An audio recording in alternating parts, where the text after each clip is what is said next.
Blaze of Fury. Federal Bureau of Magic Cozy Mystery, Book 13. Written by Annabel Chase. Narrated by Jill Smith. Chapter 1. I stared out the kitchen window with a cup of tea cradled in my hands. The steam warmed my face to the point where beads of sweat pebbled across my forehead. If I were lucky, my face would take on a dewy glow that suggested a fresh facial. I was Agent Eden Fury, though, which meant my face would more likely suggest I'd just given birth to a two-headed alien without the aid of modern medicine. Good thing I had no intention of engaging with civilization today. As if on cue, the phone sang on the table. Depeche Mode's Enjoy the Silence. I knew it was Neville because I'd deliberately changed his ringtone for the sole purpose of ignoring his attempts at communication. I knew he was concerned about me, and with good reason. Princess Buttercup whined at me from the doorway. The hellhound missed our morning sessions at the park with the amiable wizard. Don't give me that mournful look, Buttercup. I'm not ready. The giant beast slunk back to her bed. How about me? Can I give you that look? I turned to face Alice Wentworth, resident ghost and early occupant of the farm that my parents later bought and divided equally after their divorce. You want me to talk to Neville? I asked. I want you to stop moping around the barn. It's distracting me. From what? The ghost folded her transparent arms. My eternal damnation. I rolled my eyes. You're not eternally damned. You choose to stay attached to this place. Because you're usually more entertaining than this. You're forcing me to spend more time in downtown chipping cheddar. And what's wrong with that?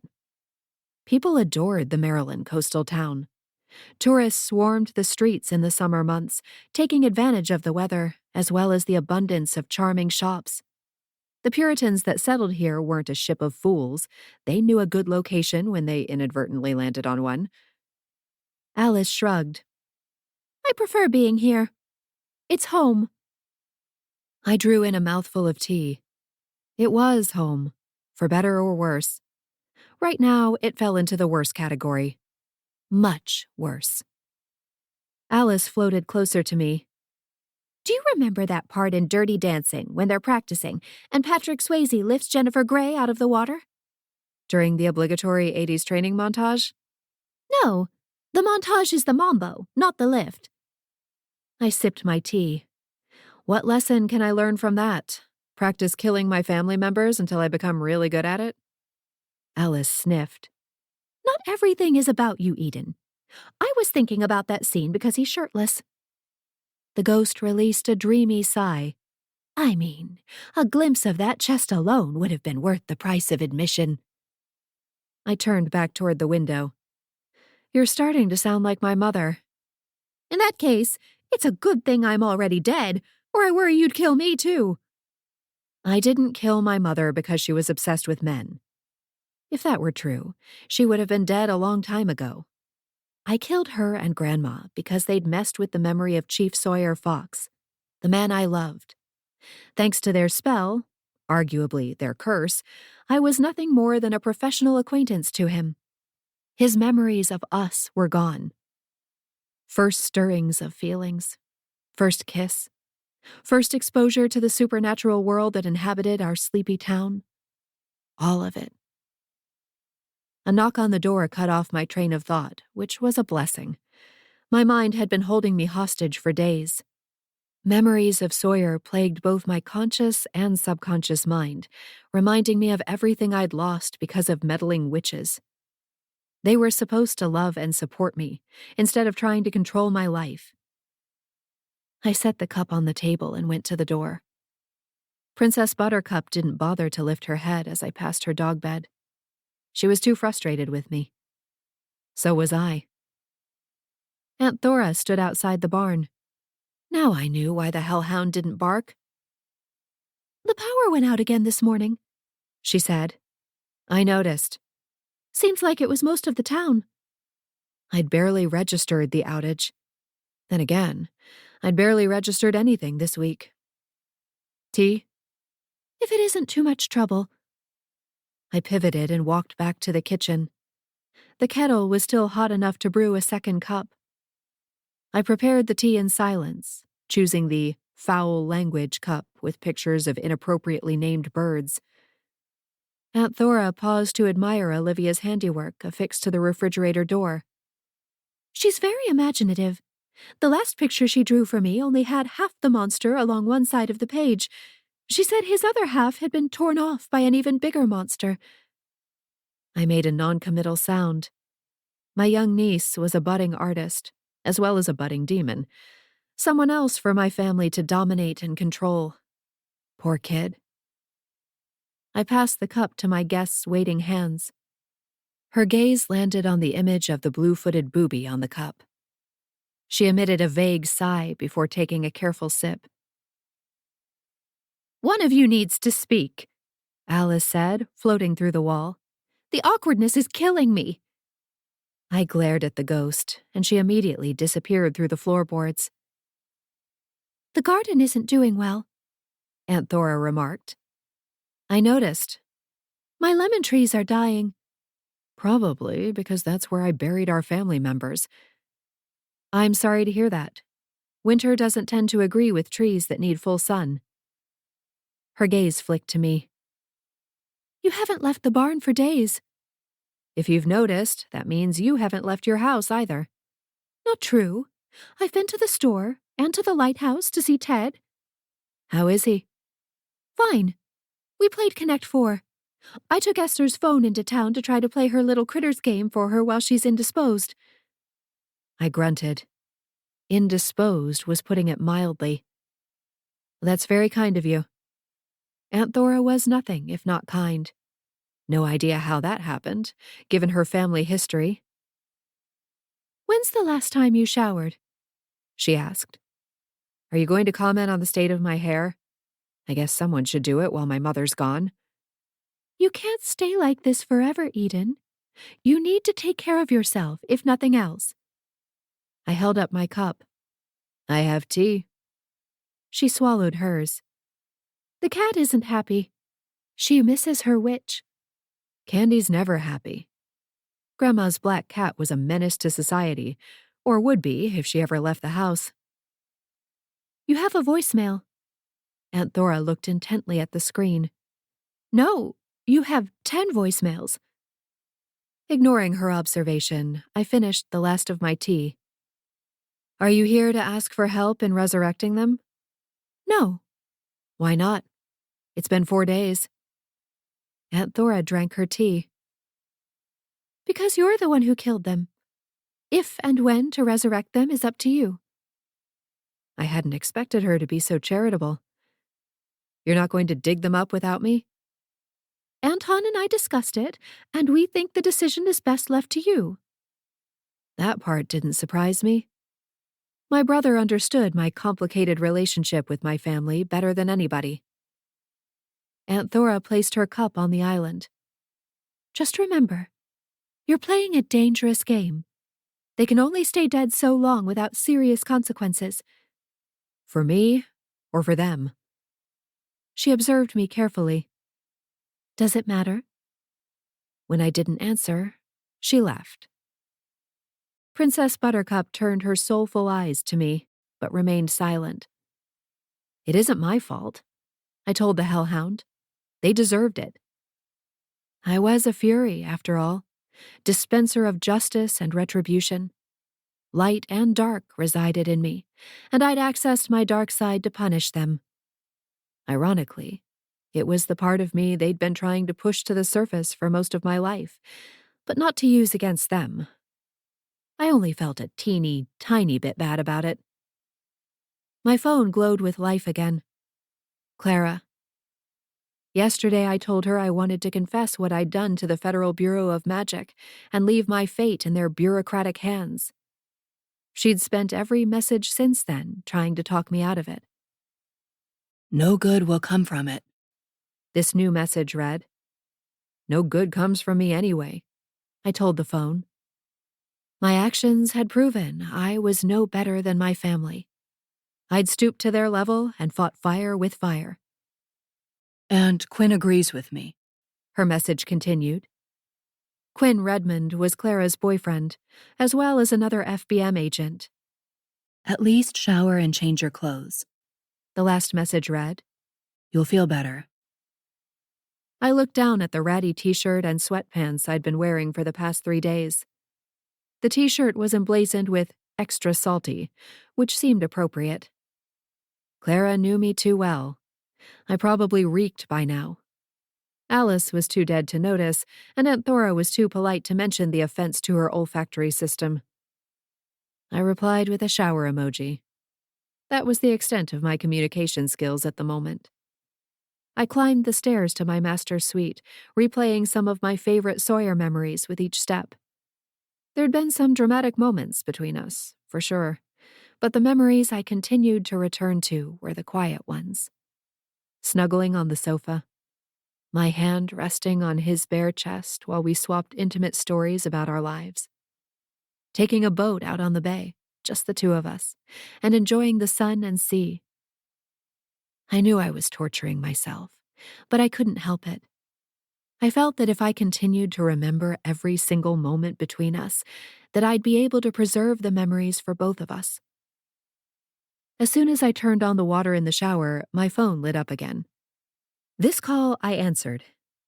Did you find a spell? I asked, practically tripping over my words in an effort to get them out quickly. Good morning to you too, my dear. Adele LaRue's velvety voice greeted me. I'd begged the LaRue witches to help me find a spell to restore Sawyer's memories. Adele and Corinne hadn't hesitated to help. They adored the chief. Everybody did. Rosalie was the wild card, as usual, but I knew she'd fall in line if Adele demanded it, which she would. Nothing powerful enough to override your family's magic, I'm afraid. Adele said, I only wanted to tell you that we're still searching, and we won't give up.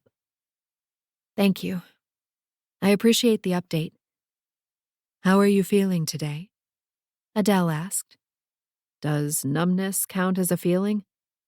Take care of yourself, Eden. You're still young, with your whole life ahead of you. Don't let this one incident, however painful, destroy the woman you fought so hard to become. Too late for that.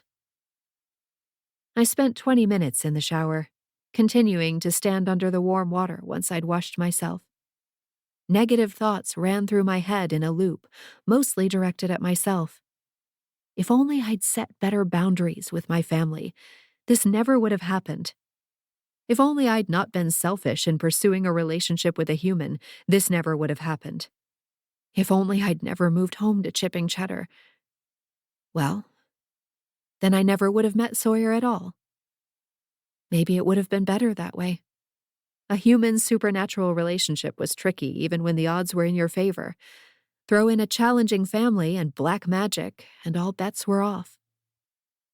I turned off the water to the sound of the phone. I felt like chucking the device out the window at this point. Aunt Thora already? What's up? Did she somehow think a phone call would be more persuasive than a visit? I'd rather not bother you under the circumstances, but I need you to come. It's an emergency. Come where? To the house? No, next door. It's Mrs. Pollson. I groaned. Tell her whatever it is, we have a permit, and if we don't, we'll get one. No, it isn't that. A long pause followed. She's dead. That's a shame. Did you call an ambulance? Actually, I think I should call the police. Because it's an unattended death? Mrs. Pollson had been old since I was a kid. Her death could hardly come as a shock to anybody. No, Aunt Thora said carefully. Because I think it might have been a murder. Chapter 2. I bent over the dead body of our neighbor, Mrs. Pollson. Even with her eyes closed, she still managed to look cranky, and the angry red mark on her neck didn't help. Was it a vampire? Aunt Thora asked. No. I rose to my feet. There's only one mark, and it isn't a puncture wound. I can't tell from this distance, and I knew if I crouched down I might not be able to get back up again. My arthritis is acting up. You should call Verity.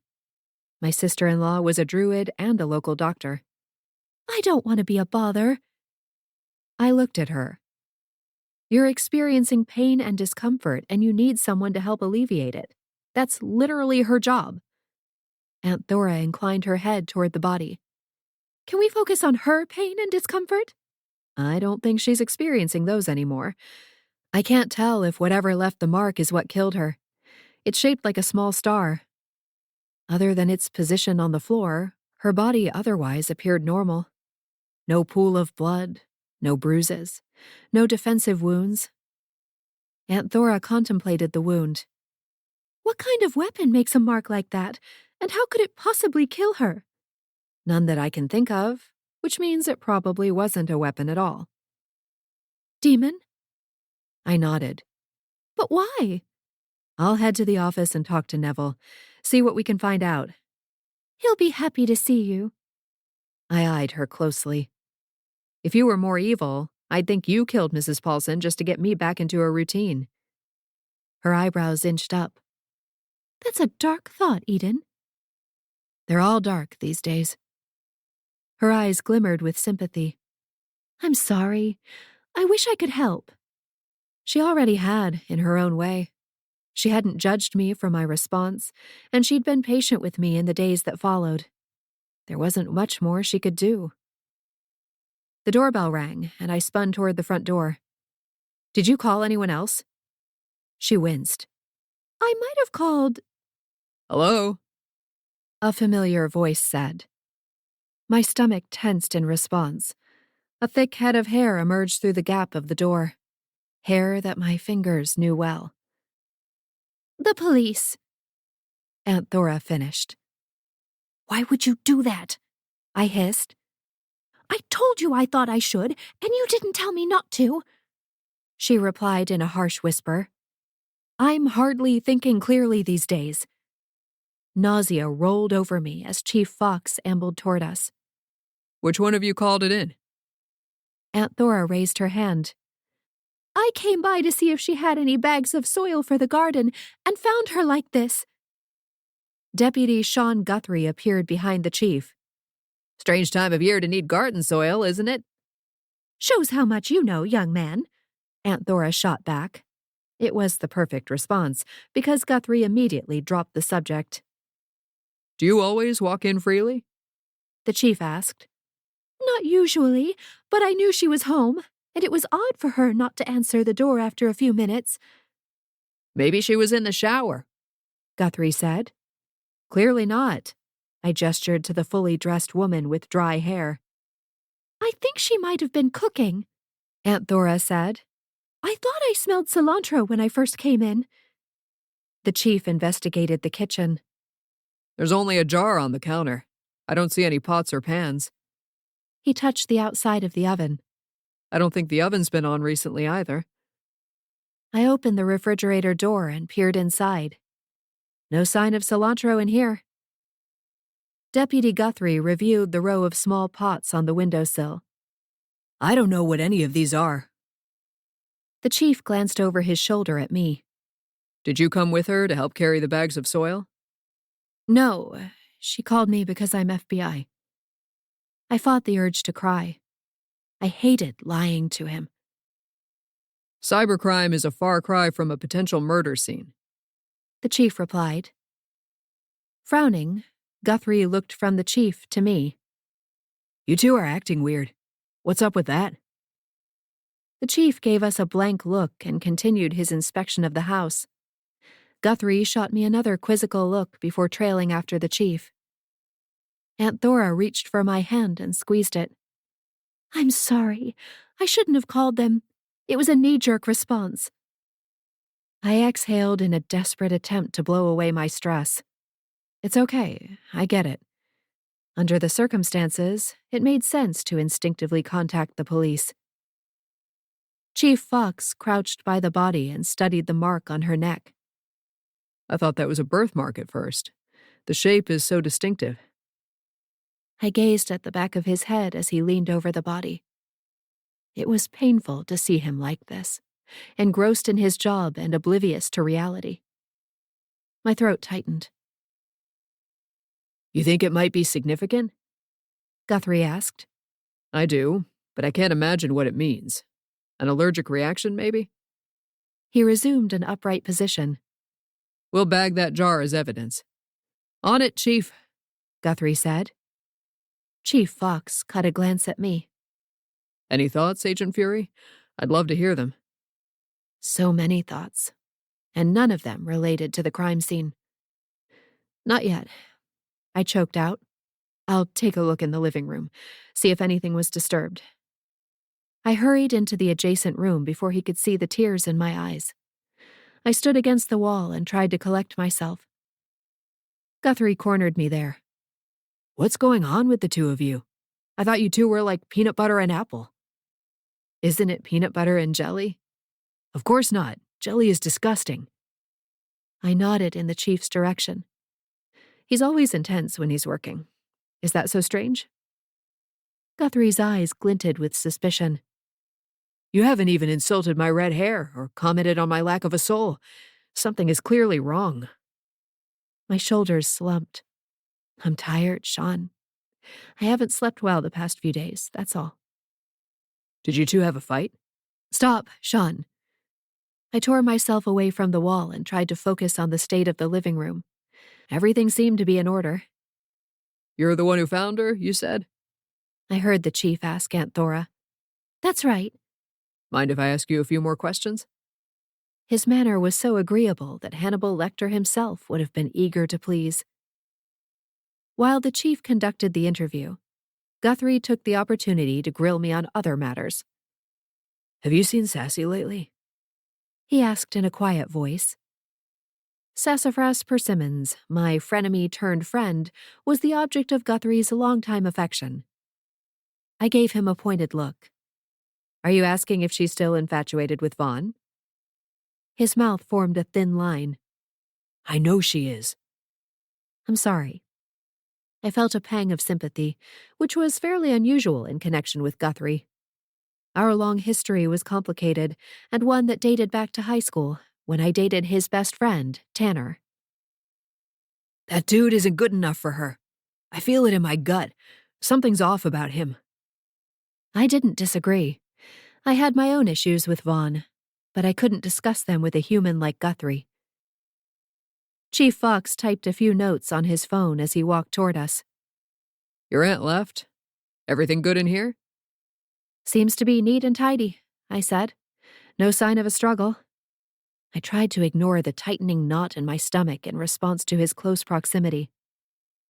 Eden and I were talking about our mutual friend. Guthrie gave the chief a pointed look. It seemed the lovesick deputy had confided in his boss about his personal life. The chief's brow furrowed. I didn't realize you two were so chummy. We went to high school together, Guthrie said, sounding perplexed. Are you feeling okay this morning, Chief? Never better. His response was like a dagger to my heart. The chief crooked a finger. Let's go, Guthrie. I'd like you to tag and bag a few items in the kitchen. We'll let Agent Fury look around for a computer. Maybe there's useful information on it. My chest tightened, and I felt like I couldn't breathe. The distance between us was too excruciating to bear. I'm sorry. I can't handle this. I pushed past them and fled the room. The deputy snorted. Some FBI agent she is. Go easy on her. She handles computer crimes. I heard the chief say. She isn't used to dead bodies. I exited the house and shut the front door behind me. I remained on the front porch, struggling to breathe. He remembered nothing about our time together. I mean, I knew the spell had worked, but living with the effect was devastating. There was a small part of me that had held on to the naive hope that true love would conquer all, that his love for me would be strong enough to push through the black magic. It had been a foolish hope, yet I'd clung to it anyway. Once the panic attack subsided, I vacated the front porch. I waited until I was back at the barn to unleash the full range of my emotions. I sobbed into Princess Buttercup's thick coat and let the hellhound absorb my tears. How was I going to conduct a murder investigation when I couldn't even function like a normal human being? I had to pull myself together. I knew how to do this. When I'd first met Sawyer, he didn't know anything about the supernatural world, and we still made a great team. I'd simply have to adjust my expectations and go back to the way things used to be. But how could I go back to the way things used to be when I knew how amazing they'd become? Chapter 3. I must have fallen asleep in the hellhound's bed, because I awoke to a giant, acidic tongue licking my cheek. I wiped away the slobber and sat up at the sound of a knock at the door. "Who is it, Buttercup?" It couldn't be a stranger, or she'd be barking up a storm. Verity and Anton stood outside the barn while Olivia and Ryan ran around the yard behind them, playing tag. If the kids were here, it had to be afternoon already. So much for going to the office to see Neville. Then again, I'd probably needed the sleep. I hadn't slept through a single night since the dreaded incident. Sorry to show up unannounced, but I figured you might say no if we asked first, Anton said. I thought you might be angry with me.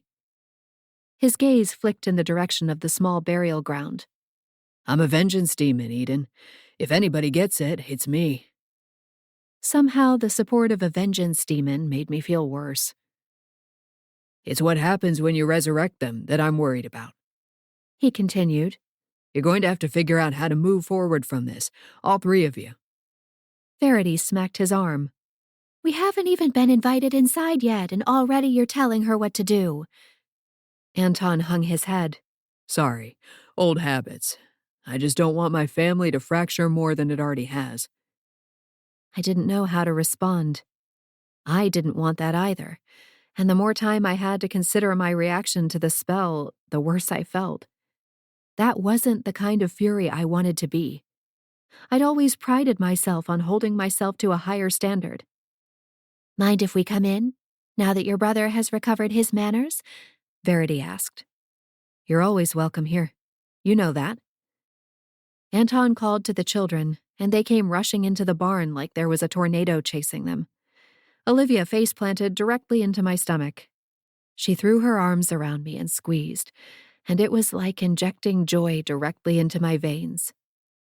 Ryan copied her by face-planting into her back and wrapping his smaller arms around her. I'm glad to see you both, I told my niece and nephew. Go upstairs and play, Verity said. Your father and I need to have a grown-up chat with Aunt Eden. Olivia pushed out her butt to remove her brother's grip. Is this about Charlemagne? Because he didn't mean to eat that stuffed rabbit. He thought it was real. Anton frowned.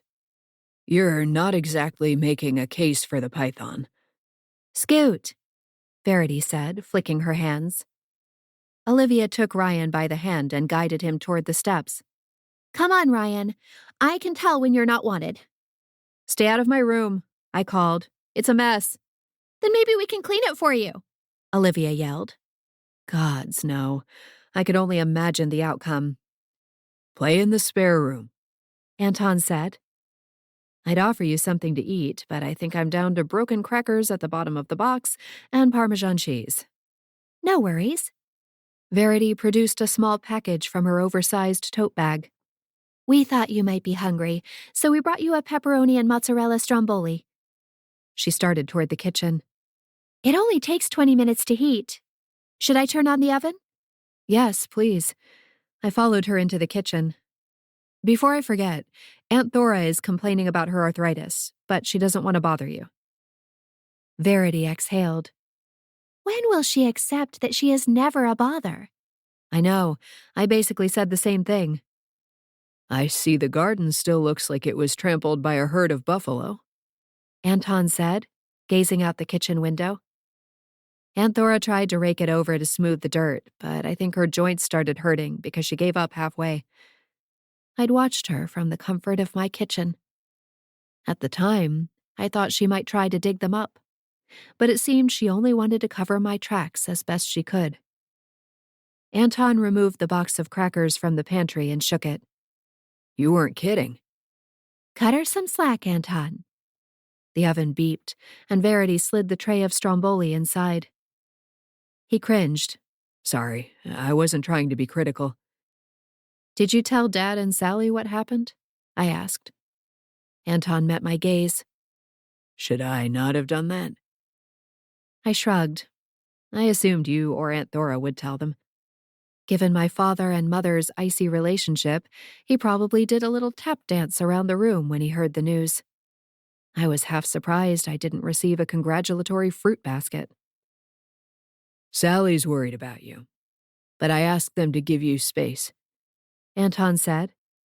Thanks. It was the right call. I needed time to process recent events and hear my own voice. My father's voice had a tendency to drown out all others. Verity put on a pot of coffee. I don't want to get your hopes up, but I might have a lead for you. I balked. Aunt Thora told you about Mrs. Pollson already? Anton and Verity exchanged looks. What happened to Mrs. Pollson? I'm talking about your situation with the chief, Verity said. I straightened. Oh, what kind of lead? Wait, tell us about Mrs. Pollson first, Anton said. She was murdered in her house. Aunt Thora found her this morning. Verity clamped a hand over her mouth. Good gods! Do you know what happened? Not yet. Looks like the work of a demon. The chief was there. I faltered. Looks like we'll be working together again. In that case, I hope this helps you. Verity set a business card in front of me. I'd forgotten about him until yesterday when I ran into him at the garden center. I studied the card, which included only a phone number and a symbol. It resembled the Caduceus medical symbol, 2 snakes twisted around a winged staff, except the snakes were floral-covered vines, and there was a small skull at the top of the staff. I looked up at her. A witch doctor? How did you know? Verity asked. I recognized the symbol. I turned the card over. No address? You call him and arrange a meeting place. He doesn't want clients showing up unannounced at his door. Believe me, there are times I wish I'd done the same. How do you know him? I don't know him well, but I've met him at events a handful of times over the past couple of years. I've never used his services personally, but I haven't heard any complaints either. And we figured you're desperate, Anton added, prompting an elbow in the chest from his wife. Adele has been looking for a spell, but I'm certainly open to additional help. You told the LaRue witches what happened? Anton seemed surprised by my admission. I had to. Adele is on the Supernatural Council. They had to know the chief is no longer able to work with us. Anton's lips compressed. Will there be consequences for any of you? Anton! Verity scolded him. We're here to help, not to upset her any more than she already is. She poured 3 cups of coffee and brought 1 to me. The council has to know, I said. Anton groaned. Hugh Phelps would love nothing more than to put the screws to our family. I think I've kind of won Hugh over, I said. The werewolf's mail-order bride, Irina, had been a suspect in a recent murder investigation.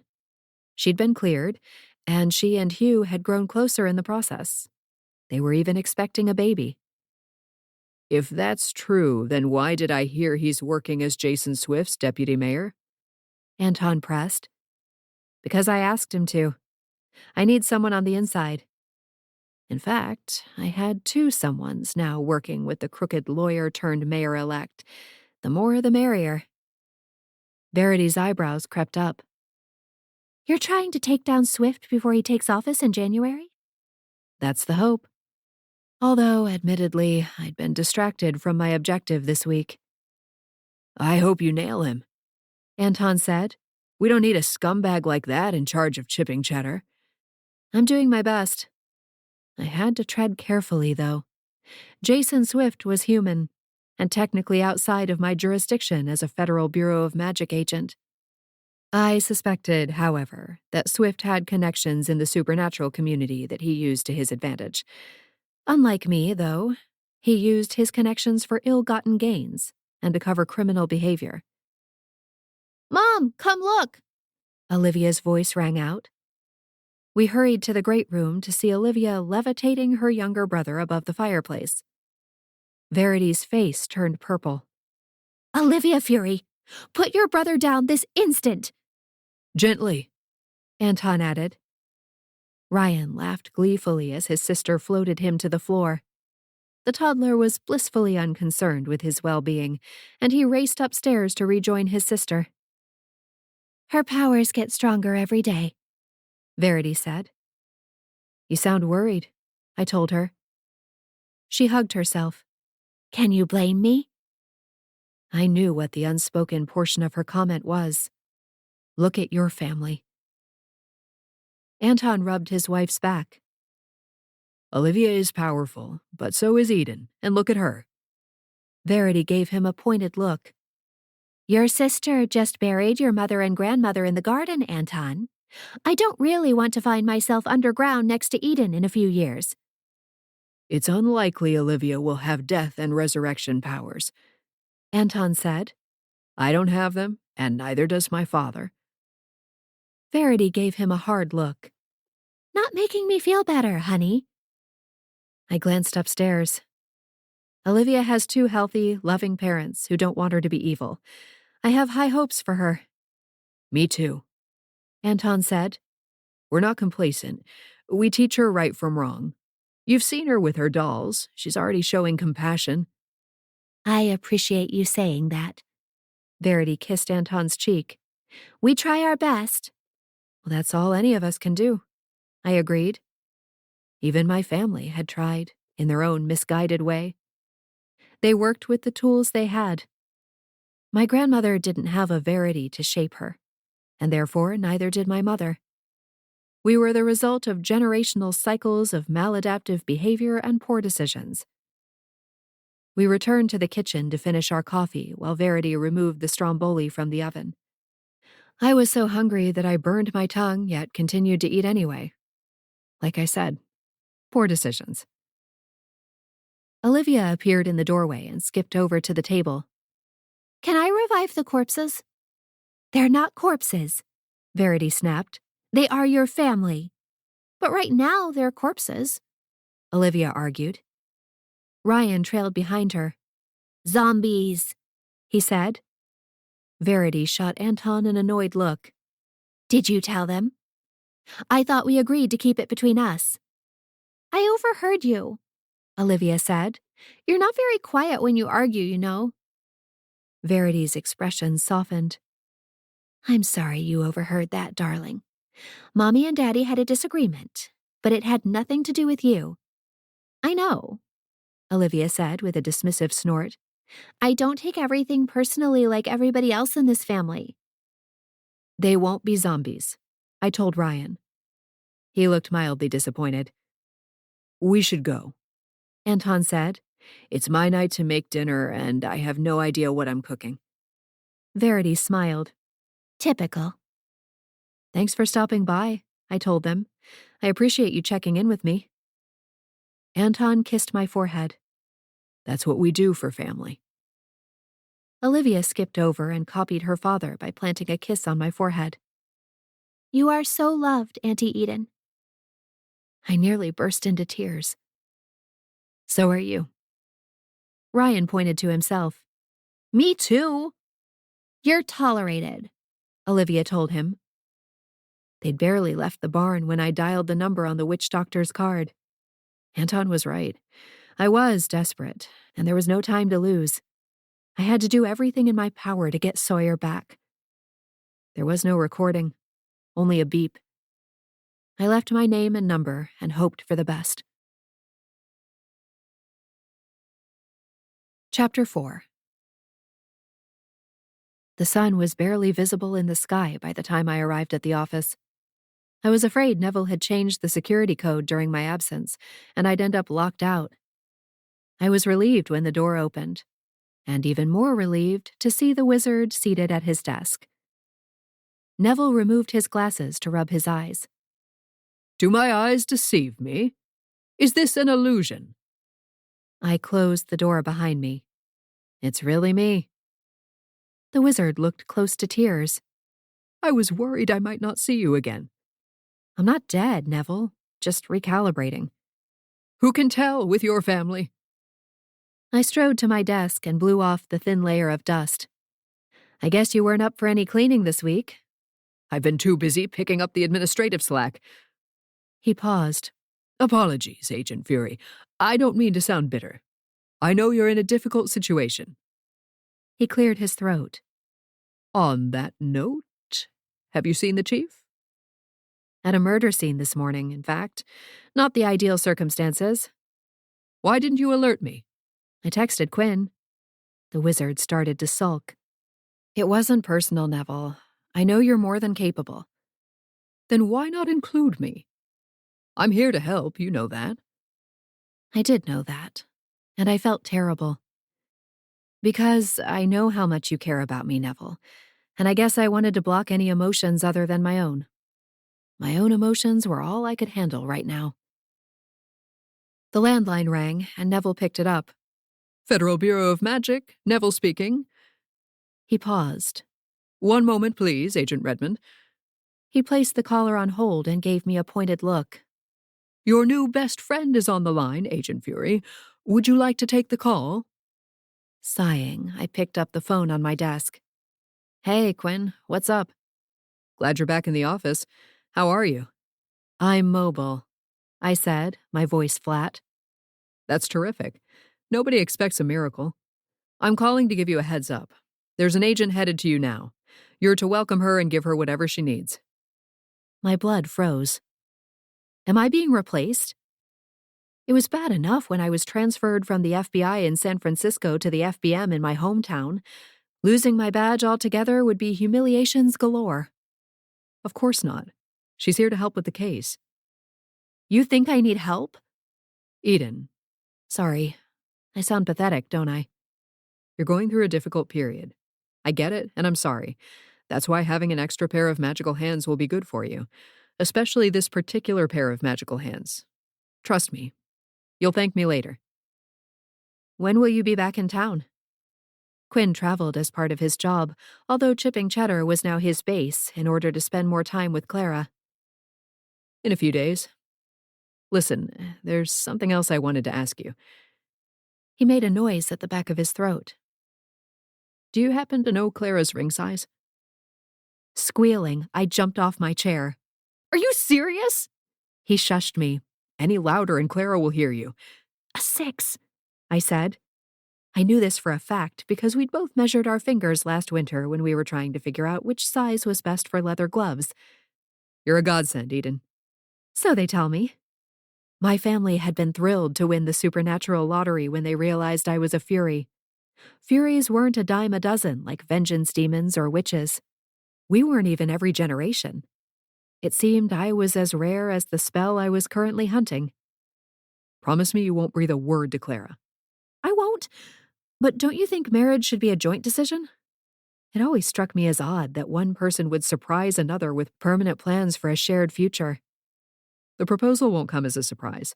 We've been talking about it for months. She just doesn't know I'm buying a ring. That sounded more like Clara. I'm thrilled for you, Quinn. You both deserve to be happy. I can't wait to get down on one knee. I've even been practicing. Why does that not surprise me? Quinn was a meticulous agent, and he'd be a doting husband. I was so glad they'd found each other. Keep me updated on the case, he said, and disconnected the call. I set down the phone to see Neville looking at me with concern. I'm fine, Neville. Wipe off the sympathy mask. The wizard licked his lips. You don't have to be fine, Agent Fury. You can feel however you feel right now. This is a safe space. I wanted to offer a smart remark, but I couldn't bring myself to do it. Thank you, I said.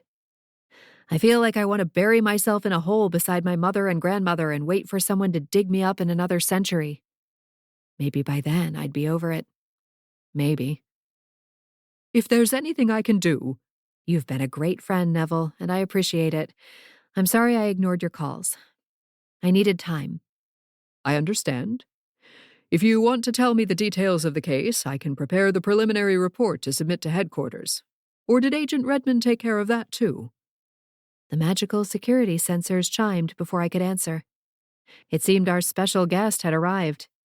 Not much of a warning, Quinn, I mumbled. Neville hurried to the door to open it.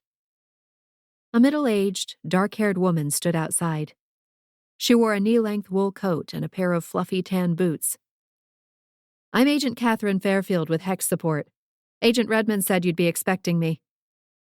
Neville stared at her as though Gandalf himself had appeared at the door in all his white wizard glory.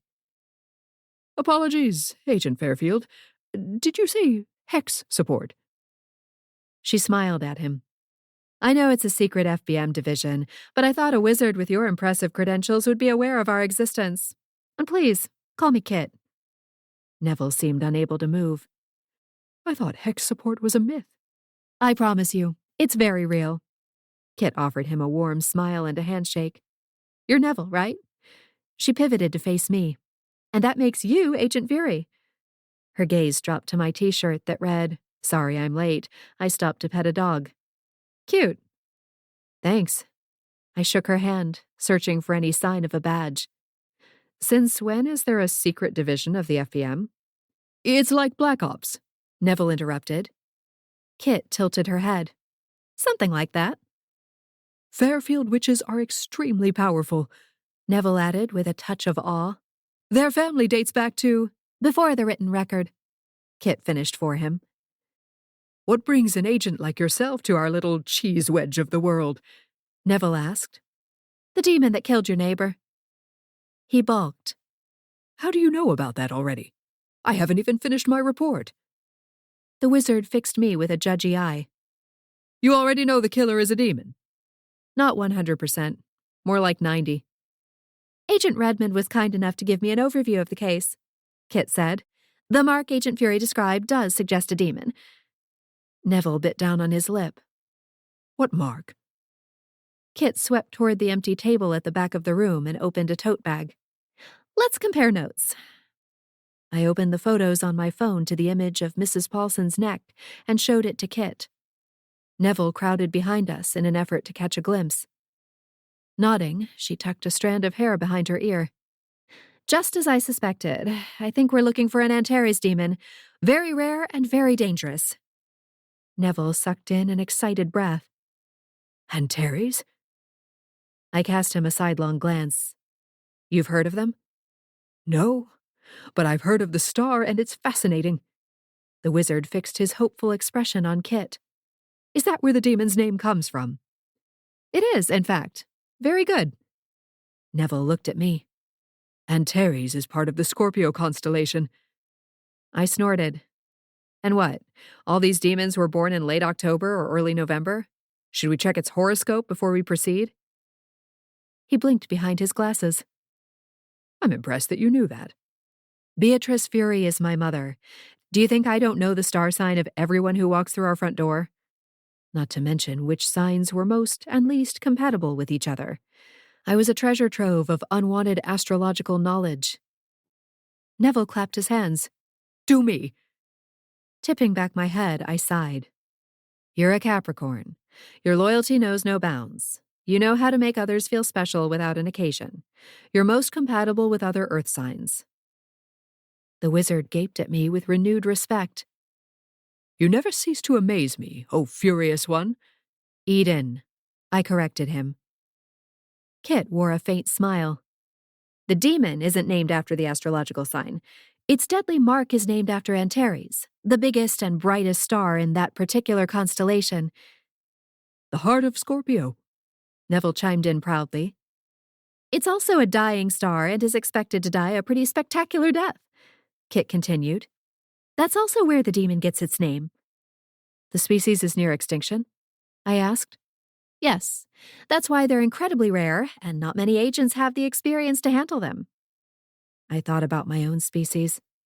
Furies were also extremely rare and deadly. Maybe this demon was as misunderstood as I was. Mrs. Pollson's lifeless body flashed in my mind. Or maybe not. I guess the fact that you're here means you have experience, I said. She nodded. I attempted to send one back to Otherworld about 11 years ago. One of the toughest investigations I was ever involved in. The demon killed 5 people before I managed to catch him. My throat tightened. 5 people. If this demon was as dangerous, Chipping Cheddar was in real trouble. Neville gave her a speculative look. You said you attempted to send one back to Otherworld. What happened? The demon managed to mount an impressive legal defense and vanished before the trial finished. And you never caught it? I asked. She shook her head. A lump formed in my throat. Do you think this could be the same demon? Neville patted my back. You're more than capable of handling one demon, O wondrous one, no matter if it's on the cusp of a supernova. If it's the same demon, Kit began, it won't likely stop at one death. My chest tightened. How do we find it? Hesitation flickered across Kit's features. Is there a decent coffee place in town? I'd love to tell you more, but we had a kitchen mishap this morning thanks to my sister, Grace, and the coffee pot blew up before I had a chance to drink any. Sounds like an exciting day, I said. A typical one at Dark Hollow, I'm afraid. Well, there are 2 in town. She laughed. 2 whole coffee shops? No, only 2 that serve decent coffee. Not like San Francisco, where I'd been spoiled for choice. But that was my old life. The one before my fury powers had been exposed and I was forced to return to the attic of my childhood home. I settled on magic beans.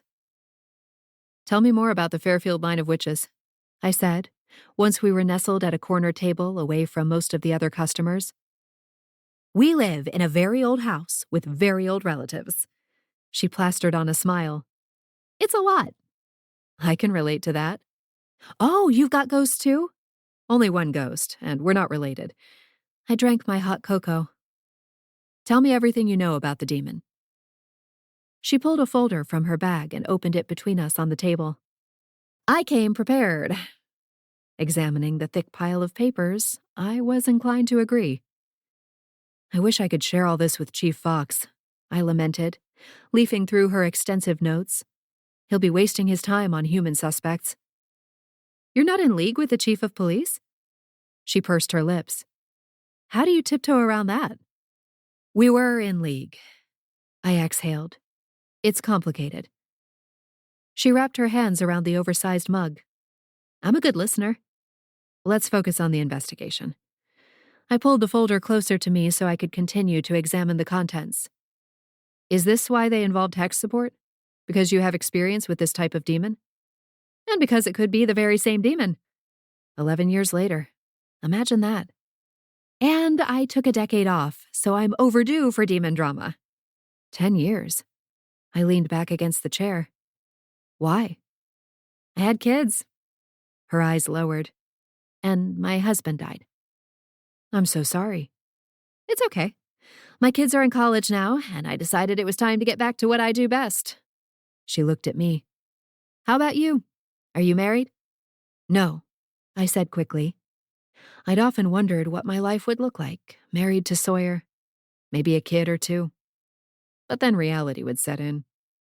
First, it was thoughts of my complicated family, my parents' bitter divorce, vengeance demons and black magic. Then, of course, there was my own identity, a fury complete with all the gifts from the gods, or almost all of them. There were still a few I'd yet to inherit.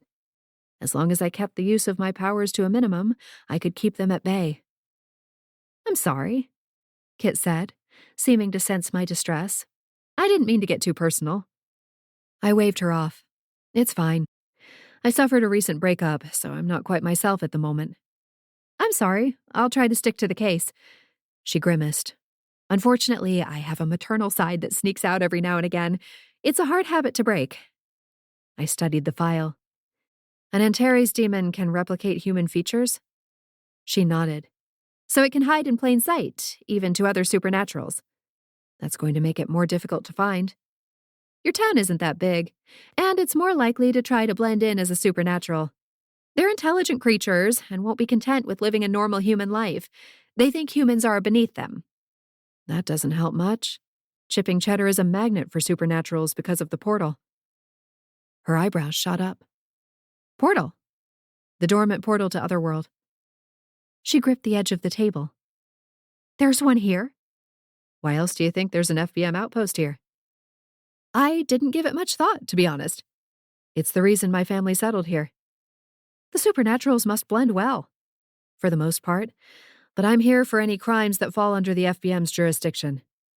Like the death of Mrs. Pollson. I nodded. If this demon is living here as a supernatural, I can check with the Supernatural Council on recent residents. They keep a registry? It's a requirement as part of the town ordinance. Well, the supernatural ordinance that humans are unaware of. What about your mayor? She's aware, but she's also pretty busy trying to do as much good as possible before the new mayor takes over. Mayor Whitehead hadn't expected to lose to slimy lawyer Jason Swift. What about the new mayor? Might be a good time to introduce them to the other half of the community. I shuddered at the thought of involving the resident sleazebag. He's not someone we can loop in. No police. No mayor. She brought the mug to her lips. That must make your life much harder. My face softened. You have no idea. Chapter 5. It was dark outside by the time Kit and I left Magic Beans. Would you like to see the portal? I have to do a daily check anyway. Her whole face brightened. Does a witch like to cackle? Only the evil ones, I said. True. My laugh is more of the hyena variety. I drove her to Davenport Park, close to the mound that housed the dormant portal. This is close to where my portal brought me, Kit said. My head swiveled toward her. You have your own portal? I assumed the FBM just put you up in a B&B. No, I'll go home after this. The portal in my house makes it easy to travel. She pointed to the nearby grassy area. I arrived somewhere over there. The vortex. It was the point in town where the ley lines converged. That's only part of the reason why supernaturals flock here. You know your town well. Too well. Kit entered the mound behind me and gasped. Wow! Can you feel the energy? She rushed forward and placed her hands on the stone wall. And I thought my house had special vibes. This is something else entirely. I can only imagine what the energy was like here when the portal was actually open. Kit drew back from the wall to scrutinize it. This place should be a national landmark. Not when there's a chance that the national landmark might explode and flood the towns with demons from Otherworld. Kit frowned at me. That can't happen, though, can it? Not if the portal's been dormant for so long. Think of it like an active volcano. Just because it isn't erupting now doesn't mean there isn't a chance of it happening in the future. She observed the stone wall. And that's the reason you're here, to keep an eye on it. Every single day. Sometimes Neville checks if I can't manage it for some reason, and we submit our report to FBM headquarters. Kit's expression turned solemn. That's a heavy responsibility. I know how that feels. Do you think there's a chance the demon is trying to make its way back to Otherworld without getting caught? Maybe it was drawn here, thinking it could sneak through the portal, and then discovered too late that it was stuck here. No idea at this point, but it's as viable a theory as any other. Why kill Mrs. Pollson, though? I asked, more to myself. Did she have the sight? Kit asked. I snickered at the thought of the cranky old woman being able to see all the supernaturals that lived on her street. Definitely not. Did she work anywhere that she might have interacted with the demon? I shook my head. Her main job was annoying my family. Kit seemed to mull over the information. Finally, she said, I'd like to see the crime scene next. Is it far? I hesitated. The house was decorated with yellow crime scene tape, and I no longer had an inside track with the chief, especially not after my poor showing this morning. Then again, Agent Fairfield probably had a few tricks up her sleeve for getting past local law enforcement. Not too far. I can drive you. I only prayed that no one was there at this hour. I wasn't ready for another close encounter with Sawyer. I just need to touch this one more time before I go. Kit pressed her palms flat against the cool stones. I'm surprised you don't feel punch drunk when you leave here. I'd grown complacent, it seemed, because the energy felt the same as usual to me. Then again, every day felt the same to me at the moment. Wake up, remember how much my life sucked, drink tea, rinse and repeat. My phone vibrated against my butt. I pulled it from my pocket, and my heart jumped when I saw the number on the screen. Hello? Ms. Fury? Yes, who's this? I hadn't identified myself as a federal agent in case it scared him off. If the witch doctor's services blurred the line between ethical and not so much, I didn't want him to think this was a sting operation. My name is Isaac. You left me a message.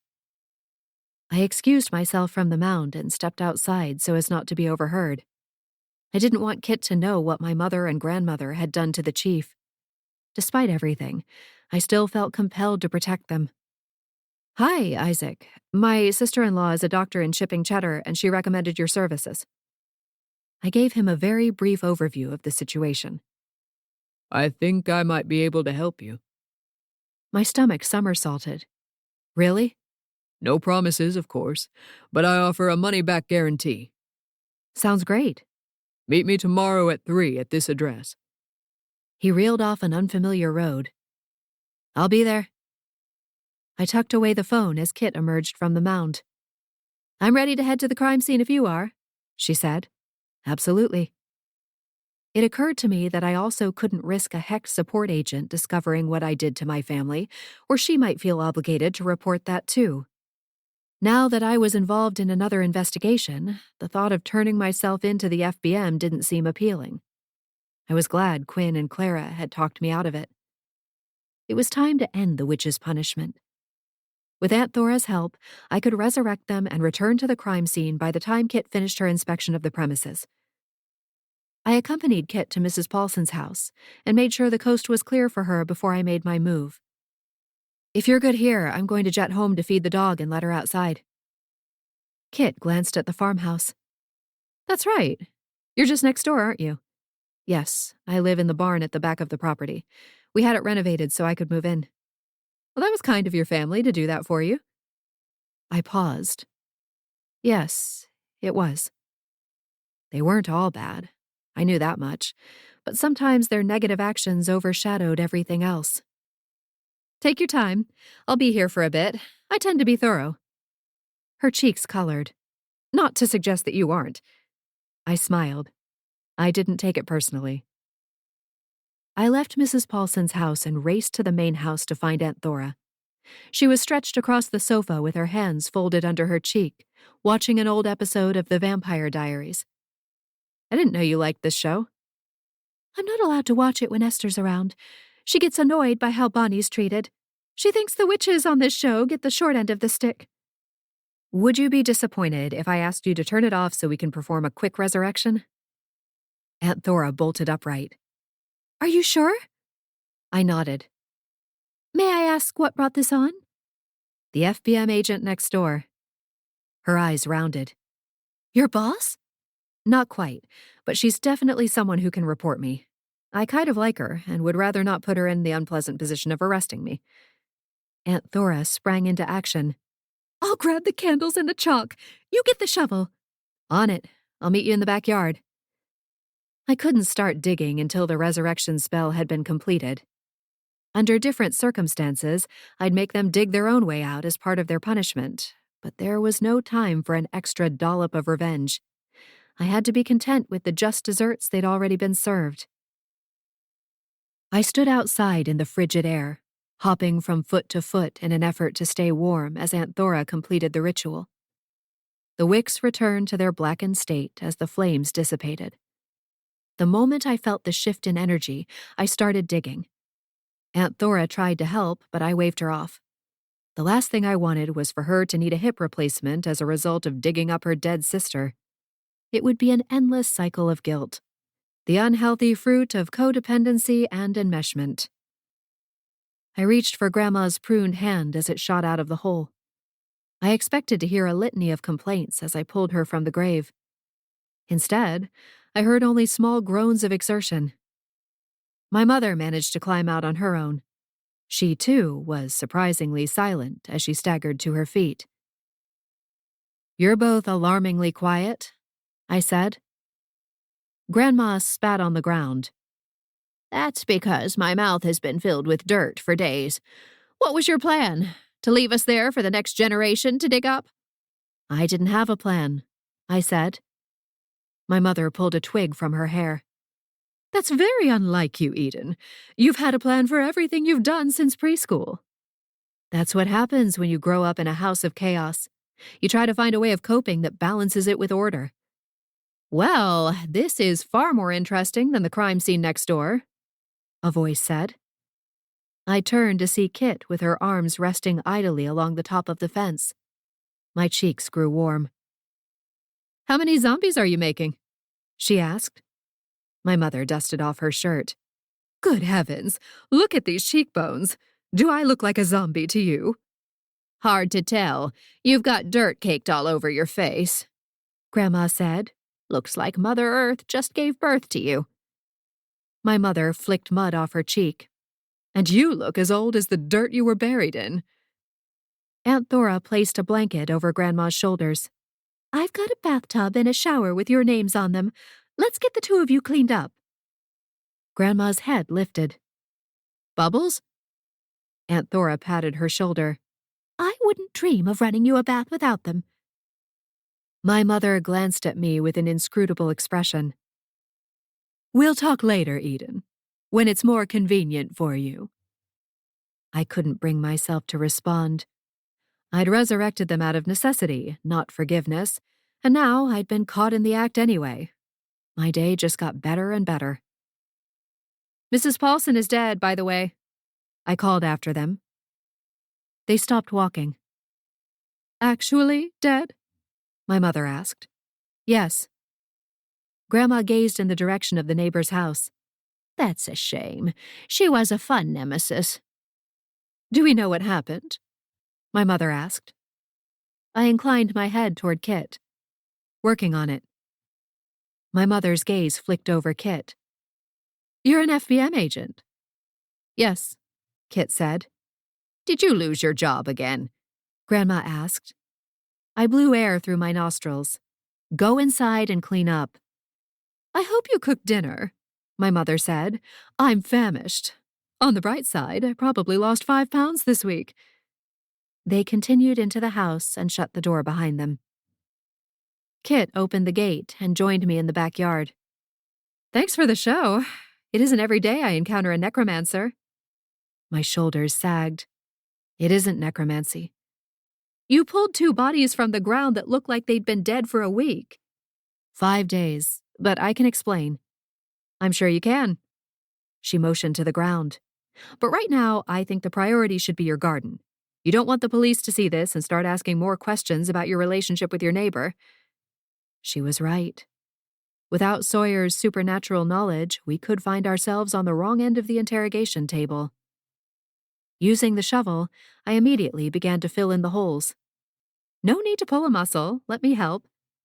I'm not asking a stranger to fill in my family's graves. I wouldn't even ask for directions if it might be interpreted as showing weakness. I could thank my father for that screwed-up mentality. I don't need a shovel. I'm a witch, remember? I looked at her askance. You can help with this mess. I'm a green witch. The earth is my specialty. My gaze drifted to the anemic grove. Can you help with the lemon trees, too? They're Aunt Thora's special project, and I'd hate to be the one responsible for destroying them. How about this? You help me capture the demon that killed your neighbor, and I'll help you bring this area back to life. For now, we'll fill in the holes and smooth over the dirt to make it look presentable. I regarded her. You know it's my job to help you anyway, right? I know, but I get the sense you're not the kind of person to accept help when it's offered. I figured I'd make it seem like a fair trade. Don't you want to ask me questions and make sure I'm not a homicidal maniac? This strikes me as a domestic dispute between magical adults of similar strengths. I stared at her. You're not going to report me? She blinked innocently. Report what? I wagged a finger at her. I like your style, Agent Fairfield.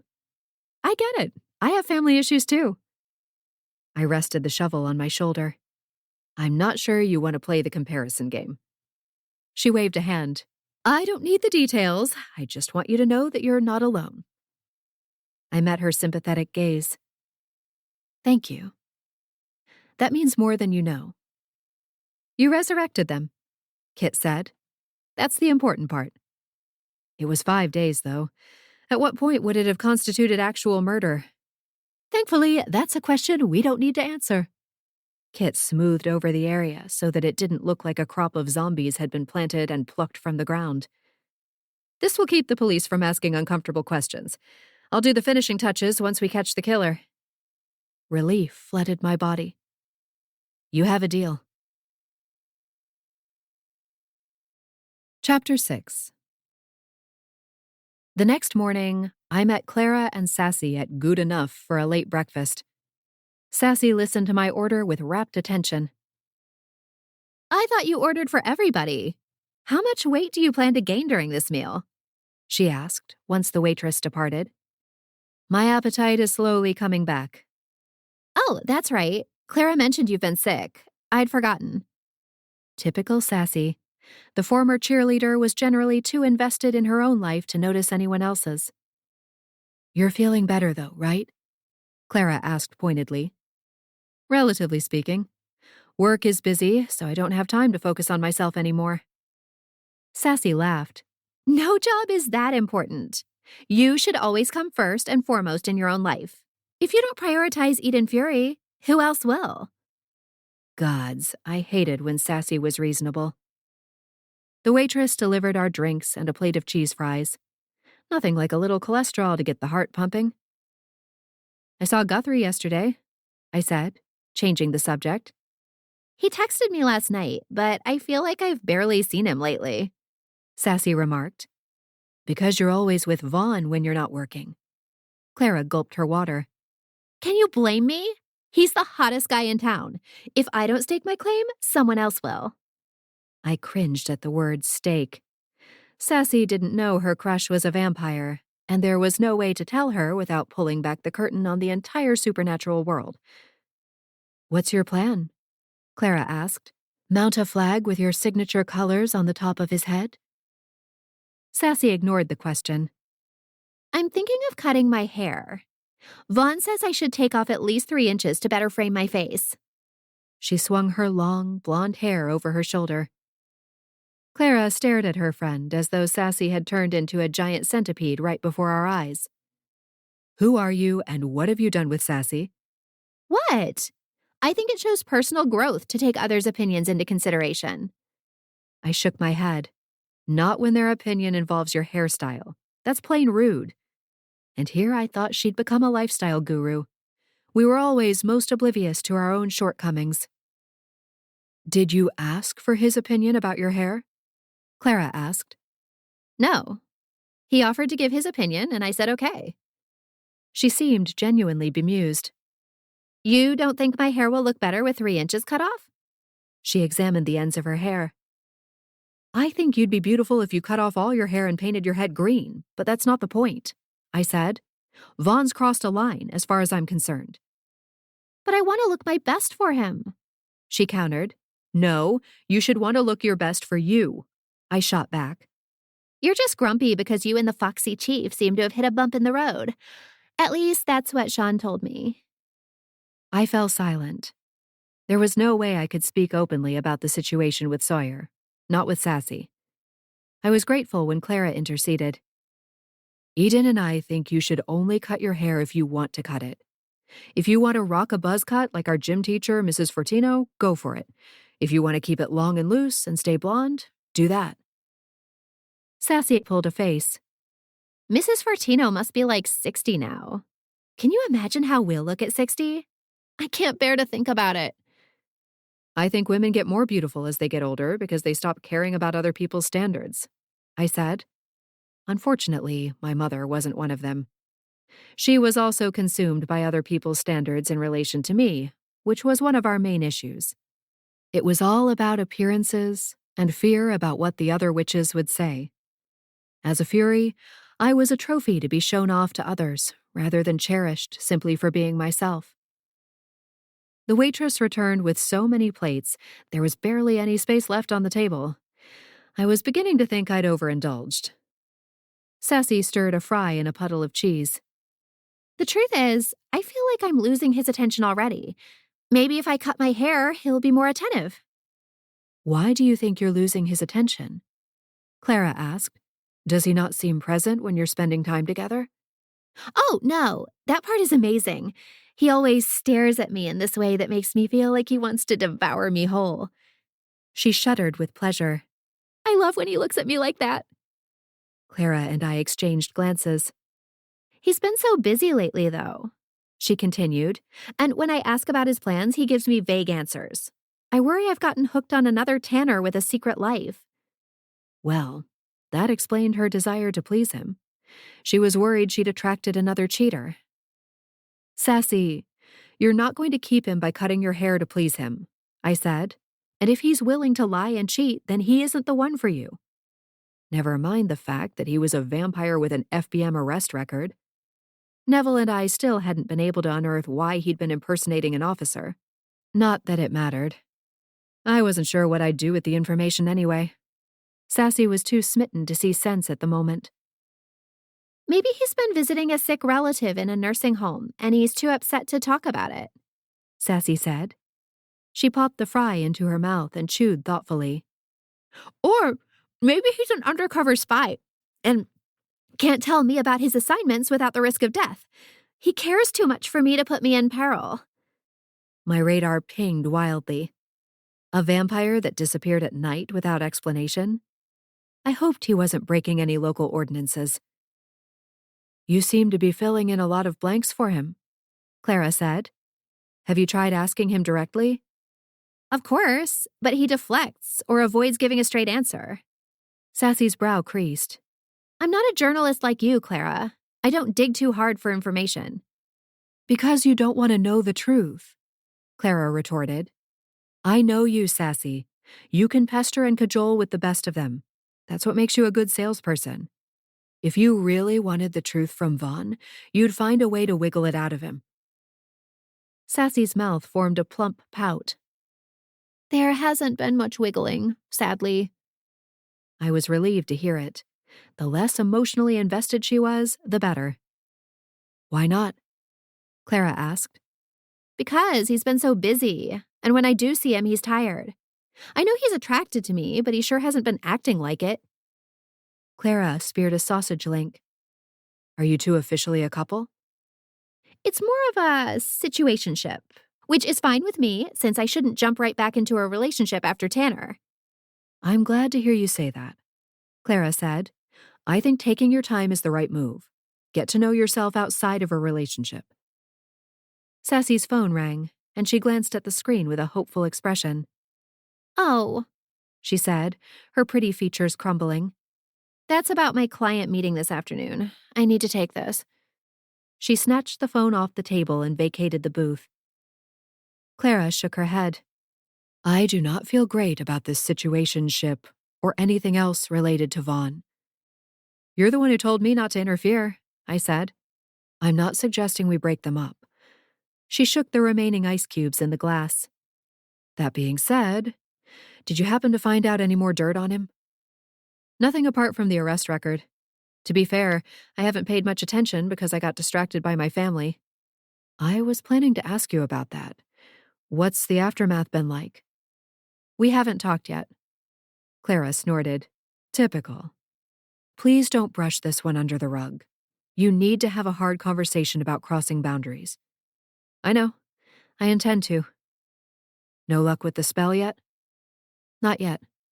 I've got another lead, though. A witch doctor, of all things. Interesting choice. Let me know how it goes. Clara cast a furtive glance in Sassy's direction.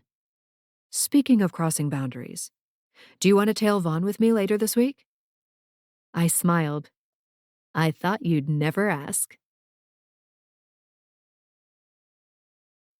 Chapter 7. En route to the office, I was surprised to receive a call from Chief Fox. Consider this a courtesy call, Agent Fury. He sounded so formal and distant. It was painful to listen to him. I'm on my way to your family's house for an informal interview with your grandmother about Mrs. Pollson.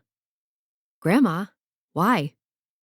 Obviously, I knew for a fact Grandma wasn't the culprit, but I couldn't tell him that. Oh, the cruel irony. If you want to be present during the conversation, I won't object. You're not bringing her to your office? Not yet. Not yet. I didn't like the sound of that. I turned the car around and sped toward the cul-de-sac. I needed to beat him there and prep my family. I flew into the house and skidded into the family room, where I observed a line of naked, creepy dolls as they danced across the floor. Do I even want to know? I asked. Olivia's here, my mother explained. She stayed home from school with a stomachache. Olivia popped up from behind the sofa. I'm the puppet master. You're not supposed to see me. I swiveled toward her. Olivia, you need to put those dolls away right now. Chief Fox is on his way to the door. Olivia looked up from her creep-tastic ballet. Why do I have to stop? It's not like he hasn't seen magic before. It seemed she knew about my mother and Grandma being buried in the garden, but didn't know the reason for it. I shot a helpless glance at my mother. To my surprise, she began to sweep the dolls into a pile. Hey, Olivia objected. You're the one always telling me to practice using my powers. My mother patted her head. I know, sweetie, but Chief Fox is here on business, and he doesn't need the distraction. Why don't you go into the bedroom with them and practice there? Make as much of a mess as you like. Olivia gathered the dolls into her arms and started toward the bedroom. With each step, she dropped a doll. When she stooped to pick one up, she lost her hold on another one. She punted them into the bedroom ahead of her just as the doorbell rang. Butterflies swarmed in my stomach as I hurried to answer the door. I ran my tongue over my teeth to check for any remnants of breakfast. All clear. Chief Fox, so nice to see you. The sun shone to the left of him, casting him in a golden glow. Agent Fury? He tipped an imaginary hat. Is your grandmother home? Right this way. I made a sweeping gesture toward the interior of the house. How's the investigation going? Slow, but I feel confident we'll get there in the end. I knew better, but held my tongue. We arrived in the kitchen to find the three witches positioned around the island like they were preparing for a good housekeeping feature. Each one wore an apron, and my mother had the audacity to hold a rolling pin. The only time I'd ever seen her use one was to hit my father over the head when they were deep in the divorce process. Good afternoon, the chief said. Baking anything good? Lemon bars, Aunt Thora told him. One of my specialties.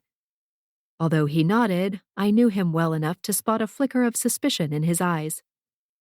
Poor Mrs. Pollson. Have you caught the killer yet? My mother asked. Not yet. That's why I'm here. I'd like to ask Mrs. Pritchard a few questions, if you don't mind. He turned his gaze to Grandma. Me? She asked, fluttering her eyelashes. She was the picture of innocence. Whatever for? I understand you had a rocky history with the victim. Grandma didn't flinch. It was all in good fun, not the kind of relationship that would end in murder. I have 2 witnesses that were in the grocery store when you cursed Mrs. Pollson last week. Cursed at her, Grandma clarified. Very different. I'm not sure that's much better, I muttered. The chief didn't seem amused. Care to elaborate? She took the last bag of flour. The only kind left was gluten-free. She grimaced. I mean, what kind of monster bakes without gluten? The kind that has celiac disease or a gluten sensitivity? I offered. It tastes the same, Aunt Thora added. I would have taken the gluten-free without a fuss. You do everything without a fuss, Grandma snapped. That's your problem. I'm not sure I see that as a problem, Aunt Thora replied smoothly. Ooh, burn. You cursed at her, the chief interrupted. Then what happened? Then nothing happened. I stormed out of the shop and came home to complain. My mother nodded. Believe me, Chief Fox, complain she did. I was trying to get ready for a date and she wouldn't shut up. I was this close to hurling a lightning bolt at her. She held her finger and thumb a millimeter apart. A lightning bolt, huh? The chief asked. I didn't realize those were available for purchase. Aunt Thora stifled a laugh. What you're saying, Mrs. Pritchard, is that you left the shop without stopping at the cash register. The chief continued. I guess so. So you left without paying for the items you'd already collected. My mother threw up her hands. Great! Now they can charge you with theft, too. I'm an old woman, Grandma said. What good would prison do at my age? The chief's hard expression seemed to melt away. Right now, I'm simply gathering information, Mrs. Pritchard. No one's sending you to prison. He glanced at the notes on his phone. That being said, can you confirm your whereabouts yesterday morning? Grandma's mouth opened and closed. Mrs. Pritchard? Chief Fox prodded. Can you tell me where you were? Grandma's gaze skated to me. She was out of town, I said. She and my mother went on a shopping trip to Baltimore. They got home last night. We went to the aquarium, my mother added hurriedly. I simply adore those colorful fish. Throw in a merman and I might move in. Then I suppose you'll have receipts from the shopping and the aquarium, Chief Fox replied. My mother stiffened. We paid cash. Didn't bother to keep those pesky little pieces of paper. Can't even recycle them, they're so small. She huffed. You'd think if they can put a man on the moon, they can make receipts big enough not to clog the recycling machines, but no. The chief typed a note on his phone. I can check with the aquarium. Which day did you say you were there? Yesterday? My mother and grandmother answered in unison. Unfortunately, one answered yes and the other answered no. Grandma paused. I'm ancient. How would I remember? I can't even remember why I walked into the bathroom half the time. You'd think that one would be obvious. Her comment prompted a smile from the chief. I'll check out your alibi. Mind telling me where you stayed in Baltimore? With my friend, Grant, my mother said. She pulled that name out of her bag of tricks a little too quickly. I had no doubt there was a former paramour in Baltimore more than willing to lie for her, probably in exchange for one more chance with the beguiling witch. The chief typed Grant's full name and phone number into his phone. Appreciate the help, ladies. I'll be in touch. I exchanged looks with my family. It was clear Grandma was going to end up the number one suspect. Without a solid alibi, I wasn't sure what we could do. I couldn't exactly explain that Grandma was dead at the time. Grandma was going to rue the day she messed with his memories. It was all fun and games until she had to suffer the consequences of her own treachery. I escorted the chief to the door. I'd be more than happy to help you with the investigation, Chief. I was a little shaky yesterday, but that's only because I've known Mrs. Pollson my whole life. He offered a friendly smile. That's understandable. I'm sure you've got your own work to do, Agent Fury. Cybercrimes wait for no man. I know you're focused on my grandmother right now, but I can assure you that she had nothing to do with Mrs. Pollson's death. It's physically impossible. Because she was all the way in Baltimore, he said. Yes, Baltimore, I said firmly. He held my gaze for a beat too long. I could see the distrust in his eyes. It cut me deeply to feel like a relative stranger to him, and even worse, a stranger he didn't trust.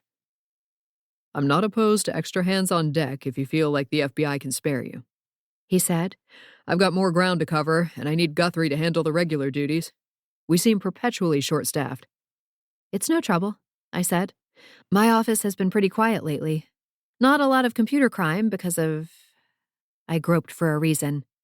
All the recent power outages. Those have been a pain, haven't they? I spoke to Mayor Whitehead about them, and she's been getting the runaround from the power company. They know she's on the way out, and any threats she makes won't have teeth. Jason Swift, he said, more to himself. Didn't see that one coming. Me neither. He's so shady, my dog has mistaken him for a tree. The chief chuckled. Achilles prefers fire hydrants. He's old school. How is he? I asked.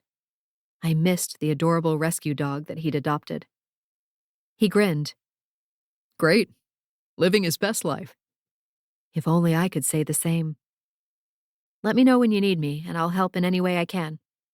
Sounds like a plan. I resisted the urge to watch him leave, and swiftly shut the door to block my view of him. I can't believe I'm a suspect, Grandma complained. Even in death, that woman is harassing me. Olivia opened the bedroom door. Can I come out now? I don't like the way the dolls are looking at me. You've only come to that conclusion now? I waved her out. Come and have a glass of chocolate milk. My niece had earned it. She skipped into the kitchen, excited by the offer. Did we kill Mrs. Pollson? It wasn't the question itself that ruffled my fury feathers, but her casual tone. We had nothing to do with her death. The evidence points to a demon. Then why is the chief bothering us? She sucked down the chocolate milk like it was her life essence. Because he doesn't know a demon is responsible, I said. The chief has had a bit of an accident and he doesn't remember certain things, like the fact that demons exist. Her blue eyes popped as she stared at me over the top of her glass. Slowly, she set the glass on the island. Does he remember us? He knows our names, but not what we are, my mother replied. Olivia pinned me with her incredulous gaze. Does he remember you're his girlfriend? My throat started to close, so I pushed the words out before it was too late. No, he doesn't remember any of it. Olivia continued to regard me, and I noticed the tears gathering in the corners of her eyes. That's awful, she whispered. It must be terrible to be forgotten by someone you love. She turned her round eyes to my mother. That won't happen to me, will it? My mother dusted her hair away from her cherub-like face. Never, sweetness. I clamped a hand over my mouth to stifle a sob and bolted from the house. As much as I hated to show my vulnerability to my young niece, I'd been unprepared for her mature assessment. She truly was an old soul. I returned to the barn and left the door open for Princess Buttercup to exit. No digging, I warned as the hellhound trotted past me. The last thing I needed were piles of upturned dirt in the area where Agent Fairfield had worked her magic. Alice swooped down from the ceiling. He doesn't think your grandmother is guilty, but he has no other leads. I tipped my head back to look at her. You followed him to his car? She nodded. He dictated notes into his phone before he started the car. I stared blankly out the window at the backyard. Then maybe I can help redirect his attention by producing more suspects. Won't that interfere with your ability to find the actual culprit if you're busy planting false leads for him? I can manage. Agent Fairfield is here to help. I'd be shining the spotlight away from Grandma, as well as spending time with Sawyer again. Just like the old days when we were first getting to know each other. In my mind, it was a win-win. Personally, I think you should let him arrest Esther. It would serve her right for all the trouble she's caused over the years. She didn't kill Mrs. Pollson. If he arrests her, then the real killer goes free. No. Then you capture the real killer, too. Alice pretended to dust off her ghostly hands. Everybody's a winner. I can see the appeal, but no. It isn't right. Alice groaned. Spoil sport. Her form dissipated, leaving me alone in the barn. I pulled out my phone and sent a text to Neville. Get me everything you can find on Mrs. Pollson. I need to generate a few human suspects. What about the demon suspects? Came the response. If you find any of those, feel free to include them. Neville replied with a Japanese ogre emoji. As challenging as it would be to work alongside Sawyer again as though we were no more than acquaintances, it was better than nothing. Maybe if he spent time with me, he'd fall in love with me all over again. Or maybe our relationship had been a 1-in-a-million lightning strike that would never happen again. Only time would tell. At 3:10, I raced across town to make my appointment with the witch doctor. I tried not to look too eager as I stood on the doorstep of the modest ranch house. To be fair, I didn't want to feel eager either. I'd had enough crushing disappointment to contend with lately. The door opened, revealing a slender man wearing striped suspenders, a block-patterned shirt, and black trousers. His head was covered in unruly brown hair. Isaac, the witch doctor? He shrugged. Witch doctor, shaman, the label is unimportant to me. Do you have a last name? Hood. Ms. Fury, I presume? He stepped aside. Please, come in. The interior of the house was like an assault on the senses. The furnishings and artwork were as colorful as his clothing. There were so many competing smells that it was hard to separate them. A sweet, tangy smell like barbecue sauce, the strong scent of mint, a pungent smell that seemed familiar but I couldn't identify it. I immediately began to get a headache. Isaac accompanied me to a separate room that seemed to function as both an office and a walk-in pantry. The walls were lined with shelves that were stacked with labeled plastic containers and jars. You've got quite the inventory. The sheer number would put my family's stash to shame. It's imperative for my work. He motioned to the old wine barrel that doubled as a chair. Have a seat, Ms. Fury. I'd like to hear more details about this memory spell. Isaac perched across from me on a wooden stool. It's more of a curse, really, and I need you to undo it and restore the memories that were removed from my boyfriend's mind. And this loved one. Are we talking about a human or supernatural? Human. That makes this a bit easier. Human minds tend to be easier to mold, highly suggestible. I need reassurance that whatever we do won't damage his brain. He's the chief of police, and he happens to be in the middle of a murder investigation. Isaac ran his fingers up and down a suspender. Dearie me, that's a pickle. Worry creeped in. You don't think you can counter the curse without damaging his mind? Oh no, I feel confident, but all magic comes with a risk, Ms. Fury. You must know that. I did. Risk came with the territory. But you believe you can restore his memories? I make no promises, ever. My work is good, but the only guarantee is your money back. Anyone who promises more is not to be trusted. I nodded. What do you need from me? Your patience. I'll make a powder you can sprinkle onto his food. Will it have a weird taste? Probably. Make sure he's eating something spicy to disguise it. I could handle that. How long will it take to make the powder? It won't be ready today, I'm afraid. These things take time. It's practically an art form. He sounded like my mother. May I ask a question, Ms. Fury? Can't you simply ask the originators of the curse to restore his memories? They can't, or they would have done it already. He nodded. Witch doctors traditionally offered cures for black magic. Did you know that? I did. Would you say it's one of your specialties? I haven't had any requests for such services in chipping Cheddar, if that's what you're asking. Mainly because my mother and grandma spent most of their time tormenting me and leaving the rest of the population alone. My existence was really a public service. How long have you lived here? It'll be 2 years in March. I look forward to spring again. It's my favorite season when all the plants are blooming. The woods around here are excellent for foraging. Mind the werewolves if you forage at night. They tend to run through those woods. Yes, I've seen their tracks.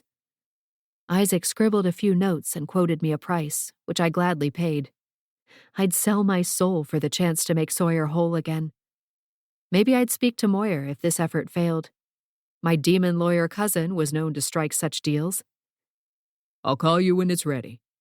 Isaac said. Thank you. I appreciate the help. Isaac gave me a sympathetic smile. Thank me when your boyfriend has his memories back. Chapter 8. The next day, I felt more optimistic than I had in ages. I even played music in the kitchen while I cooked breakfast and made coffee. Soon, I'd be reunited with the Sawyer I knew and loved. Or, more accurately, the Sawyer who knew and loved me. My heart pumped when his name lit up my phone. I swiped the phone off the counter. Good morning, Chief. I'm glad I caught you, Agent Fury. Care to swing by my office? I've got a suspect to interview.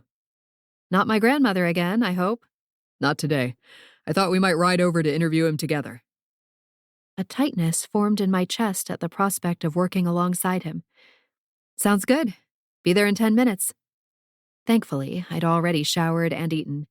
All things considered, I was in great shape and setting myself up for a normal day. Kit had already called to say she was in the FBM office, working with Neville on analyzing the evidence she'd found at the crime scene. I sent a quick text to Neville to let him know I'd be there after my trip with the chief. Are you certain you want to continue the charade? It would seem odd if I said no. He doesn't know we're tracking a different kind of suspect. Fair enough. I'll save you a donut from Holes. You're the best. I strode through the police station and straight to the chief's office. Nobody attempted to stop me. It seemed not everybody was aware of the change in circumstances, which was for the best. It would raise too many questions. Good morning, Agent Fury, the chief said, smiling as I entered. His gaze skimmed the t-shirt that peeked out from beneath my coat. Do you always wear irreverent t-shirts? Is that kind of your thing? One of my many things, yes. I like a woman with a bit of sass. Warmth flooded my body in response to the compliment, and I turned away so he couldn't see the glow of my cheeks. I took the opportunity to survey the table in his office. Sorry about the mess, he said.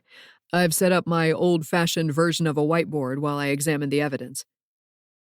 He'd labeled each item and its potential relevance to the case. My stomach tensed when I noticed a jar of herbs that looked like it might have come from the farmhouse. The label had only a question mark. May I? I asked, pointing to the jar. Knock yourself out. I can't figure out what it is. I know the victim was big on gardening, but that doesn't seem to contain anything from her yard. Where did you find it? Right on the kitchen counter. I vaguely recalled a jar on the counter. Doesn't look like it's been touched, which might be a good thing. I started to worry that Grandma had left Mrs. Pollson a present after their argument in the grocery store. I needed to know whether it was something that could have killed her. I sniffed the contents and gagged in response to the overpowering smell of black licorice, one of my least favorite smells in the world. There were a few other familiar scents mixed in, but I couldn't quite place them. It's some kind of homemade concoction, but I can't tell if it's wrinkle cream or seasoning for a steak. I laughed. You'd think it would be clear one way or another. Did she strike you as the kind of woman to use anti-aging products? Not particularly. He motioned toward the door. Mind if I drive? Not at all. It was nice to be a passenger on occasion. It was one of the aspects of our relationship I missed, in fact. Sawyer took the pressure off me. He'd choose restaurants and pick me up like a gentleman. I was able to relax. With him, I wasn't a fury. I was Eden, who liked to foot rub while we binged fantasy shows about dragons. The drive was too short for my taste. I enjoyed sitting close to him while he fiddled with the radio for a better song. Oh, there's one of your favorites, I said, staying his hand during a Prince song. He shot me a quizzical look. How do you know I like Prince? That's one of my guilty secrets. I stumbled over my response. Prince is from Minnesota, where the other part of your family lives. I cleared my throat. At least, I think you mentioned that once. You have a good memory. He stared at me for an extra beat. I must like you, Agent Fury. I don't talk about my personal life with just anybody. We parked in the driveway at the home of Barnaby Kellerman, Mrs. Pollson's nephew. Thanks to the chief's meticulous research, he'd discovered that Mr. Kellerman was the beneficiary of her life insurance policy. The house was newer and nicer than most of the houses in Chipping Cheddar. There goes my financial motive. I don't think this guy was hurting for money, the chief murmured as we approached the front door. Doesn't mean he isn't greedy, or maybe he's deeply in debt. He flashed a grin. Are you always this cynical? Accumulated through a lifetime of negative experiences. His grin broadened. Fair enough. I let him take the lead and tried to remind myself not to be overly familiar with him. It was hard not to mention Aunt Wilfreda or his beloved Hawkeyes. The door split open, and a gangly man stood in the doorway. I put him at mid-30s. The straggly beard wasn't doing his face any favors. It looked like a growth that could only be removed with a full course of antibiotics. Barnaby Kellerman? The chief asked. Yes, sir. Can I help you? Chief Fox watched him carefully. We're here to talk to you about your aunt. He frowned. What about her? I'm afraid I have some bad news. She died. Barnaby blinked rapidly. Died? When? What happened? Mind if we come in? Barnaby shook his head as though trying to collect himself. Yes, of course. I'm sorry. I wasn't expecting to hear that. He stepped aside so we could enter. I know she was old, but she was always so feisty. I thought she had another 10 years left in her. He spoke of his aunt as though she were a prize-winning racehorse. The interior of the house was as gaudy as the exterior. A black chandelier hung from the high ceiling in the foyer, and the abstract artwork on the walls contained the same 3 colors: white, black, and red. I hate to be the one to tell you this, but we believe your aunt was murdered, the chief said. Barnaby's mouth fell open. Murdered? How? He closed his eyes. No, don't tell me. I don't think I want to know. When's the last time you spoke with her? I asked. He tugged his straggly beard, thinking. Last month, I guess. We weren't very close, but it was my birthday. She always takes me for lunch the week of my birthday. The chief and I exchanged looks. You weren't close? He repeated. In that case, do you have any idea why she'd designate you as the beneficiary on her life insurance policy? Barnaby seemed taken aback. Are you sure about that? She never mentioned it. We have copies of the paperwork, the chief said. He scratched the hair on his head, which was far thinner than his beard. She didn't tell me. I guess it makes sense. There really isn't anybody else she'd leave money to, except my cousin, Carolyn, but I guess I'm the more obvious choice since I'm older. Why take out an insurance policy, though? The chief asked. She could have just named you the heir of her estate. Barnaby compressed his lips. I know why. Her father. What about him? I asked. He sold life insurance. That was his job. She talked about it sometimes, how he would go door to door, and when she was old enough to drive, he'd make her drive him. She would do her homework in the car while he canvassed neighborhoods. Why didn't he drive himself? I asked. He lost his license, Barnaby said. Drunk driving? The chief asked. Barnaby nodded. He hit someone. It didn't kill the guy, thankfully, but he couldn't do his job without a license. My aunt became his co-worker before she even finished high school. That must have been hard for her, I said. I felt a twinge of guilt that I didn't know how difficult her early life had been. She didn't talk about it a lot, but I knew it affected her, Barnaby said. Her mom and dad split up after the accident. He seemed to refocus.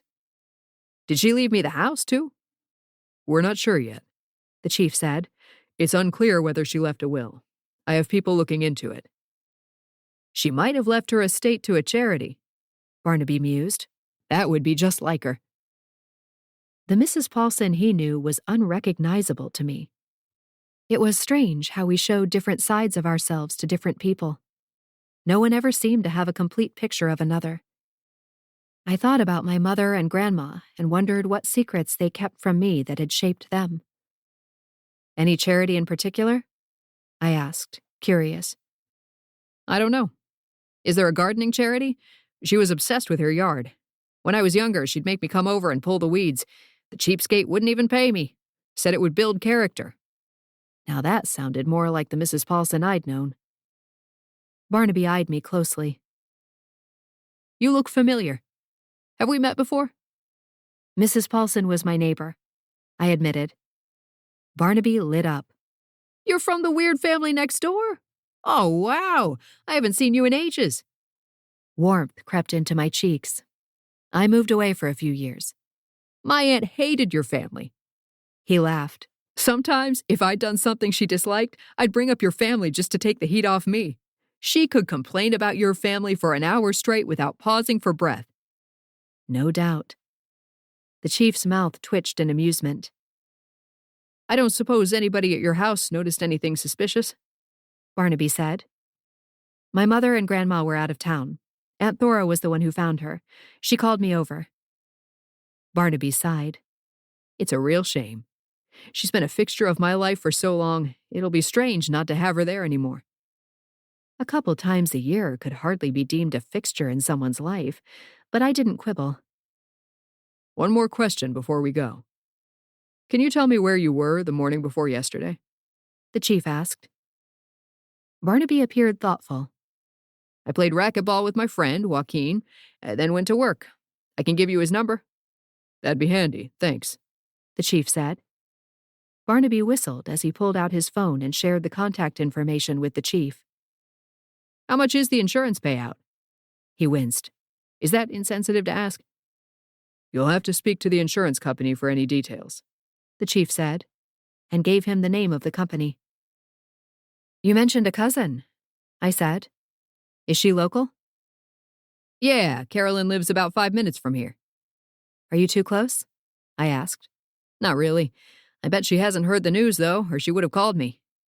He tapped his phone. I can give you her information, too. I'd appreciate it, the chief said. Barnaby laughed. I feel like I'm doing your job now. Maybe I can ask for a refund on my taxes in return. If you catch the killer, then we'll talk about doing the chief's job. I shot back. Barnaby clucked his tongue. No need to be so defensive. It was only a joke. No need to defend my honor, Agent Fury. Chief Fox guided me toward the door. I tried to ignore the feel of his hand on the small of my back. Thoughts? He asked once we were safely back in the car. He's a jackass, but I don't think he killed her. Mainly because he was human, and I didn't get any demon vibes, although I wasn't entirely sure what demon vibes would feel like. It was one thing to see through the veil in this world to identify supernaturals, but if a demon had deliberately disguised itself, that would be harder for me to detect. Agreed. The chief started the car and glanced at me. We make a pretty good team, Agent Fury. Have I ever told you that? I sank against the seat. Once or twice, I said in a quiet voice. I hope you're willing to pay a visit to Carolyn with me. Just let me know the time and place. He gave me a lopsided grin that melted my heart. Consider it a date. Chapter 9. While Neville was busy analyzing dirt samples that Kit had collected from the crime scene, Kit and I decided to use my demon contacts to see whether there'd been any chatter about an Antares demon in town. And by demon contacts, I meant my father. Kit met me at the barn and was surprised when we walked across the yard to the back door of the neighboring house. Your father lives here? Kit glanced in the direction of the farmhouse. And your mother lives there? I pointed to the barn. And I live there. One big happy family. She grunted. Yeah, I bet. At least my dysfunctional family is all under one roof. I knocked on the kitchen door, and Sally came into view. I was pretty much the only one who ever entered the house this way. Sally's a vampire, by the way, I said quickly. The door opened, and Sally gave us a fanged smile. Hello, Eden. Her gaze slid to Kit. You brought a friend. How nice. Her choice of nice was one of the ways she was different from my mother. Beatrice Fury would have opted for unusual to make a dig about my lack of friends. Catherine Fairfield. Kit extended a hand, which Sally reluctantly shook.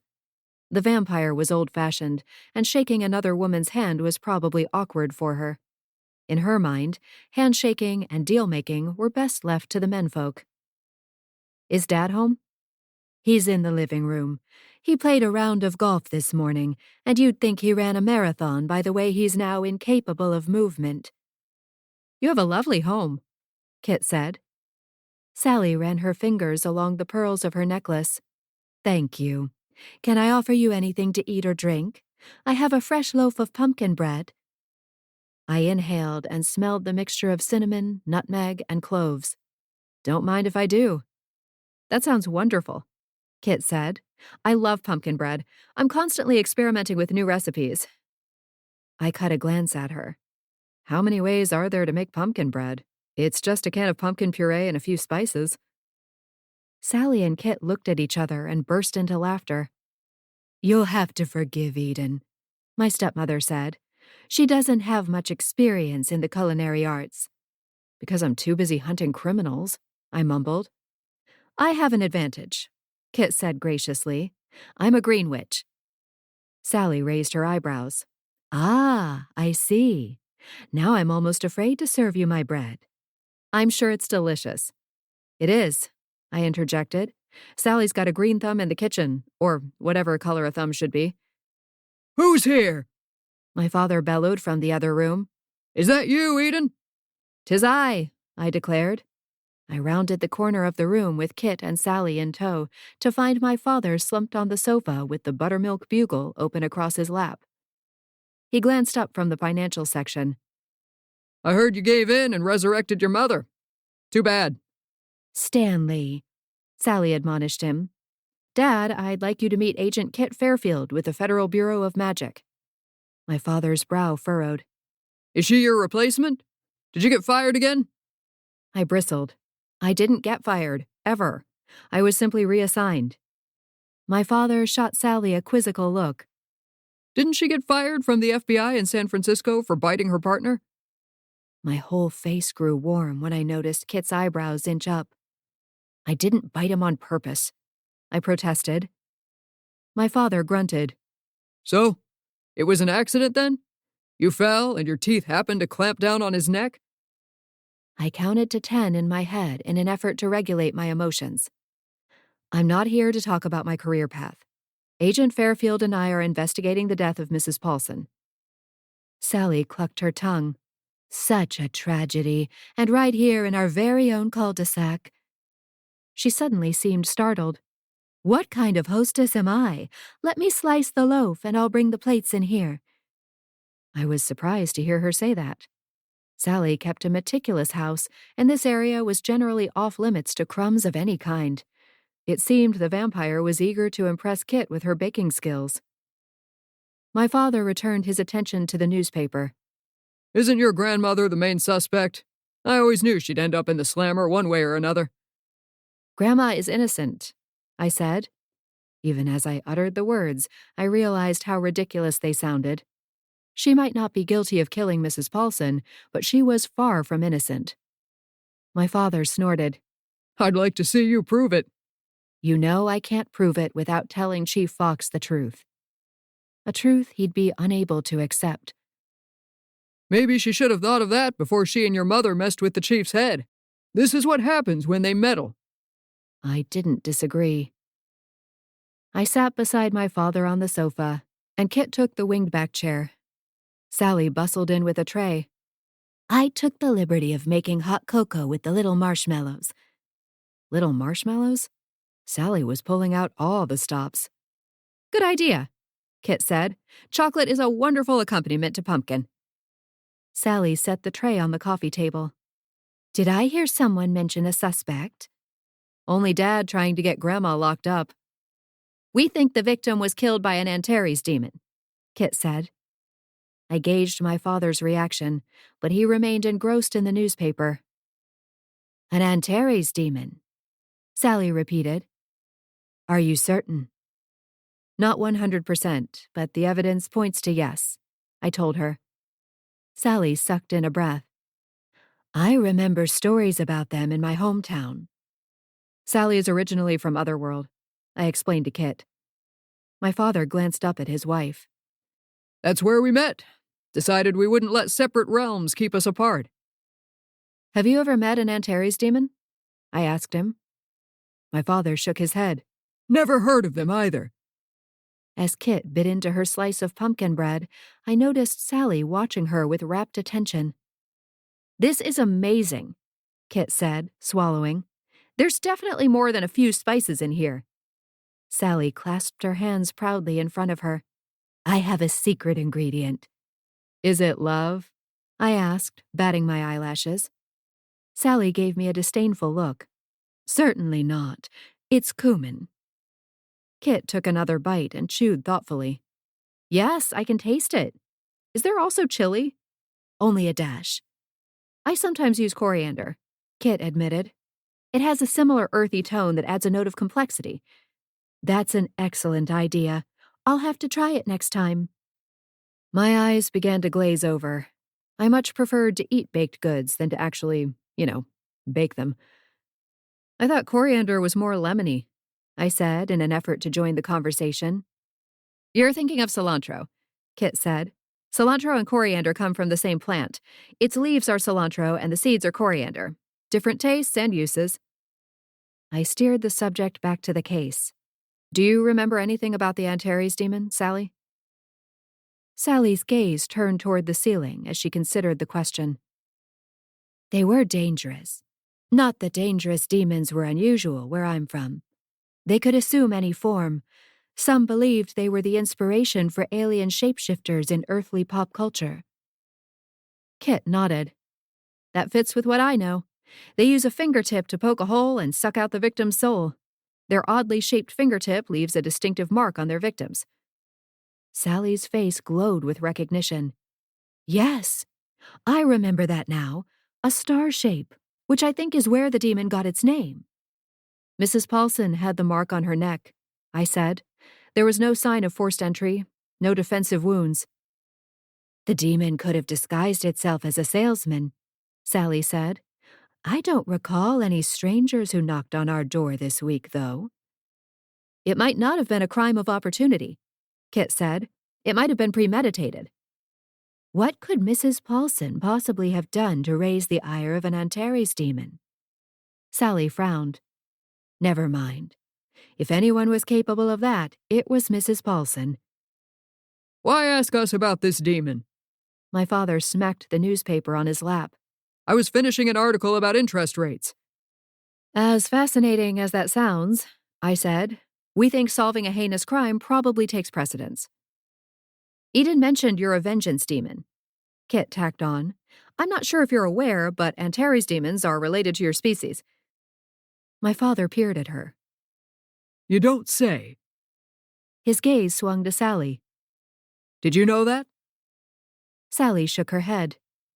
It's possible that you might have a sixth sense when it comes to rooting out an Antares demon, Kit continued. Have you met anyone new recently that set off your radar? I asked. Anyone at the country club or the store? I don't go to the store, my father said. That's Sally's job. Sally rubbed his shoulder. Stanley is very traditional. That's one word for it, I mumbled. I don't like new people, my father declared. If I noticed one, I'd just walk the other way. I looked at Kit. He's an extrovert. My father slammed his fist on the arm of the sofa. I'm extroverted when I want to be. Do you think you could be a successful vengeance demon without the ability to be sociable when the situation demands it? Kit scraped the last of the pumpkin bread off her plate. You're a practicing vengeance demon? No, my father said slowly. Did I say successful vengeance demon? I meant salesman. Kit let the comment slide. I drank the hot cocoa, swallowing the marshmallows one by one like I was a hippo in the Hungry Hungry Hippo game. It was the little things that made life enjoyable. I hope you catch this demon, Sally said. I hate to think they can be lurking in our sweet little town, waiting to kill again. If it targets ill-tempered women, you'd better keep an eye on your mother and grandma, my father said. I'll make a note of it, I said wryly. Kit rose to her feet. Thank you for the treats, Sally. They were delicious. Sally beamed, displaying her delicate fangs. You're most welcome. Feel free to stop by any time. Not during my shows, my father said. I like to watch them live. None of this streaming nonsense. Kit and I exited via the kitchen. Sorry about that, I said, as I tended to do after someone had been subjected to my father. He's a character, Kit remarked. I hate to ask, but now I'm curious. What was that about biting your partner? I squeezed my eyes closed and wished the ground would swallow me whole. I inadvertently activated one of my fury traits in the middle of a job. A fury trait that involved biting people? That's one I haven't heard. I can temporarily acquire the powers of other supernaturals. I try not to use it because of the kind of thing that happened with Fergus. I siphoned a vampire's abilities without realizing it and attacked my partner. I shuddered at the memory. After the incident, They transferred me to this FBM outpost. I paused. Fergus is fine, by the way. No permanent injuries. Kit stared at me in wonder as we crossed the yard toward the barn. You can siphon? I nodded. I have a lot of powers, but that's probably the one I consider most dangerous. No kidding. Can you siphon any supernatural's power? Pretty much, and it weakens them, so I can use it as both offense and defense. Kit whistled. That's impressive. I'm surprised you haven't been tapped for hex support. Why is it a secret division? She shrugged. The usual reasons. Bureaucracy, protection of fragile male egos when they're not selected, autonomy. And they only choose extremely powerful supernaturals? Kit nodded. It's a prerequisite. Sometimes you're up against the strongest adversaries there are. You need the skills to protect yourself. She peered at me. Do you think you might be interested? I could put in a good word for you. I know they're looking for agents. Once upon a time, hex support would have appealed to my ego and my need for validation. Now, it only sounded like an intriguing career path for someone else. I'm happy enough here, I said. Or at least I was, before the incident. Are you sure? I hope you don't mind me saying, but you don't seem happy. I'm dealing with a few personal challenges, but this too shall pass. It had to. Chapter 10. Instead of returning to the office, Kit and I remained on Munster Close and headed a few doors down to the Grace House. It occurred to me that the Ancient Sisters might be another resource for learning about the Antares demon. On our way, my phone buzzed. Hey, Neville, what's up? I thought you'd like the results of the dirt from Agent Fairfield. You mean actual dirt, right? Not gossip? Yes, actual dirt. I switched him to speaker mode. Anything good? Traces of plants. I pretended to snore. It's dirt, Neville. Traces of plants are a given. But none that are present in the victim's garden. This dirt came from elsewhere. Okay, that's strange, I said. Chief Fox said the same thing about evidence he took from the house, that it didn't contain any plants from her extensive garden. I looked at Kit. Where did you find the dirt? On her front porch. You probably stepped on it on your way inside. Which plants did you identify, Neville? Neville read out the names. Chamomile, ginkgo, ginger. He paused. Sounds like someone spilled the tea, and I'm not talking about gossip this time either. He snickered at his own joke, bless him. Good one, Neville. Does an Antares demon need certain plants for survival? I asked. Maybe it was drawn to her garden in search of them? No, Kit said. Their design is fairly primitive. They don't need much of anything at all. Lucky them. If only my needs were as basic, I might not be suffering so much right now. I've also added the Antares demon to the app, Neville said. Great idea. Let me know if you learn anything else. Will do. Neville out, the wizard said, and disconnected. I tapped the screen and opened the app for a quick look. Kit studied the demon identification app on my phone. Neville made this? I nodded. The wizard is a real wizard when it comes to technology. He was the magical cue to my snake-haired bond. I'm seriously impressed. You've got a real gem there. Don't I know it? I couldn't have survived this long at my job without him. I stuffed my phone in my back pocket. I sincerely doubt that. Kit gave me an appraising look. What's it like to be a Fury? What's it like to be a witch from a legacy family? Hard, Kit said. I smiled. Same. We arrived on the Grace doorstep and heard a commotion inside. Kit gave me a look of concern. They're muses, I explained. There's always a lot going on. Ah. The door creaked open, and Aggie's voice called over the din. Come in, Eden. Are you omniscient now? I called back. No, we can see you on the security camera. We're in the courtyard. There was a pause, and then, turn off the music. We have visitors. The house fell silent. I guided Kit to the courtyard, which appeared to be currently serving as an art installation space. Aggie was directing a young man on where to place a giant red cube. I didn't realize you had company, I said. This is Swen, Aggie said. He's helping us around the house. I can't lift things the way I used to, so we agreed to hire help a few days a week. Swen looked about 20 years old. His dirty brown hair was parted in the middle, and he wore a red plaid shirt with jeans. Nice to meet you, Swen, I said. Would you mind giving us a few minutes alone? Is this about the incident? Aggie asked. I nodded. Aggie made a scooting motion at Swen. Take a break, young man. I've got short-rib tostadas in the kitchen if you're hungry. Swen broke into a broad smile. I had a feeling food was his love language. The young man bolted from the courtyard in search of his next meal. Since when do you have a security camera? I asked. Since this morning. Swen took care of it for us. He thinks older ladies can't be too careful in this day and age. Thalia! Charity! Aggie yelled. The older woman's sisters flocked to the courtyard.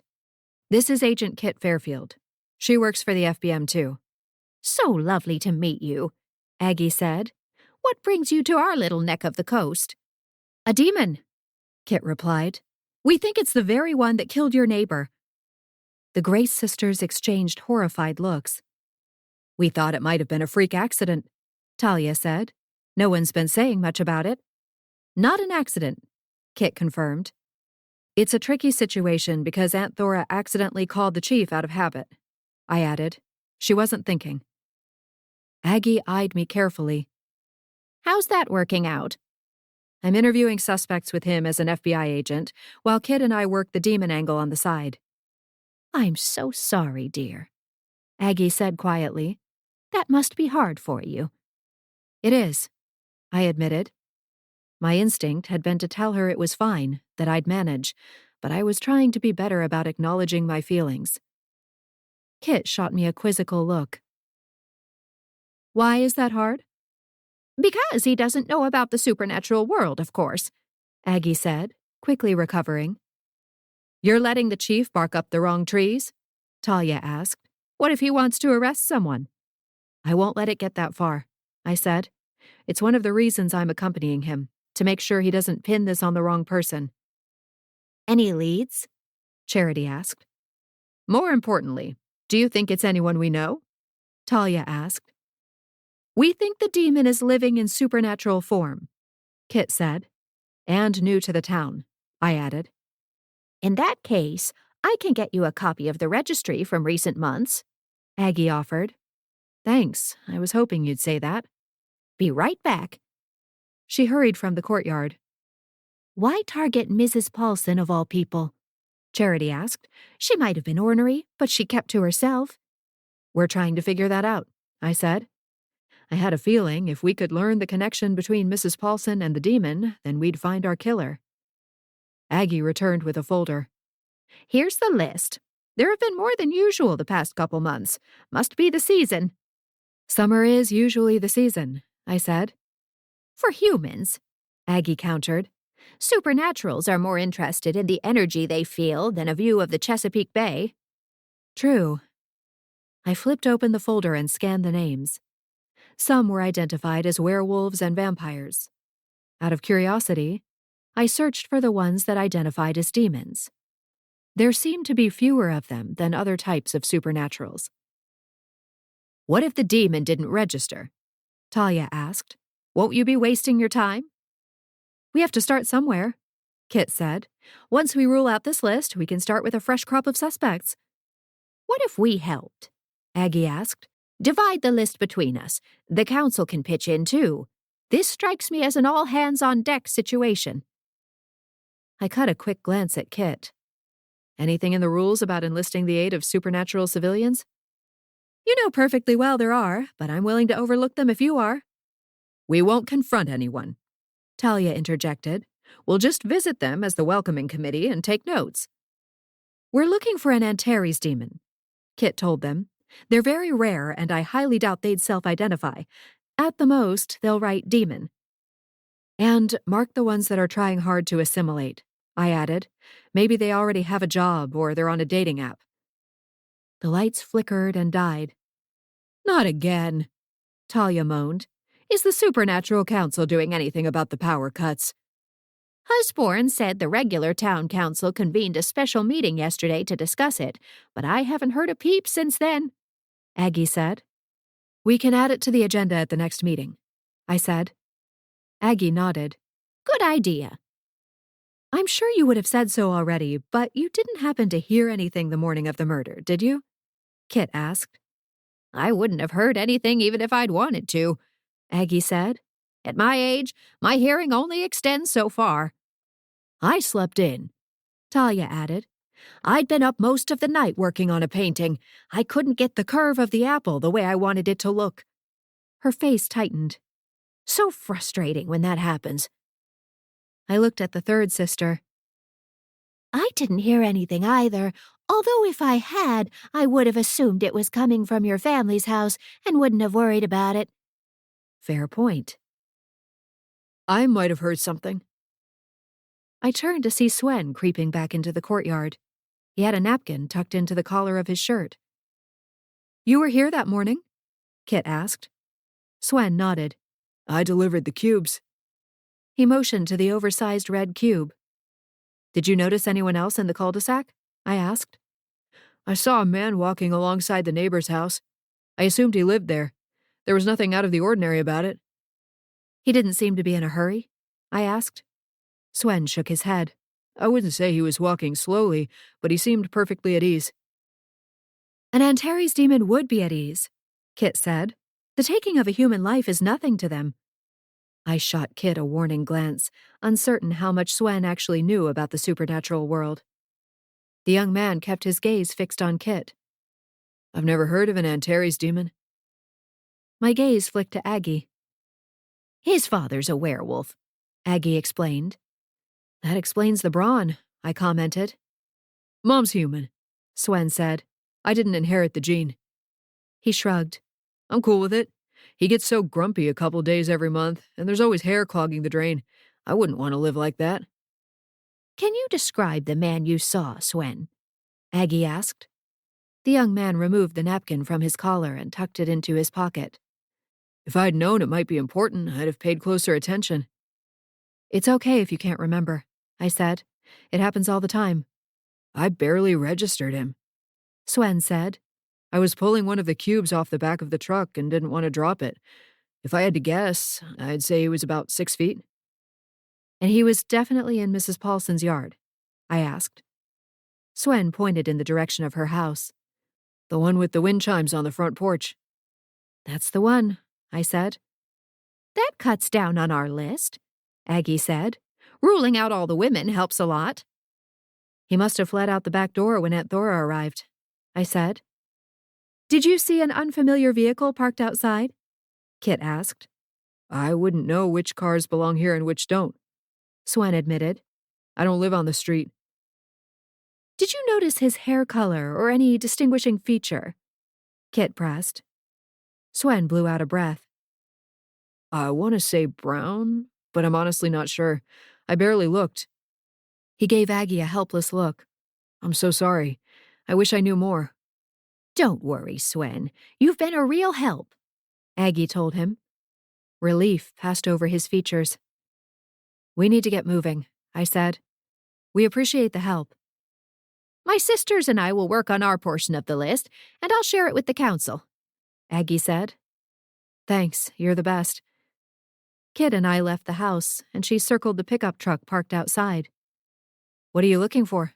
I asked. What if Swen made up the story about seeing a man outside the house? Wow, you're far more cynical than I am. Kit cocked her head. That didn't occur to you? No, you heard him. His dad is a werewolf and his mom is human. You don't want proof of that? I sighed. She made a good point. Swen's reported sighting could have been an effort to divert our attention away from him. By his own admission, he was present at the time of the murder. He could have easily entered the house, killed Mrs. Pollson, and walked over to the Graces without being seen or heard. But why? I asked. She shrugged. The Antares demon I crossed paths with was a killer. Do you think he'd be hiding in a 20-year-old's body and helping the Graces move art installation pieces? It does seem unlikely. Still worth pursuing. I'll shoot Neville a message to check him out. I pulled out my phone and sent him a text. Afterward, she and I scrolled through our portion of the list. Does this mean we shouldn't cross off the women?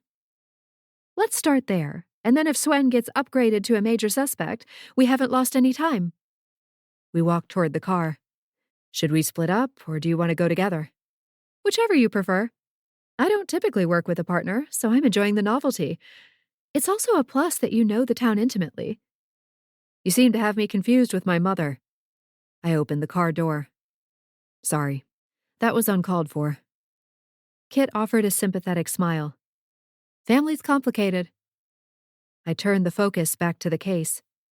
Should we start with the first male name on the list? Vaughn, Kit said. Skip to the next one. I interrupted. Why? Because he's a vampire and I already have my eye on him. Kit stared at me. Are you certain he's a vampire and not pretending to be one? I'd bet my career on it. Okay, then the next name on the list is Uther Lundgren. She reeled off the address. Got it. I drove out of the cul-de-sac toward the south end of town. Uther lived on a single street of mobile homes. His house had a collection of metal sculptures in the yard. The only one I could identify was a flamingo. The rest were too abstract. The door opened before we had a chance to knock, as though he'd been expecting us. Are you Uther Lundgren? I asked. That's right. We flashed our badges in unison, and I suddenly felt like we were in a buddy cop show. Oh no. What did Luther do now? Luther? I asked. My son. Isn't that why you're here? Luther and Uther Lundgren? Does your son typically find himself in trouble, Mr. Lundgren? Kit asked.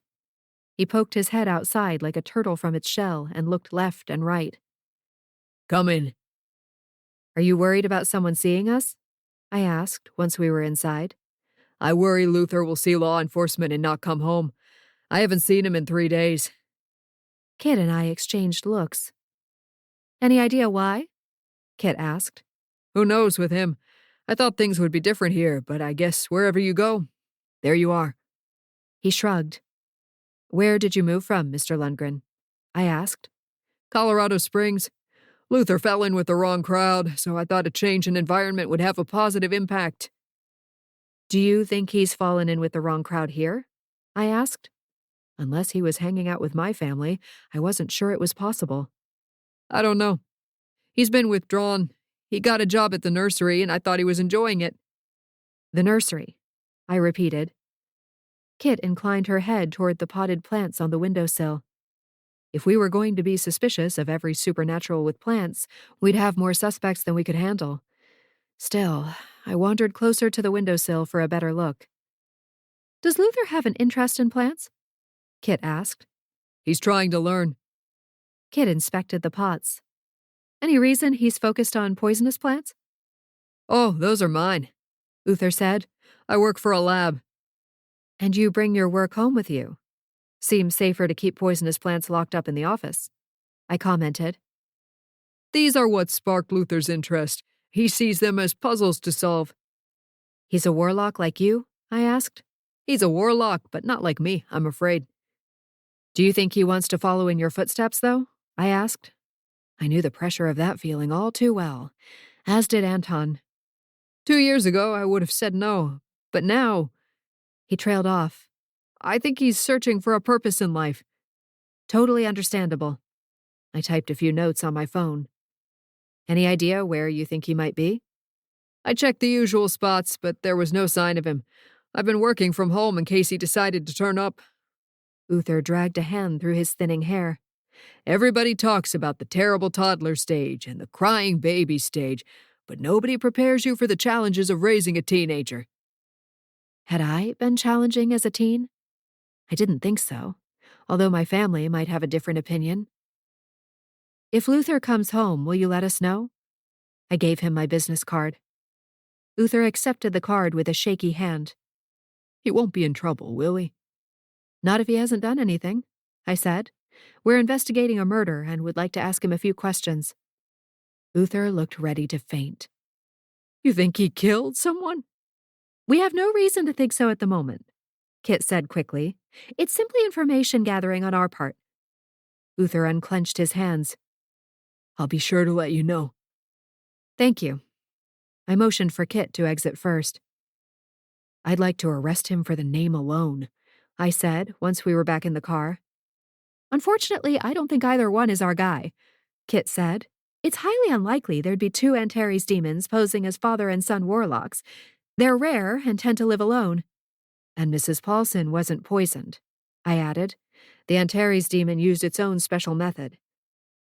Kit lapsed into silence, appearing to think. I guess we keep looking then. I started the car. I guess we do. Chapter 11. Kit and I managed to cross 3 more names off the list after our visit to Uther Lundgren. Neville's reply also ruled out Swen as a suspect, which relieved me. For whatever reason, I didn't want the helpful young man in the Grace home to be a stone-cold killer. I finally headed home to let out Princess Buttercup and make something to eat. I was famished.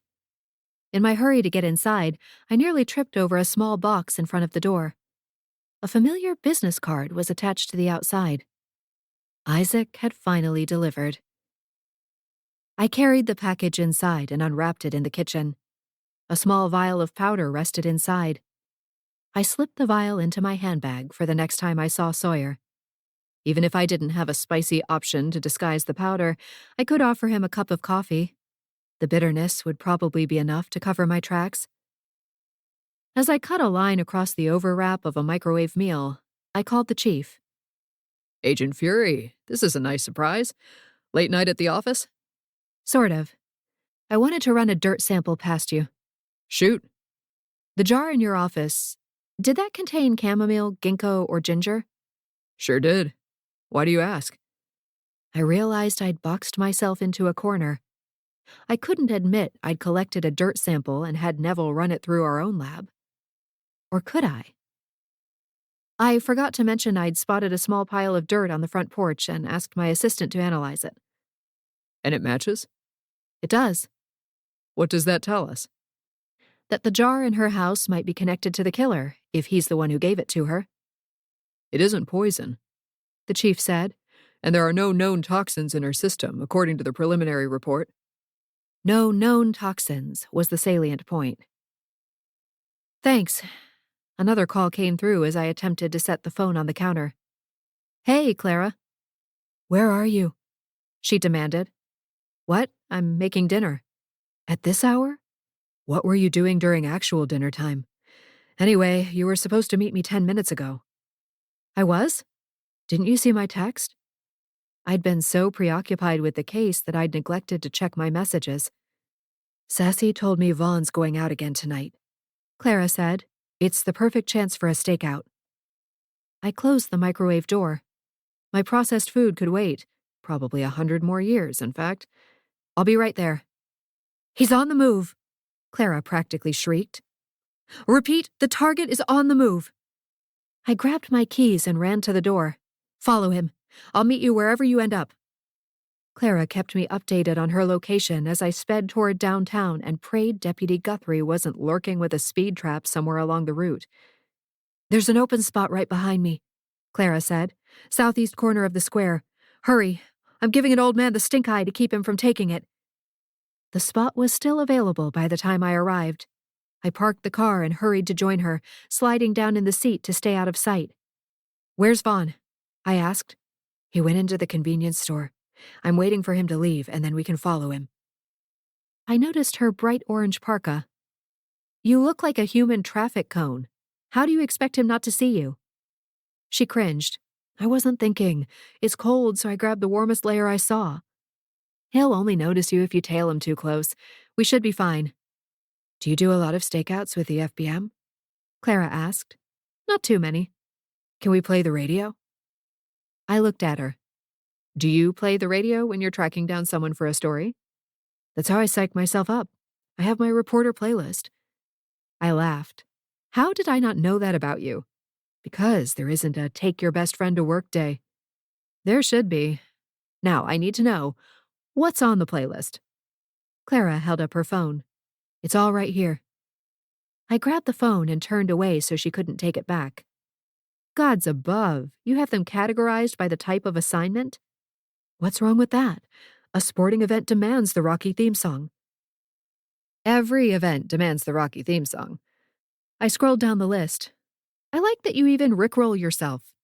Never Gonna Give You Up is a classic for any source. I tapped the play button for Radiohead's Creep. Which assignment is this for? Anytime I interview a government official, except Mayor Whitehead, of course. I snort giggled. I'm starting to feel guilty about this, Clara admitted. Why? Because I gave you such a hard time when you wanted to get involved. I was so sanctimonious, and now here I am, crumbling like a cookie. We're doing this out of love.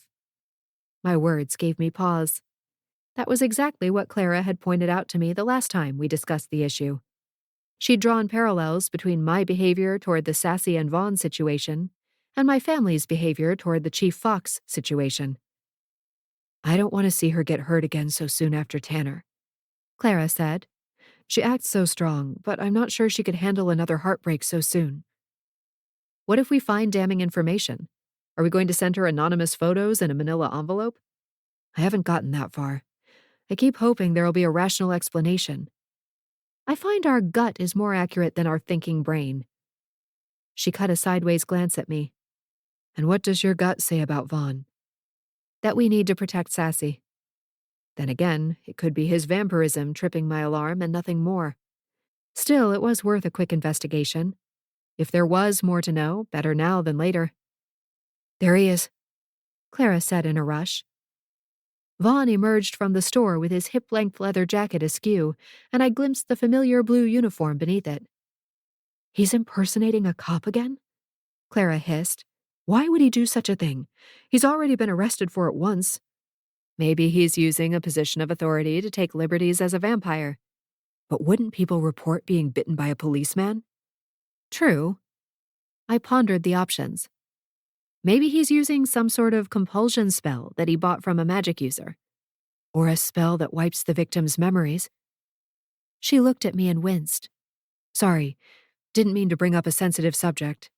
It's fine. We continued to watch Vaughn swagger down the street like he was John Travolta in Saturday Night Fever. He does have a nice rear view, Clara remarked. Does Sawyer's uniform fit him that snugly? I'd rather not think about his backside right now, or any other part of him. Understood. Vaughn crossed the street at a red light and walked along a pedestrian-only path. We'll have to follow him on foot, I said. I opened the car door, and I'm a creep spilled into the night air, followed by I'm a weirdo. Several heads turned toward us as Clara fumbled to turn off the music. We exited the car and sprinted across the street in an effort to follow him. There, Clara pointed as Vaughn turned down a side street. I raced forward and slowed to a jog when I realized Clara wasn't beside me. I'm holding you back, she said, panting. Go on without me. Save yourself. I thought we were saving Sassy. It didn't fit the moment. Try as she might, Clara couldn't keep pace with me, and we lost sight of him in the alley. There's nothing down there, I said. I examined the brick walls of the buildings. There wasn't even a secret speakeasy door. Do you think he knew he was being followed? He's a vampire. He probably can sense a stalker. It was possible, but unlikely. I think he's too self-absorbed to notice anybody following him. Good point. She threw up her hands in frustration. I don't understand where he went. My phone vibrated, and a tiny thrill shot through me when Sawyer's name flashed on the screen. Hello? Agent Fury, I'm glad I caught you. Are you busy tomorrow? For you, Chief? Never. Glad to hear it. I'm going to speak with the cousin Barnaby told us about, Carolyn Webb. Care to join me? I'd love to. Clara shot me a quizzical look. What's going on? She mouthed. I'll pick you up tomorrow at 10. Wear your snarkiest t-shirt, or I might not recognize you.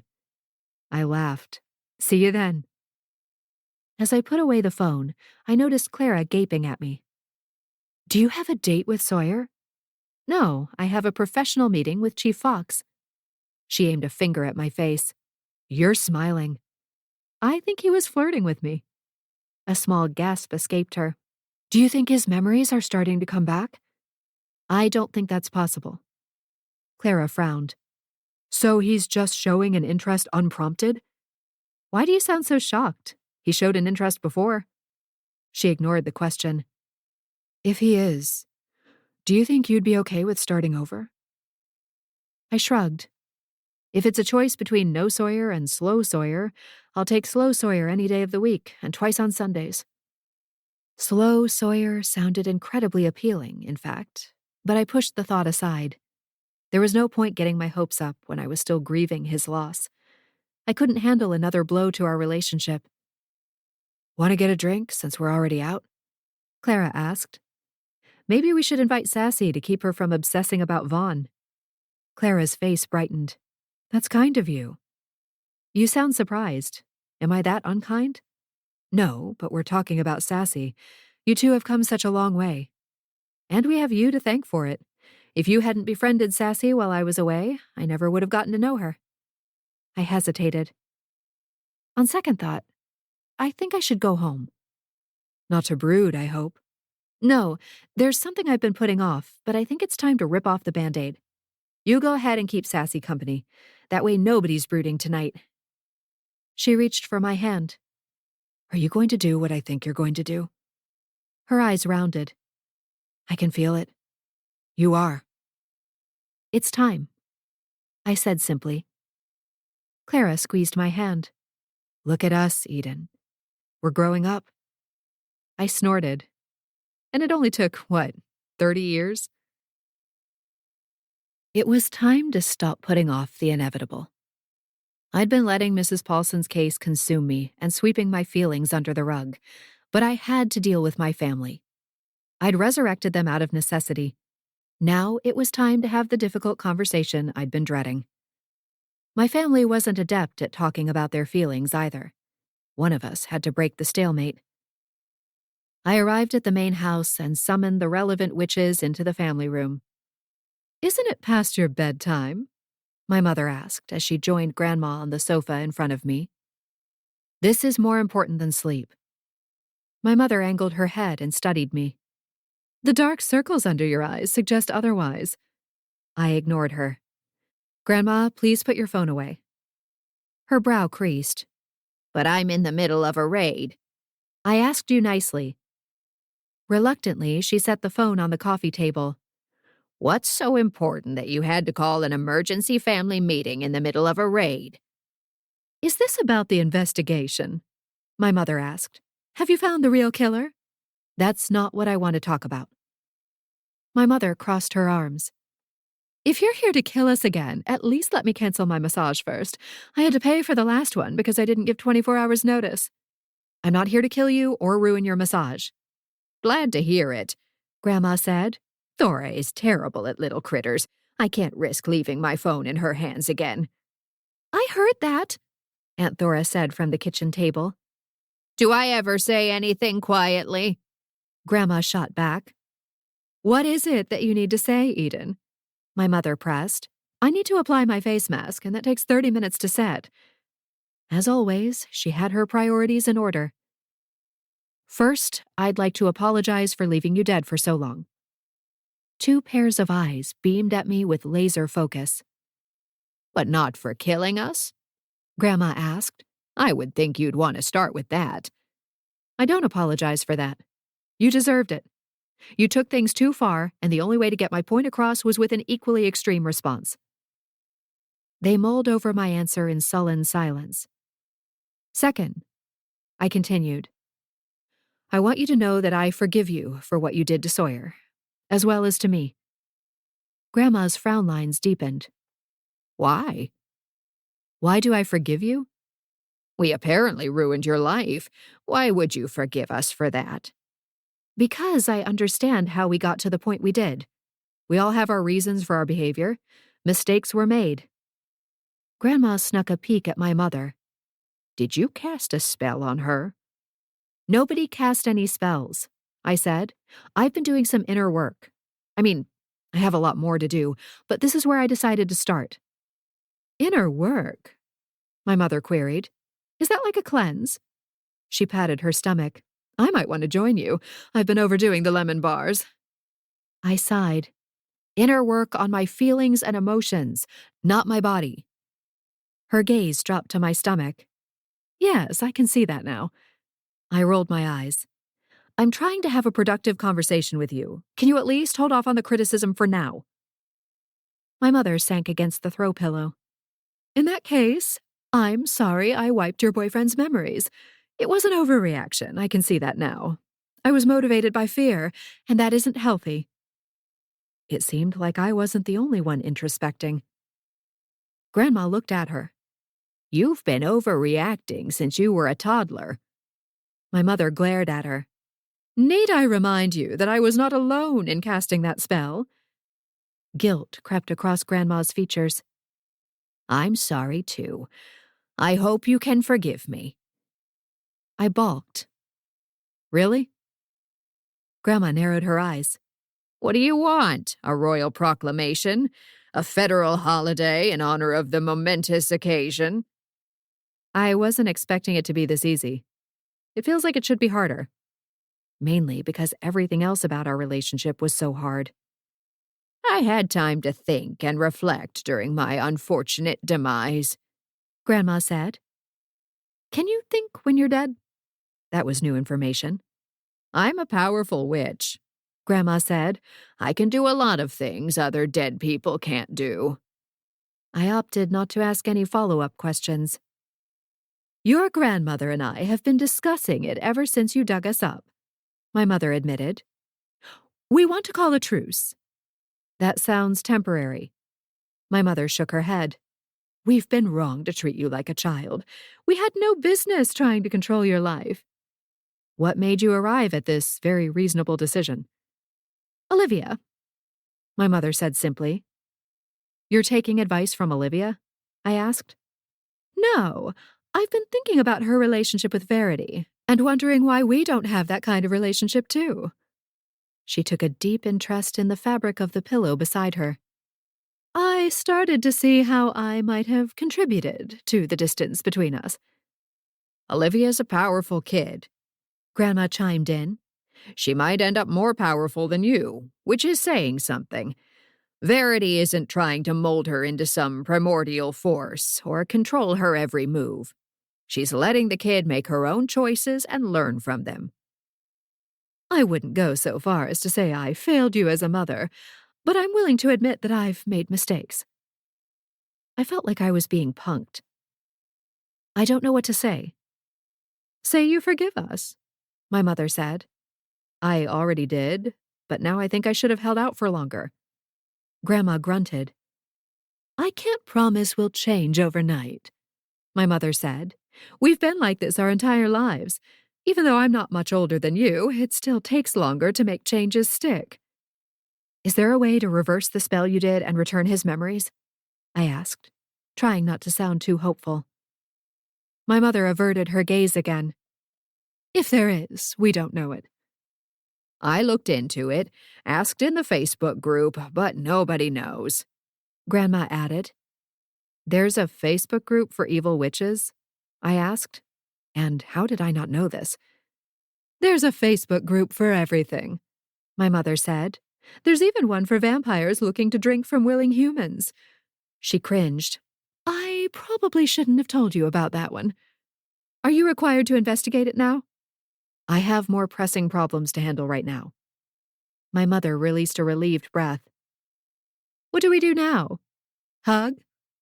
She smoothed down the front of her pale pink shirt. This is silk. I don't want to crease it. Nobody has to do anything that makes them uncomfortable. I told them. Just wanted to clear the air. Would you have left us longer if Mrs. Pollson hadn't died? My mother asked. I honestly don't know. Probably. You really love him, don't you? My mother asked, with a hint of tenderness that took me by surprise.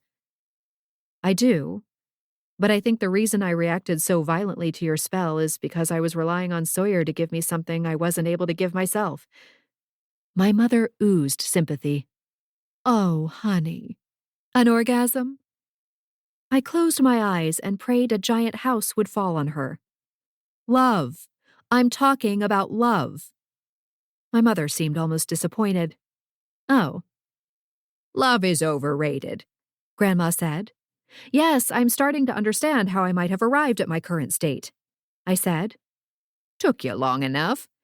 Grandma swiped her phone from the table. If we're finished emoting, I'd like to get back to my game.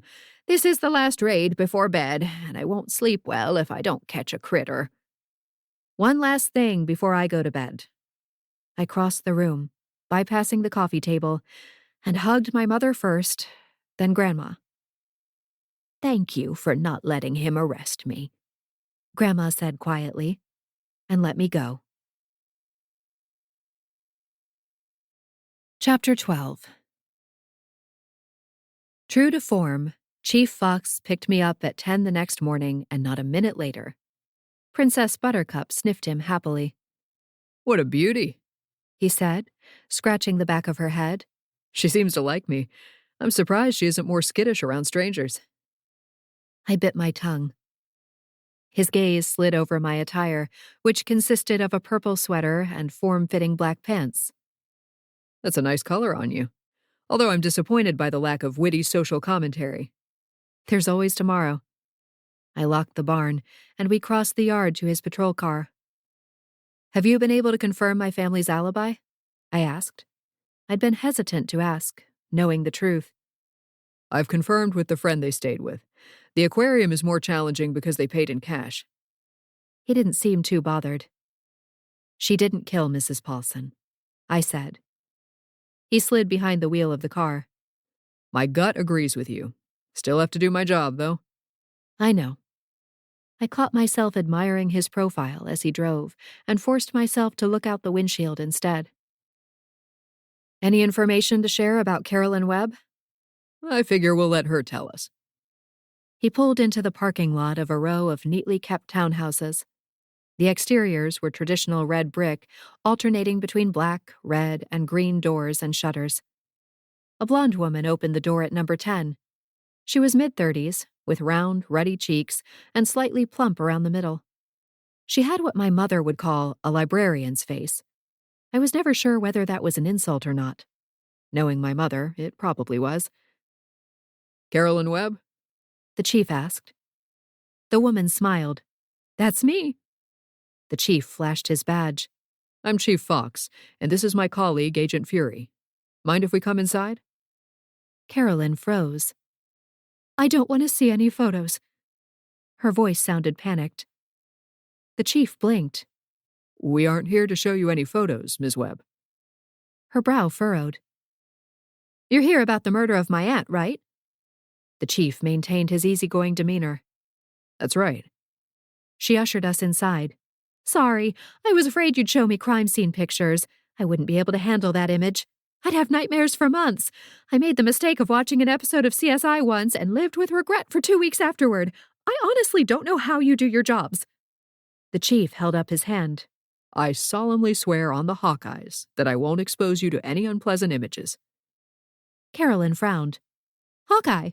Like the Marvel superhero? University of Iowa football team, I clarified, the chief's alma mater. He broke into a broad smile. You remember that too, Agent Fury? I don't remember telling you about my team. I kept my emotions at bay. You mentioned it once in passing. I have a gift for personal trivia. Pretty impressive, he remarked. Probably one of the many reasons you're good at your job. My insides warmed. He definitely seemed to be flirting. Carolyn motioned for us to sit in the tidy living room. There were minimal mementos. The 2 end tables made space for coasters and not much else. A remote control rested on the arm of the sofa. No sign of a fire stick, which suggested she didn't spend much time watching television.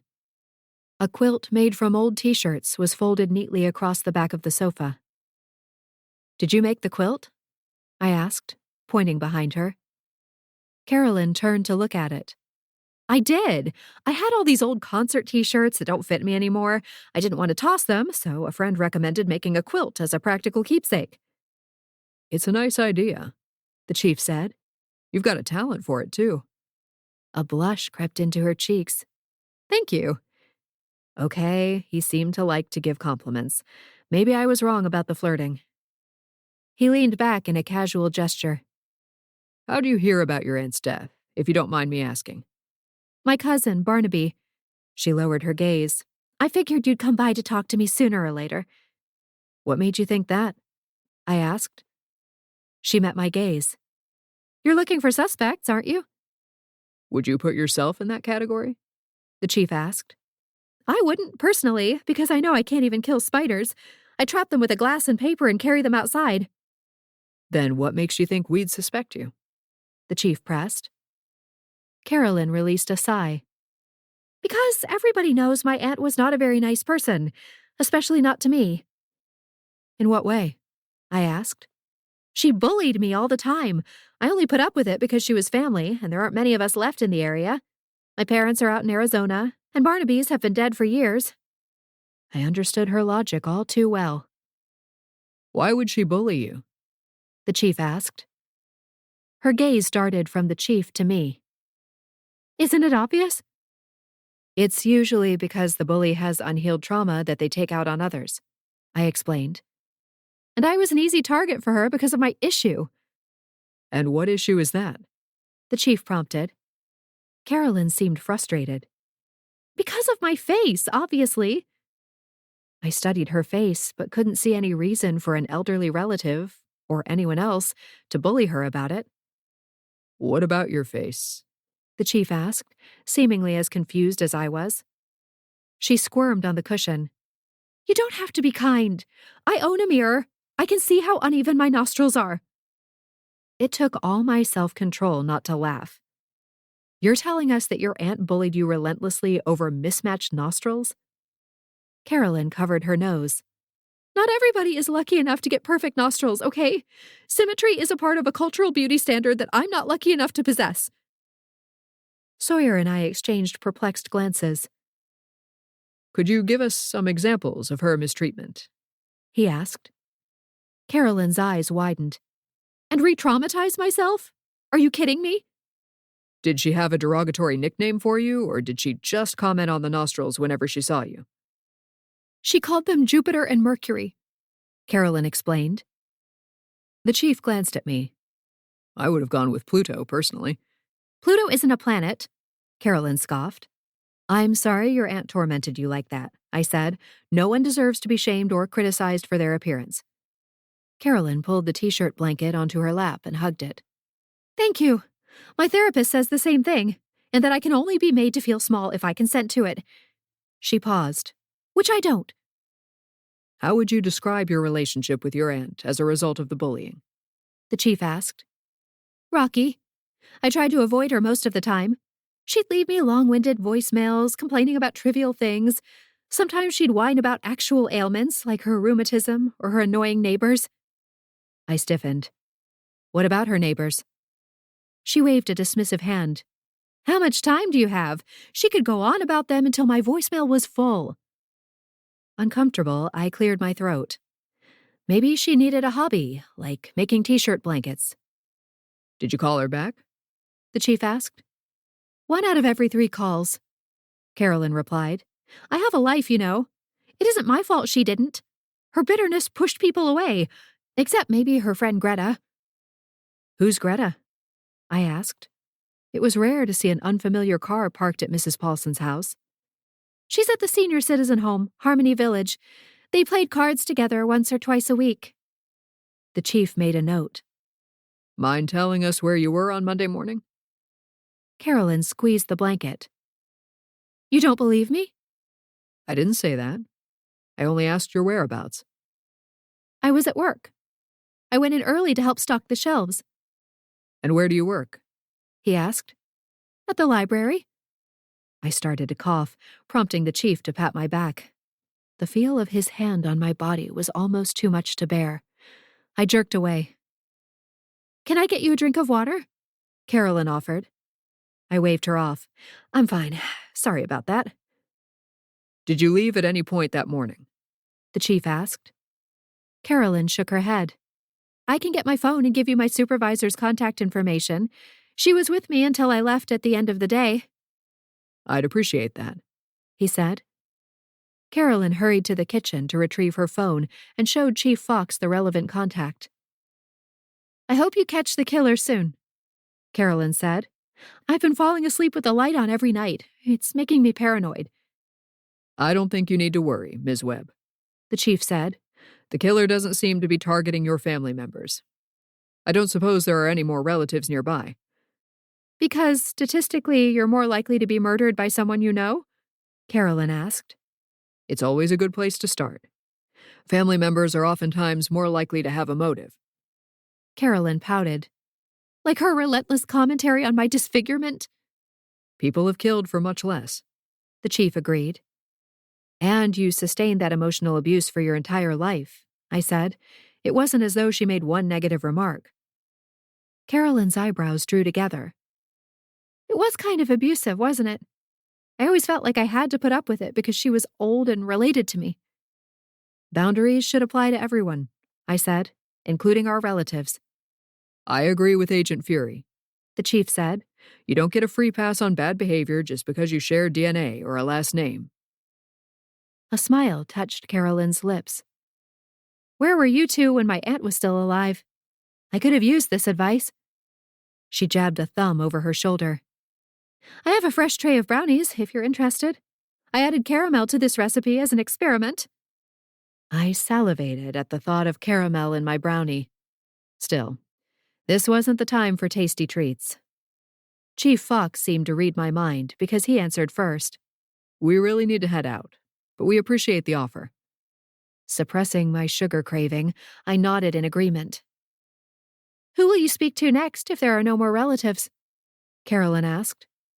Greta sounds like a good lead, the chief said. She might know about any recent disagreements your aunt may have had. I assume you checked with the horrible neighbors. The chief suppressed a smile. I did indeed. I'll be sure to let you know when I have information to share. Carolyn pursed her lips slightly, so I felt compelled to add, Chief Fox is the best this town has ever seen. If anybody can solve your aunt's murder, it's him. Flashing me a grateful smile, she peered into my eyes. Has anyone ever told you that your eyes are insane? I slammed my eyes shut. No. Weird. You should get a glaucoma test. It might be a sign of a disease. I opened my eyes, but kept my gaze directed elsewhere. I'll take it under advisement. Somehow it seemed appropriate that the woman upset over mismatched nostrils would call attention to the eternal flames in my eyes. Another dead end, Sawyer said as we crossed the lawn to the patrol car. Forget suspects, even motives seem to be thin on the ground. Although I hated that he was wasting his efforts, there was nothing I could say on the subject. Sawyer cut a glance at me as he opened the car door. For what it's worth, I don't think your eyes are insane. Thanks. In fact, I noticed them the other day and thought how pretty they are, like two Olympic torches burning. I've never seen anything like them. A wave of longing crashed over me. That's a wonderful description. Thank you. He grinned. You're welcome. You know, I was about to grab some lunch and then head over to the animal rescue. Feel like getting a bite to eat before hugging a few puppies? I gazed at him, barely able to catch my breath. Sounds like a perfect day. I was thrilled that Sawyer chose a Mexican restaurant. When he ordered the fiery chicken soup, I practically stood on the table and cheered. This was the perfect chance to test the witch doctor's powder. I ordered a margarita, and he ordered a bottle of Dos Equis. We ate our way through a basket of chips and salsa, chatting about the case. He even mentioned his Aunt Wilfrida, and I had to nod and feign ignorance about her fondness for SpaghettiOs. Despite the memory loss, he was still Sawyer Fox, the man I adored. That much hadn't changed. The waiter set down the main courses, and my hands began to sweat. Part of me was terrified to use the powder. What if it worked? Sawyer would be so angry with my mother and grandma. What if he wanted to exact human punishment? What if he wanted to eschew the supernatural world completely, including me?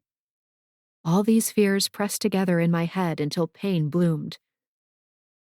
Are you feeling okay, Agent Fury? Call me Eden. I gulped down the margarita. I'm fine, just thinking about the case. He started eating the soup, and I realized I needed a diversion in order to dump the powder. I slipped the vial out of my purse and twisted off the lid under the table. Is that a stray dog? I asked, peering outside. Sawyer jumped out of his chair and spun toward the window. I quickly dumped the contents in the bowl of soup and shoved the empty container back into my purse. I don't see one, he said, returning to his chair. I think it was a trick of the glass. He sat down. That's better than having a stray dog outside in the freezing cold. This is the worst time of year for them. Wait until February when it's more likely to snow, I said. He resumed eating, and I tried not to watch him too closely. How's your soup? I asked. Pretty spicy. Too much cilantro, though. I'm not a fan of that taste. Don't love the smell either. I feel that way about black licorice. When I worked for the FBI, I accidentally ate some and ended up tasting it for days afterward. It really ruined sushi for me. He stared at me with a funny expression. You said when you worked for the FBI. I plastered on a smile. Did I? I meant to say in San Francisco.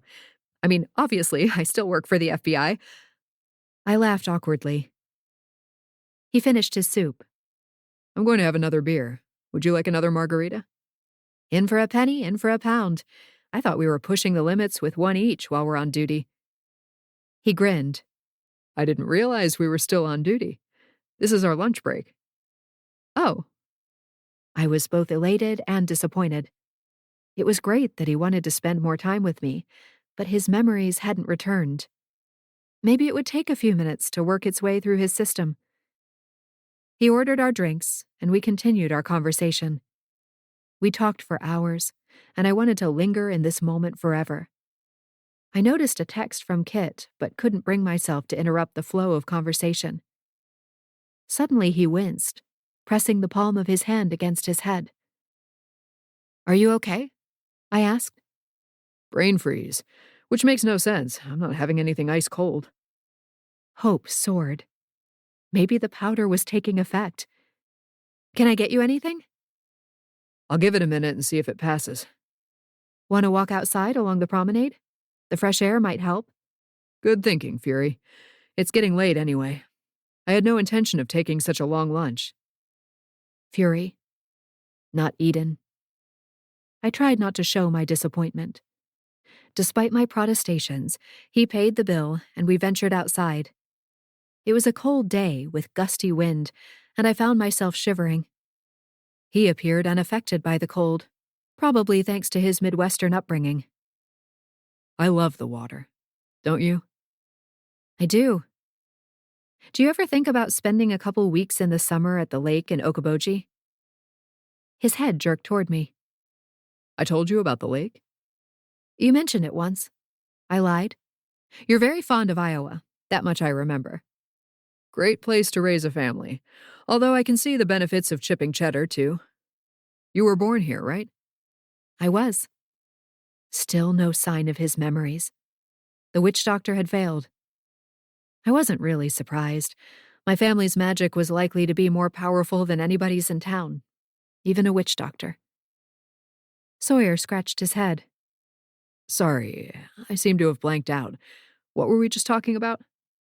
The town. My pulse raced. Was this a sign that the powder was working? Oh, the Puritan founders, right. His head bobbed. I remember now. I studied him. What else do you remember? He patted his stomach. I ate too much, and spicy Mexican might not have been the best choice for my steak and potato stomach. I forced a smile in an effort to disguise my disappointment. Your brain seems to be working again. Must have been a glitch. You're the computer crime expert. I guess you'd know. He gave me that familiar, lopsided grin, and my heart melted. I longed to hold his scruffy face in my hands and kiss him. I should go. I choked out. It was too hard to be this close to him, yet so far away. Hot date later? He asked. My throat tightened. No, just a boring meeting tonight. Is there any other kind? I resisted the urge to invite him along, to tell him that he regularly attended these meetings with me. But I knew I couldn't throw him in the deep end. It would likely backfire, and I didn't want to risk losing him forever. I'll check in with you tomorrow about the case, I said. You sure you don't have time for puppies? As much as I wanted to spend more time with him, I couldn't bear it. I wish I could. Give Achilles a kiss for me when you get home. Oh, he gets plenty of kisses. Don't you worry. He's not starved for attention. We stared at each other for an awkward moment. I wanted so desperately to believe he remembered the truth about me, about us. But it didn't happen. Our history was lost forever, and Sawyer Fox would not be much more than a stranger. In a heartbeat, I'd gone from a romantic relationship in full bloom to unrequited love. It wasn't fair. Speak to you soon, He finally said, and walked away. I continued to stand along the promenade, staving off the chill as best I could. I gazed at the blazing sunset, the kind that made it look like the sky was on fire, but it was so stunning to behold you didn't even mind that the world was burning. I ached not to share its beauty with the one I loved. I would have to appreciate it alone. I spread my dark wings and vaulted from the ground. I wasn't in the mood to suppress my fury traits. For once, I wanted to take advantage of them, if only to soothe my broken heart. I flew skyward toward the fire. It felt like I was about to fly straight into the sun. I was Icarus, tempting fate by getting too close to what was off limits for mere mortals. But I was no mere mortal. I was Eden Joy Fury, wearer of a crown of snakes and dark gray wings, owner of eyes that reflected eternal flames, possessor of strange and wonderful powers, and I could enjoy this sunset by myself. Because I was enough. Chapter 13. My phone buzzed as I parked the car at Chop House. My pulse sped up when I recognized the witch doctor's number. Hello, Isaac. I remained in the car with the door closed, not wanting to be overheard by anyone else in the parking lot. Have you tried the powder yet? I did. And? He prompted. No dice. I felt strangely guilty telling him it didn't work, as though it were somehow my fault. Nothing at all? He lost his train of thought for a minute, but then seemed to recover. Interesting. Did he lose any more recent memories? No. I quizzed him, but he passed with flying colors. If only he'd recovered all the ones that had been lost. I'm happy to craft a different formula if you want to try again. Sometimes the body requires more potent ingredients. Let me think about it and get back to you. As you wish. I wasn't ready to make a decision. Another powder was another chance to restore his memories, but also another chance to screw up and mess with his mind. I entered the restaurant and spotted Julie and Meg at a table, along with a few of Meg's friends. As usual, Meg was the only one without her nose in a phone. The teenager prided herself on staying disconnected, much to her mother's dismay. Julie wanted her daughter to be a normal teenager, even if it meant adopting unhealthy habits. I waved from across the room, and Julie beckoned me over. This looks like a fun group. What's the occasion? I asked. My birthday, Meg said. I frowned. Isn't your birthday next week? I was pretty good at remembering family birthdays and anniversaries. Yes, but my dad wouldn't give us a reservation that day, Meg said. He has to close the restaurant for a private party. Julie leaned forward and whispered, The new mayor wants to celebrate his win here. I rolled my eyes. Jason Swift caused problems wherever he went, it seemed. Raphael's in the kitchen if you want to say hi, Julie said. I think I will. There was no sign of Kit yet, and I was eager to scold my cousin for hosting Swift's private party. I kissed the top of Meg's head. Happy early birthday. Thank you. Any gift requests? She needs warmer clothes, Julie interjected. She acts like it's springtime outside. My blood keeps me plenty warm, Meg said pointedly. She meant her werewolf blood, of course, but she wasn't willing to be specific in front of her human friends. It was a shame I had to attend the Supernatural Council meeting, or I'd invite Julie to dine with me and leave the teenagers to themselves. Julie's helicopter mom blades threatened to take out the whole restaurant. It had to be stifling for Meg. I continued to the kitchen, where I heard Raphael barking orders to the staff. Never ever chop that, He admonished one unlucky person. You need to parse. Where did you learn to wield a knife? Prison? I waited until he paused for breath to greet him. I can see you're busy, I said. Eden, you're here. Is it that time already? His brow creased. Where do the days go? I leaned my hip against the counter, and he waved me off. Standards, he snapped, and immediately wiped down the edge of the counter. Speaking of standards, where are yours? I heard Jason Swift is taking over the restaurant next week, I said. He heaved a sigh. He wants to celebrate his win in style. I can hardly blame the man for choosing Chop House. Did Julie complain that I was depriving our daughter of a meaningful birthday memory? No, Meg seems happy celebrating with her friends right now. His eyes twinkled. I have a special cake for her. It's shaped like a cottage and has a wolf outside. You can even see Little Red Riding Hood in the window. He did a chef's kiss. Ida is a creative genius. Sounds amazing. Be sure to take a photo. I wasn't entirely sure that Meg would enjoy the werewolf stereotype as the focal point of her birthday cake, but it was none of my business. He regarded me. You're disappointed that I'm accepting Swift's business. I'd prefer you cater to more deserving clientele, but your business is none of mine. I can't turn down the opportunity to become the new mayor's go-to spot. As long as he doesn't show up on council meeting nights, we're good. His brow lifted. An excellent point. I'll make a note in the calendar for future reference. It would be awkward for the mayor-elect to discover a secret council meeting happening right under his nose. Try and push the bacon-wrapped scallops tonight, Raphael urged. I've tweaked the recipe, and I think it's going to be the Sistine Chapel of appetizers. High praise indeed. I'll spread the word. Oh, since you're here, why don't you make yourself useful and carry these back? He motioned to the tray of fairy dust drinks that we drank at the start of each meeting. I lifted the tray and exited the kitchen, carefully making my way to the private room at the back of the restaurant where the meetings were held. New job? Hugh asked as I entered the room. Hardy har. I set the tray on the table and took my usual seat. Hugh reached for a glass of fairy dust, and Adele smacked his hand away.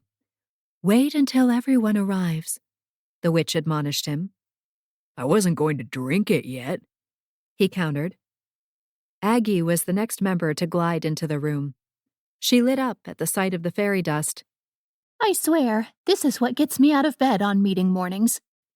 Sounds like a personal problem, Hugh muttered. On the subject of personal problems, how's Irina? I asked. She's married to me. How do you think she is? I frowned. You know that answer can go either way, right? The werewolf harumphed. She's excellent. Thank you for asking. We couldn't be happier. Any complications with the pregnancy so far? Aggie asked. Of course not, Hugh said. Irina is a champion. She isn't a racehorse, Adele sniffed. Why aren't there any horse shifters? Kit asked upon entering the room. It seems like a missed opportunity. I smiled. Everyone, meet Agent Catherine Fairfield. You can call me Kit. Hugh took her hand and kissed it. A pleasure, Agent Fairfield. Kit shot me a pleading look as she removed her hand and surreptitiously wiped it on her shirt. Now that we're all assembled, we may as well begin, Husborn said. The white wizard took a seat on the far side of the table. This is Husborn Crawley, I told Kit. You've already met Aggie. This is Adele LaRue, and of course, Hugh Phelps. Great to meet you all, Kit said. I didn't realize I was staring at Sawyer's empty seat until Hugh dropped into it and straight into my line of sight. I think I'll sit here and let your friend sit next to you, the werewolf said. Kit pulled out the chair beside me. I don't think I've ever looked forward to a meeting before, but the menu makes me wish I could attend every month. My cousin Raphael is an amazing chef, I said. You have such a talented family. Kit tapped the screen of her phone to open the menu. I'm so used to everyone telling that to me. It feels good to tell someone else for a change. I leaned over and pointed to the appetizers. The bacon-wrapped scallops aren't like any you've had before. Highly recommend. I'm spoiled for choice. I love hearing my patrons say that. Raphael appeared beside the table. I brought your salad, Hugh. Good thinking by calling in ahead. We're swamped this evening. I raised my eyebrows at the werewolf's unusual choice of appetizer. Hugh seemed to feel the weight of my stare because he looked up at me and said, Irina insists that if she has to eat vegetables for the baby, then so do I. I held up my hands. No judgment. Salads can be very tasty. If you're a rabbit, Husborn murmured. We placed our orders and distributed the glasses of fairy dust that opened each meeting, the closest we'd ever get to the nectar of the gods, as Aggie liked to proclaim. Old business? Aggie asked. Chief Fox is still incapacitated, Hugh said. Isn't that technically new business? Aggie asked. I glared at the werewolf. He isn't incapacitated. He can function just fine. He can't function on our behalf, which makes him incapacitated as far as we're concerned, Hugh argued. Kit wiggled her finger, and I noticed Hugh's lettuce wilt. I stifled a laugh. Adele fixed her steely gaze on Kit. You're from a powerful line of witches. Is there anything you can do to restore our poor chief's memory? Kit seemed taken aback. I don't know. What happened to him? Everyone stared at me. You didn't tell her? Aggie asked gently. I felt flustered. I didn't think... It isn't relevant to the case. Why would you not tell her when you've got a witch that can possibly outmagic your mother and grandmother? Adele queried. I fiddled awkwardly with my fork. I hadn't considered getting Kit involved. She was only here for the Antares demon. Agent Fairfield has more important matters to attend to. In case you've forgotten, there's a deadly demon on the loose, and one of our residents has already been killed. And you know what would help with that? Chief Fox, Hugh said. I don't recall you being such a Sawyer fan when he was here, I pointed out. Don't you think he's worth saving, Eden? Adele asked. The question hit me hard. Of course I do. Why don't we simply tell him the truth now? Husborn suggested. Memories or not, we can arrange a meeting and introduce him to the supernatural world all over again. Aggie shook her head. Too risky. He hasn't been exposed in the same way. Besides, what about his relationship with Eden? Adele said. Are we supposed to tell him he was involved with a Fury? I shifted uncomfortably in my chair. Can we stop? Fine, Hugh said. New business. We're hunting an Antares demon, I said, thankful to change topics. I believe Aggie gave you all a list of recent supernaturals on the registry. I got through 10 of the ones on my list, Hugh said. I've ruled them out for one reason or another. 10 is impressive, I said. How'd you manage that? I'm Hugh Phelps, he said simply. I've contacted 4 on my list, Husborn said. Nobody rang any alarm bells. I divided my list with Corinne, Adele said. Rosalie was preoccupied. New boyfriend? Aggie asked. New career opportunity. Adele punctuated her response with air quotes. Let's hope it's an opportunity that doesn't require police intervention, since you no longer have an in with the chief, Hugh pointed out. Adele ignored his jibe. We have nothing to report. Are we certain the demon is new in town? No, but it's a reasonable starting point, Kit said. They might not have registered either, but it's more difficult to cover that terrain. Might as well start with the obvious leads. Why add an outsider to the case? Hugh asked. Is this a vote of no confidence in our own agent? I narrowed my eyes at the werewolf. Wouldn't you love that? Not at all, Kit said. I work for a special division within the FBM, and I have experience with Antares demons, possibly even the very one we're hunting. And I'm happy for the help, I said. It was nice to have a colleague by my side. It cushioned the loss of Sawyer somewhat, at least in a professional capacity. We need to discuss the power outages, Aggie said. They're getting worse by the day. Ah, yes, Husborn said. I was planning to speak to that issue. The Human Council raised the issue with Mayor Whitehead. She was as baffled as everybody else, said she'd look into the matter. I'm going to ask for a refund for all the minutes they left me without power, Hugh grumbled.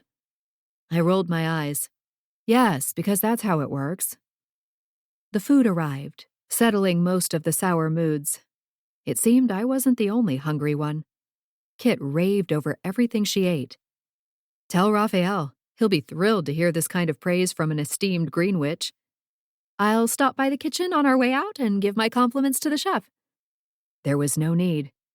Raphael appeared a minute later to check on our meals. Did you add cardamom to mine?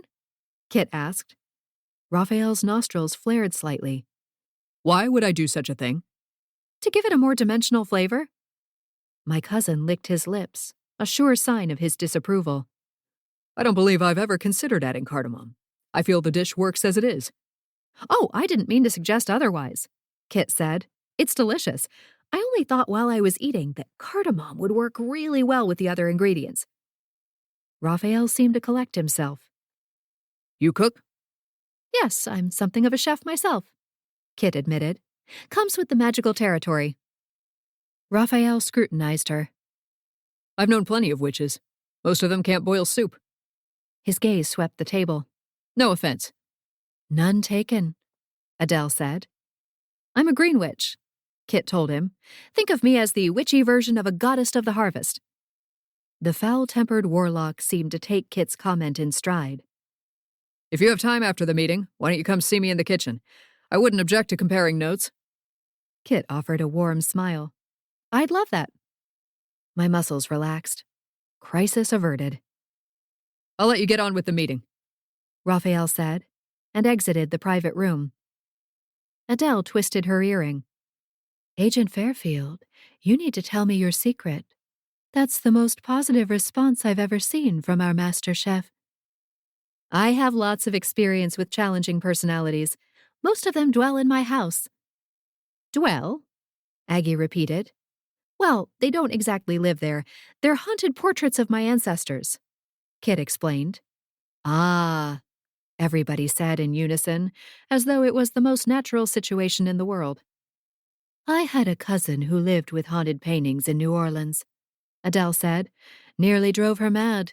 She eventually had to move to Baton Rouge to save her sanity. Couldn't she have gotten rid of the paintings instead? Hugh asked. Oh, she tried, Adele said. She'd donate them to charity. Wake up the next day, and there they were, back on the walls. I shivered. That sounds like a nightmare. At least the large painting on the wall of my great room wasn't haunted. Alice was enough.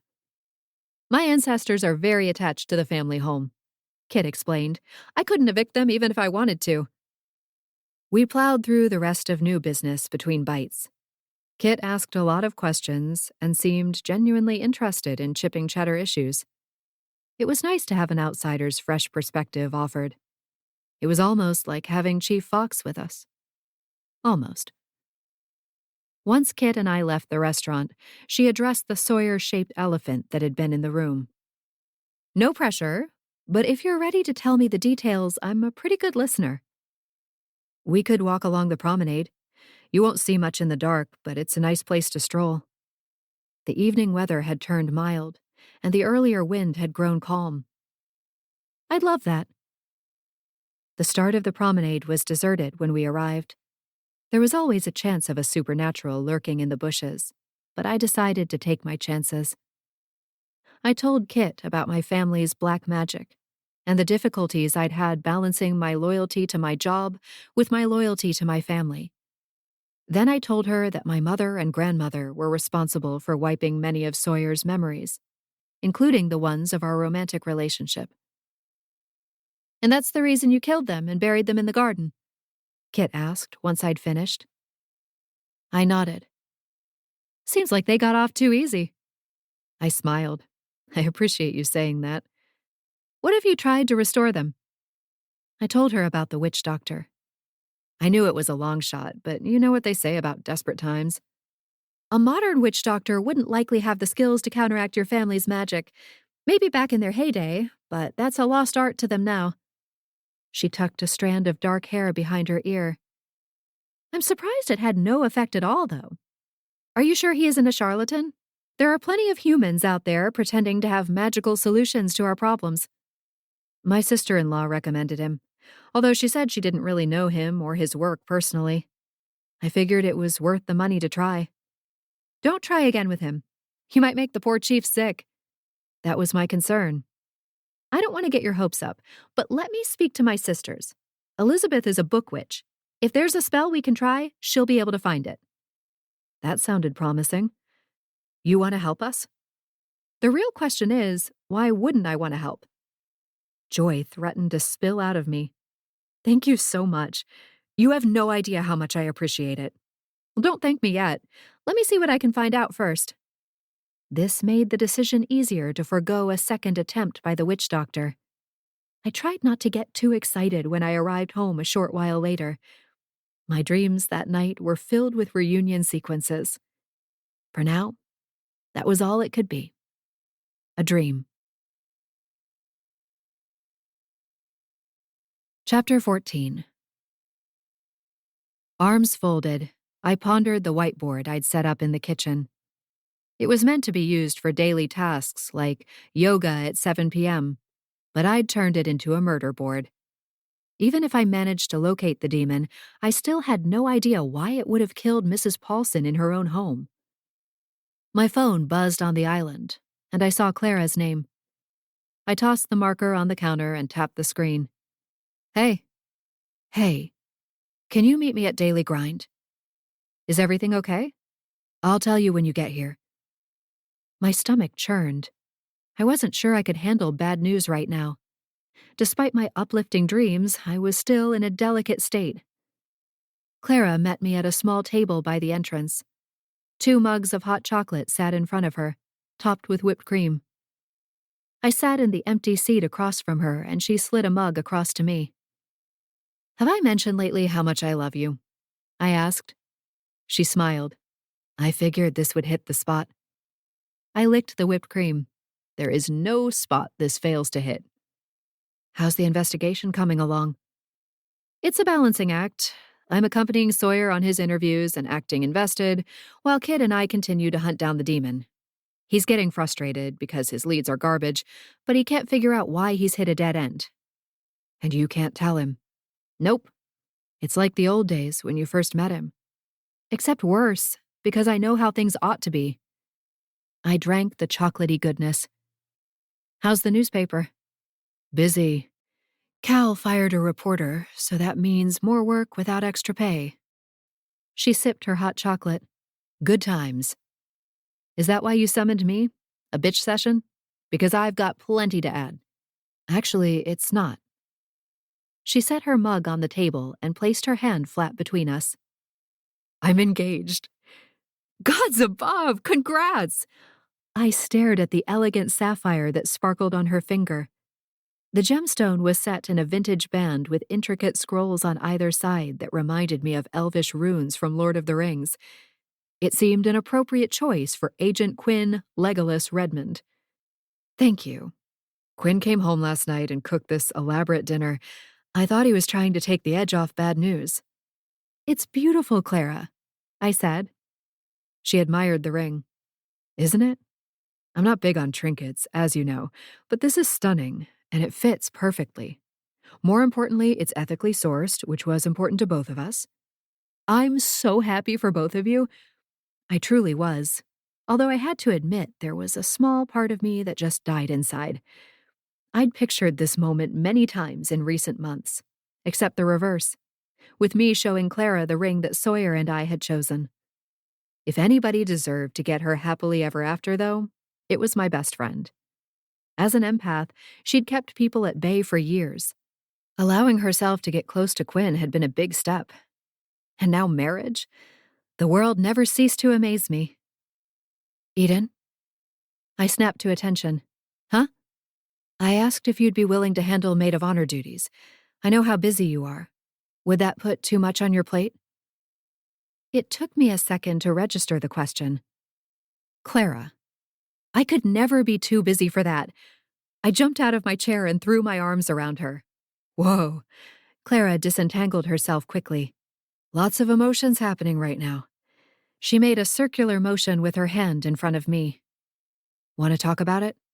Not in any way, shape, or form. I slumped in my seat. You should talk to someone, even if it isn't me. I knew she was right.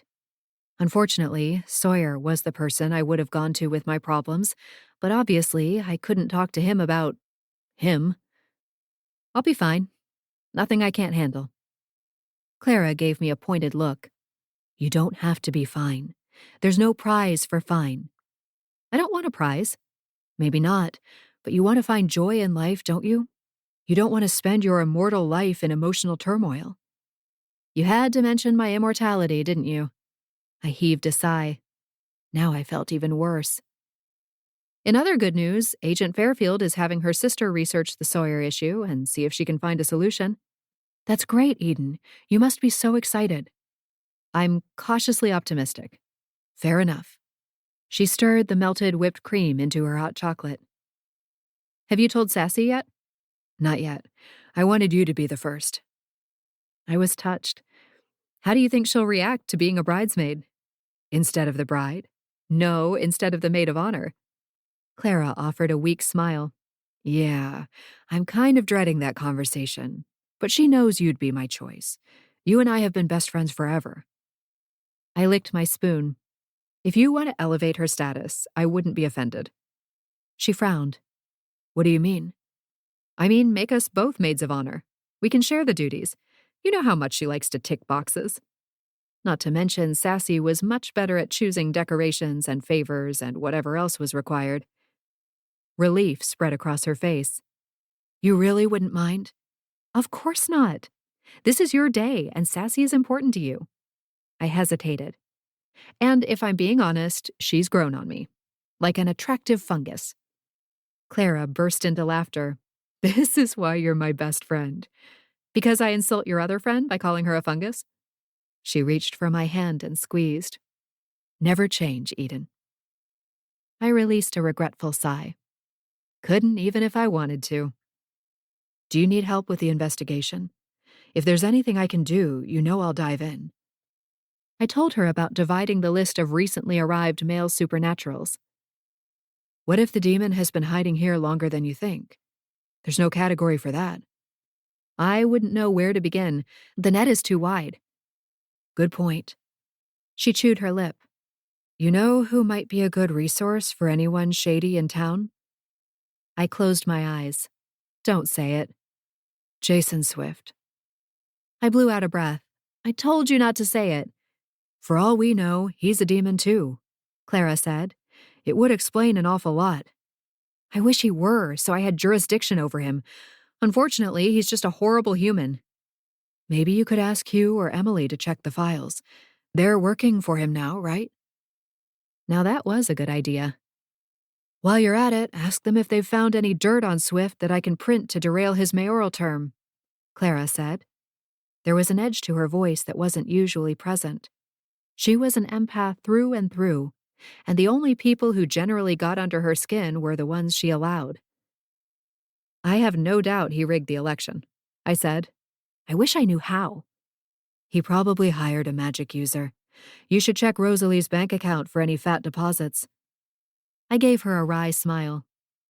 Rosalie LaRue was the opposite of her mother and daughter. She personified a hot mess. I actually did that already, I told her. Or I should say Neville did that. Nothing strange. and Rosalie wasn't smart enough to hide the money. Well, there has to be something. I agreed. I'd been so distracted by the Sawyer situation and now Mrs. Pollson's death that I hadn't touched base with my insiders. I'd helped Emily Burdock get the job as Swift's new assistant, and Hugh was tapped for deputy mayor, despite his initial support for Mayor Whitehead. A man like Hugh appealed to Swift's slick side, and I suspected the mayor-elect knew that Hugh was a werewolf. I was fairly certain Hugh knew a lot about the town's supernatural side. He'd been a lawyer here for years, and there was no way he hadn't been attached to at least one matter involving a wealthy vampire or demon. I'll touch base with Emily. I was due to check in with the older witch anyway and make sure she was staying out of trouble. Clara gazed at her ring with adoration. I'm so happy, Eden. Quinn is more than I ever dared hope for. I knew the feeling well. You two are going to ride off into the sunset and live your best lives. I feel it in my gut. Clara sighed dreamily. So do I. Emily Burdock was a middle-aged witch who'd been looking for a new purpose in life and found it in chipping cheddar.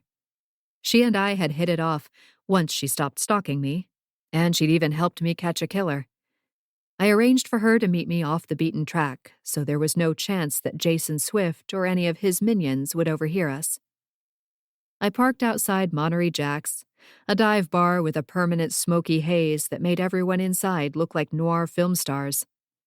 It was early enough that it wouldn't be crowded, and the regulars wouldn't be too drunk yet. Music blared from the jukebox. It was so unnecessarily loud that it took me a moment to recognize the sound of Trampled by Turtles, a Minnesota band Sawyer had introduced me to. The universe was taunting me. Emily waved to me from a stool at the bar. Yoo-hoo, Eden! She called, as though I couldn't see her. Coughing, I waved away the smoke. Maybe it was a legitimate concern after all. I slid onto the stool beside her. Thanks for meeting me. You remember Jack Monnery? I smiled at the owner behind the bar. Nice to see you again. Jack has a worrying lump on his shoulder. I told him he should see someone about that. My sister-in-law has a medical practice in town, I said. Here, I have one of her cards. I dug through my purse and set her business card on the counter. Tell her I recommended her. I wasn't above scoring brownie points with the druid, although it wasn't hard to be Verity's family favorite when the competition was so slim. Thanks. Jack tucked the card in his pocket. What can I get for you? Seltzer water with lime would be great. I angled my head toward a vacant booth at the back of the bar.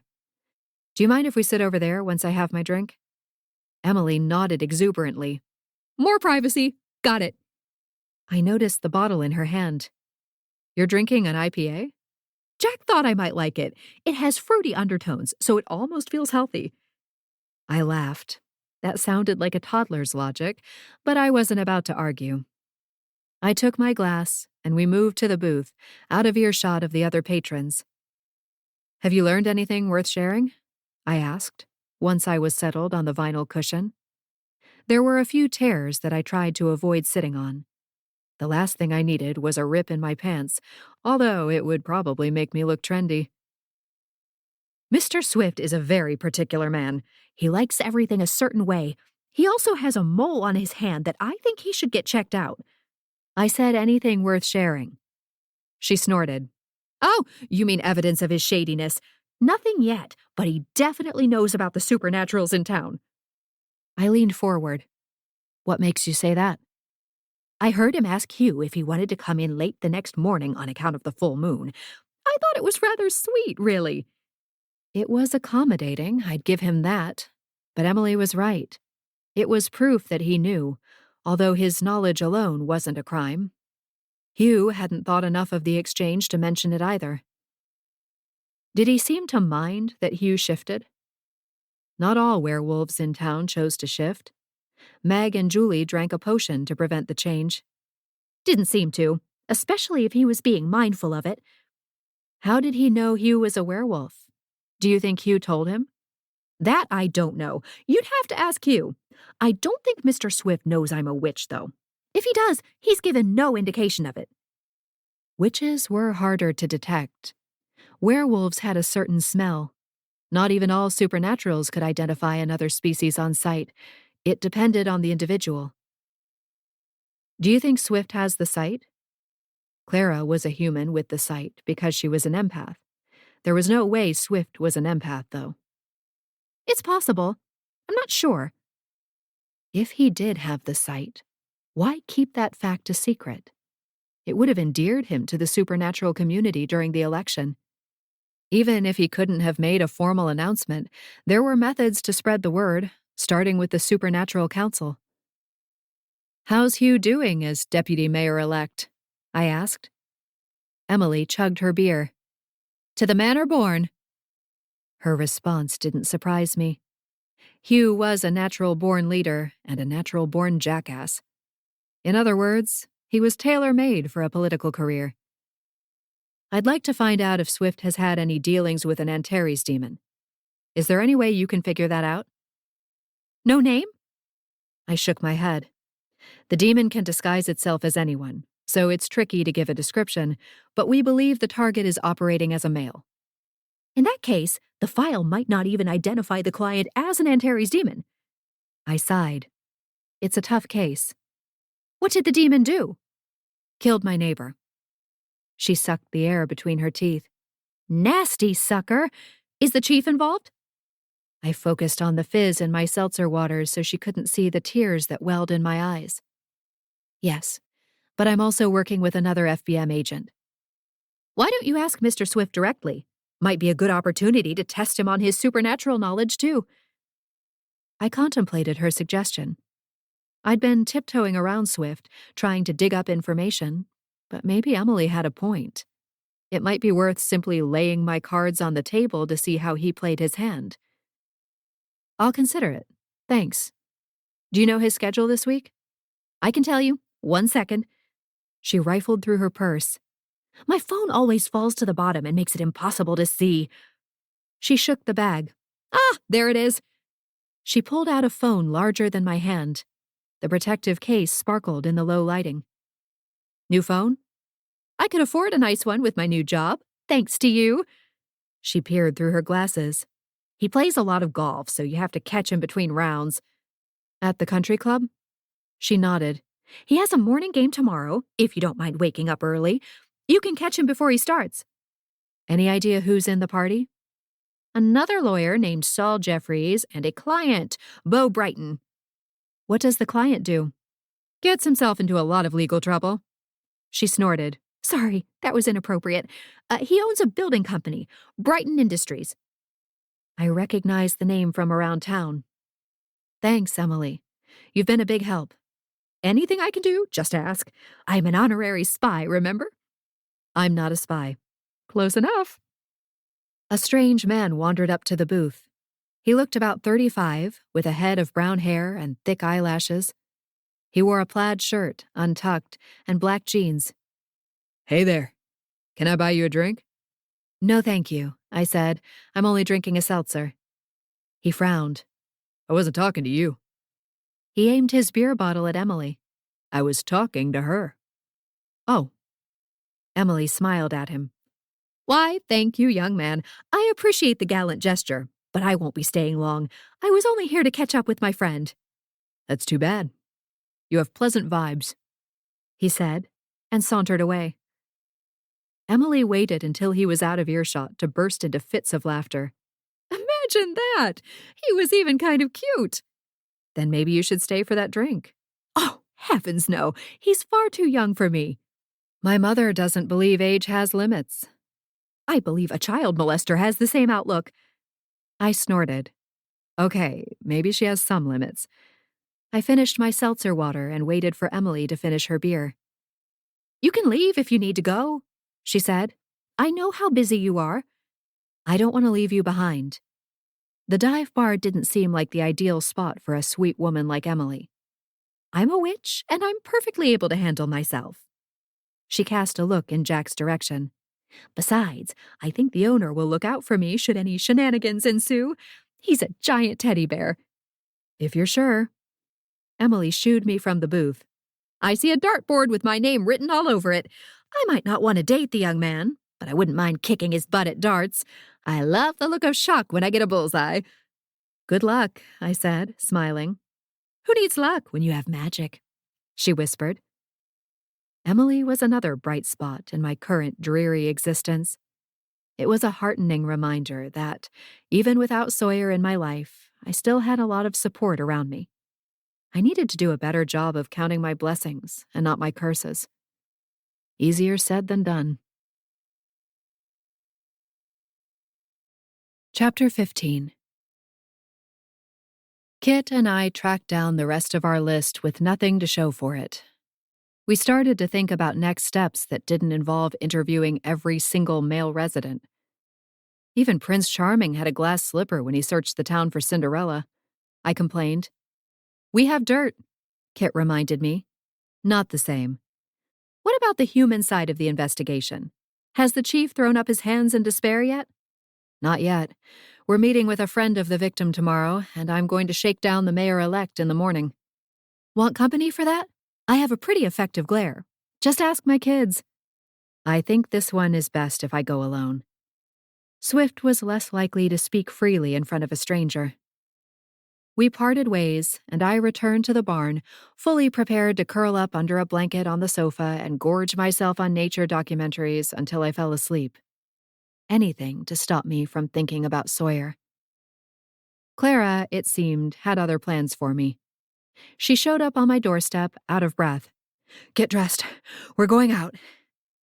I looked down at my clothes. I am dressed. Those aren't pajamas? I shook my head. Right. Grab your coat. Let's go. Is this a code, Vaughn? Indeed it is. I followed him from the apartment building earlier, and I know where he is. If the journalism gig doesn't work out, you'd make an excellent gumshoe detective. Coat, she barked. I have no idea how long he'll stay. I hurried to the rack for my coat and left the barn. I worked a comb through my hair on the way to Clara's car. It's a bar called Hot Dan. Like it's missing an M? Exactly. I shrugged. Never heard of it. Me neither. Oh, must be the town's best-kept secret. Clara drove like a demon fleeing otherworld, flying over speed bumps. Watch your undercarriage, I warned. Vaughn isn't worth car repairs. He is to Sassy. She parked on a dark side street not far from the railroad tracks. The only visible light from this street was from a flashing neon sign. It is Hot Damn, I said. The light is out for the letter M. Hurry, she urged. We don't want to lose his trail this time. This place is packed, I said as we entered the nondescript building. Some secret. It seemed that every woman in town between the ages of 30 and 50 was here. We fought our way to a table at the back and snagged seats just as two women vacated them. One of them complained loudly about overcrowding and fire safety issues as she passed us. A cocktail waitress stopped at our table to take our orders. Anything good you'd recommend? Clara asked. The waitress laughed. At this place, I wouldn't even suggest the tap water. I'll have a bottle of beer, Clara said, sounding hesitant. You don't mind which kind? The waitress asked. Clara smiled. Surprise me. I'll have a seltzer water. She looked down her nose at me. Honey, you're going to need something stronger than that to get through this. She inclined her head toward the crowd. They might look like they could run the concession stand during your local high school football game, but they turn into absolute demons when this guy performs. I stiffened. What kind of demons? Clara kicked my foot under the table. She's speaking metaphorically, she whispered. I'll have a margarita on the rocks. No salt, I said. The waitress nodded. Good choice. The brand of tequila we use will kill all the germs. Good to know. What kind of performance is it? Clara asked. The waitress snorted. Well, it isn't stand-up.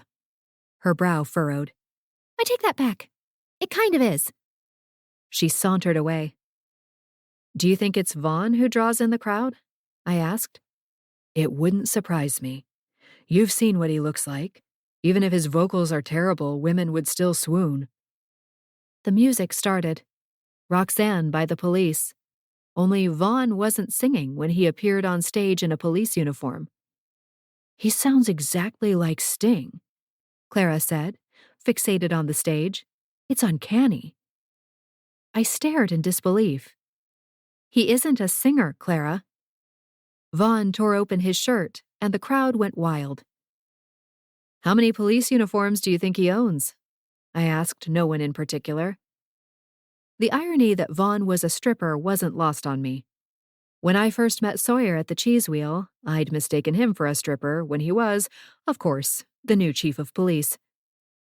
Clara's mouth hung open. "I think I'd rather him impersonate a policeman for nefarious purposes." "Which would Sassy prefer?" I asked. "That's the real question." The waitress set our drinks on the table and worked her way through the enthusiastic crowd. We watched from the back of the room as the vampire strutted his stuff. He was creative, I'd give him that much. He used the police baton in ways I'd never considered. By the time he'd stripped down to his banana hammock, the audience was shrieking. It was like watching live footage of women fainting during the early Beatles concerts. Vaughn seemed to glow. Whether from perspiration or adoration, I couldn't tell. Vampires were known for their sex appeal, but this was next level. Magic Mike himself would have been taking notes. Clara couldn't tear her gaze away. "Those are some quality... everything." "Did you expect anything less?" Even fully clothed, Vaughn looked like a statue to worship. I wasn't the least bit surprised to find his chest and abs also appeared to be cut from marble. "These women are out of control," Clara said. "I'm worried for his safety." "He's a vampire. He can take care of himself." "He won't have to. Not when there are plenty of women here willing to take care of him." No wonder Sassy hadn't gotten any wiggling from him. He must be all wiggled out by the time he arrived home at night. As the song ended, Vaughn scanned the crowd and our eyes locked. Uh-oh. I slid off the chair and crouched close to the floor, pulling Clara down with me. "What are you doing?" Clara hissed. He saw us. "And you think dropping to a sticky floor is the best response?" She cringed. "I don't even want to know why it's sticky." "We should go." And shower. Twice. Vaughn intercepted us outside the club. Stupid preternatural speed. He was already fully dressed. "Enjoy the show?" he asked. "You're very talented," I said diplomatically. "What does Sassy think of your performance?"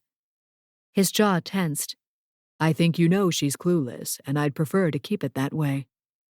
"If you need money, I'm sure one of us can hook you up with a job," I said. He snorted. "Why would I want some boring office job when I can do this?" "You like this?" I asked, somewhat skeptical. "Listen, I've been blessed with a lot of opportunities to figure out the lifestyle that suits me. Turns out that's stripping for the ladies." He paused. "And occasionally the men, but only if they're really good looking. It isn't exciting to search the crowd and see bald heads and beer bellies."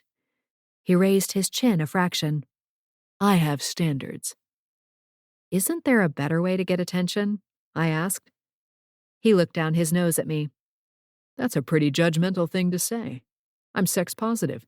Can you blame me when I look like this?" Clara blanched. "You're having sex with these women?" "No. It just means I have a healthy attitude regarding sexuality." "If your attitude is so healthy, then why aren't you having sex with Sassy?" I demanded. Vaughn laughed.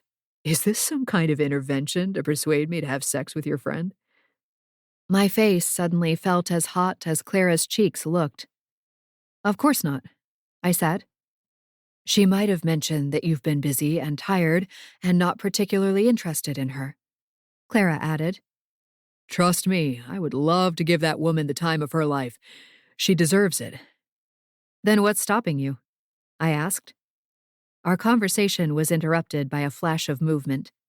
A figure ripped through the shadows and tore past us, attempting to snag my handbag en route. Vaughn tackled me to the ground, prompting my defense mechanism to kick in.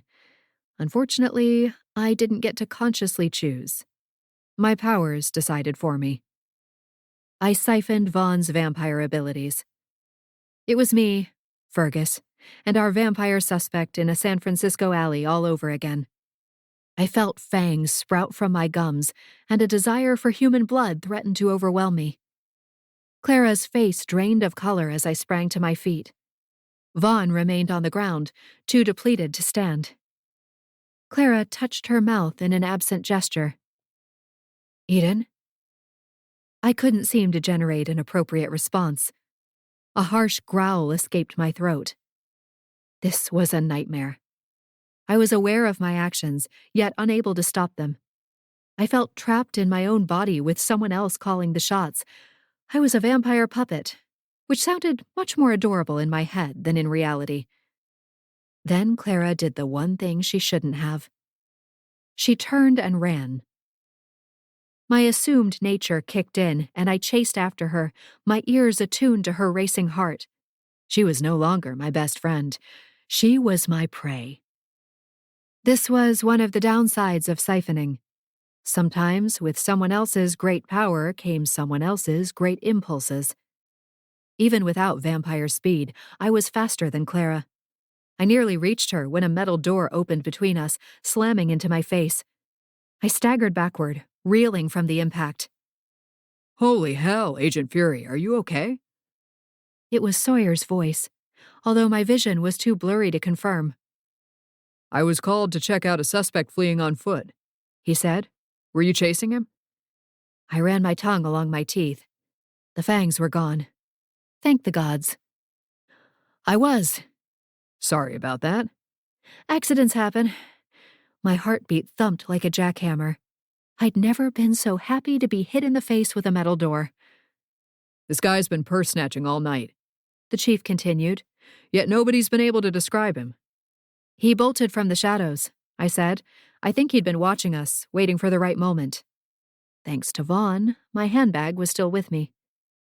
I pulled out my phone and sent a quick message to Clara to apologize and let her know I was back to normal. I felt mortified that I'd scared her. Can I get you anything? The chief asked, placing a concerned hand on my shoulder.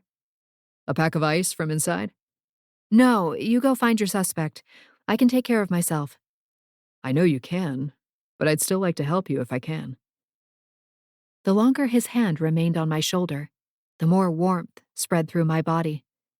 It was too excruciating to be this close to him when he was no more than a professional acquaintance.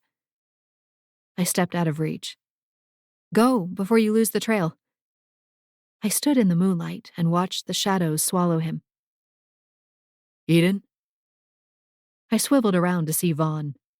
He looked like he'd been run over by a tractor. Twice. I'm so sorry, Vaughn. I didn't mean to do that. I was startled and he held up a hand. It's cool. I know it wasn't your fault. You do? You're a Fury, right? Siphoning is one of your potential traits, although I guess it's an actual trait in your case. A smile tugged at the corners of his mouth. You're not the only one who knows how to research someone. Why would you research me? When I found out you were an FBM agent, I did a little digging. I'm sure you did too, which is how you found out about my arrest record. Why didn't the record say you were a stripper? It only said you were arrested for impersonating an officer. I'd driven home from work in my uniform and got pulled over. I tried to show them that the pants ripped off, but they stopped me and threatened to arrest me for indecent exposure too. He swallowed hard. My parents had that part stricken from the record. They have influence in that area. They were humiliated when they found out, and they didn't want their country club friends to know. My mouth opened as the realization settled in. That's why you moved here. He nodded. They kicked me out, called me a blemish on our family's pristine reputation. I examined him closely. You weren't lying before. No. I genuinely feel that it's my calling, the same way you probably feel that serving justice is yours. In that moment, I saw Vaughn in a whole new light. You wouldn't really turn Sassy into a vampire, would you? Why would I turn her? She's perfect just the way she is. That wasn't your attitude the last time we spoke. I had my guard up, and it made me surly. I'm sorry. I didn't mean any of it. He seemed sincere. She'd hate that you're a stripper, you know. It would trigger her after Tanner's cheating. She'd always worry about you. I get that. It's one of the reasons I haven't told her. I wanted to gain her trust first. I smiled. By lying to her? An omission. He raked a hand through his Adonis hair. Are you going to tell her? No. He breathed a sigh of relief. As long as you do. His face fell. She won't want to date me if she knows. Probably not. He extended his arms wide. But I love stripping. I don't want to do anything else. Then I guess you'll have a decision to make. There was, of course, a chance that Sassy would work to heal the part of herself that was hurt by Tanner so that she felt secure enough to have a relationship, or a situationship, with a stripper. But that wasn't for me to decide. Vaughn smoothed his crumpled shirt. I'll speak to her tonight. Is this why you haven't slept with her? Because you knew she'd disapprove? He lowered his gaze to the pavement. I care about her. I knew if I got too close and then she found out, it would cause problems between us. He lifted his head. Sassy's the most incredible woman I've ever met. I don't want to lose her. This Vaughn was a far cry from the self-assured vampire I'd first met. It seemed he'd created a persona for himself, both on and off the stage. You're going to lose her anyway if you keep secrets from her, I told him. It will create distance between you that becomes impossible to bridge. I can't tell her I'm a vampire, can I? She wouldn't believe me. That's your second issue. And a much harder one to address. His brow furrowed. But she doesn't know you're a Fury. Why is that secret acceptable? Sassy doesn't know about Furies, and she thinks vampires are all strangely gorgeous and still in high school. He dusted off his sleeves. Well, she got the gorgeous part right. Talk to her about the stripping. If you don't get over that hurdle, then the vampire part doesn't matter. Hope flared in his eyes. What if she accepts the stripping? I shrugged. Cross that bridge if and when you come to it. He licked his lips. Seriously, though, what did you think of the show? Do I need more pelvic gyrations? I've been debating an Elvis version. Clara appeared behind him, looking like she'd seen a ghost. I take it everyone's okay? I'm so sorry, Clara, Vaughn and I said in unison. I've been on edge with everything going on, I continued. My defenses are down, or up, I guess. I usually wouldn't be so easily triggered. I hope not, Vaughn said. You'd be a menace to society with that kind of turbulence. Clara enveloped me in a hug. I'm sorry, too. I shouldn't have run. I knew better, but I panicked. She released me. Between fight or flight, my lizard brain always chooses flight. If you're up for it, I'd love to buy you two a drink to make up for tonight, Vaughn offered. I have an early start tomorrow, I said, but I appreciate the gesture. Go home to Sassy, Clara said. Have the hard conversation and see where it leads. Vaughn adjusted his collar. If things work out, maybe I'll finally get to give her a personal performance. Clara smiled. We'd love that, if only to make her stop talking about it. Vaughn made a clicking noise. Trust me, ladies, that won't solve your problem. If I give her a personal performance, she won't be able to talk about anything else. Chapter 16.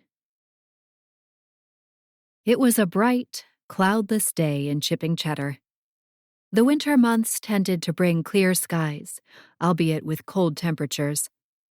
The freeze factor didn't stop the dedicated golfers from showing up at the country club, though.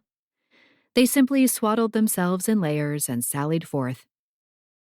The club was surprisingly busy given the early hour. Then again, I knew golf was one of the few reasons my father was willing to rise before dawn. I wasn't a golfer, so I didn't get the appeal. As far as I was concerned, the only reason to wake up before the sun was to sneak Christmas presents under the tree at the last minute. I was relieved when there was no sign of my father at the club. I didn't want him to get in the way of my conversation with Swift. If there was a discussion to be had, Stanley Fury would find a way to insert himself in it and become the leading expert on the topic. I spotted Jason Swift on the putting green. In black athletic pants, a burgundy thermal microfleece, and black winter golf gloves, he looked more stylish than most club members. There was no sign of his entourage or his caddy. The perfect chance for a private chat. "Good morning, Mr. Swift." I approached the green with a friendly smile. He set his dark eyes on me. Agent Fury, I didn't realize you golfed. "I don't. I'm here to see you." I'm flattered. He leaned on the handle of his club. How can I help you? "I'm assisting Chief Fox in the investigation of the murder of my neighbor, Mrs. Pollson." Yes, I heard about that. Dreadful situation. The elderly are so vulnerable, which is why I plan to build them a huge senior citizen village right downtown. Keep them close to the rest of the community. It'll be one of my first acts as mayor. I steadied my breathing, about to test the waters. "I'm searching for a specific demon that might be responsible." Although he seemed to register my words, he took a long moment to respond. What kind of demon? "An Antares demon. Know anything about them?" Can't say that I do. He took a gentle swing, and the ball rolled to the hole, swirled around the edge, and dropped in. "We have reason to believe this demon is hiding in plain sight in town."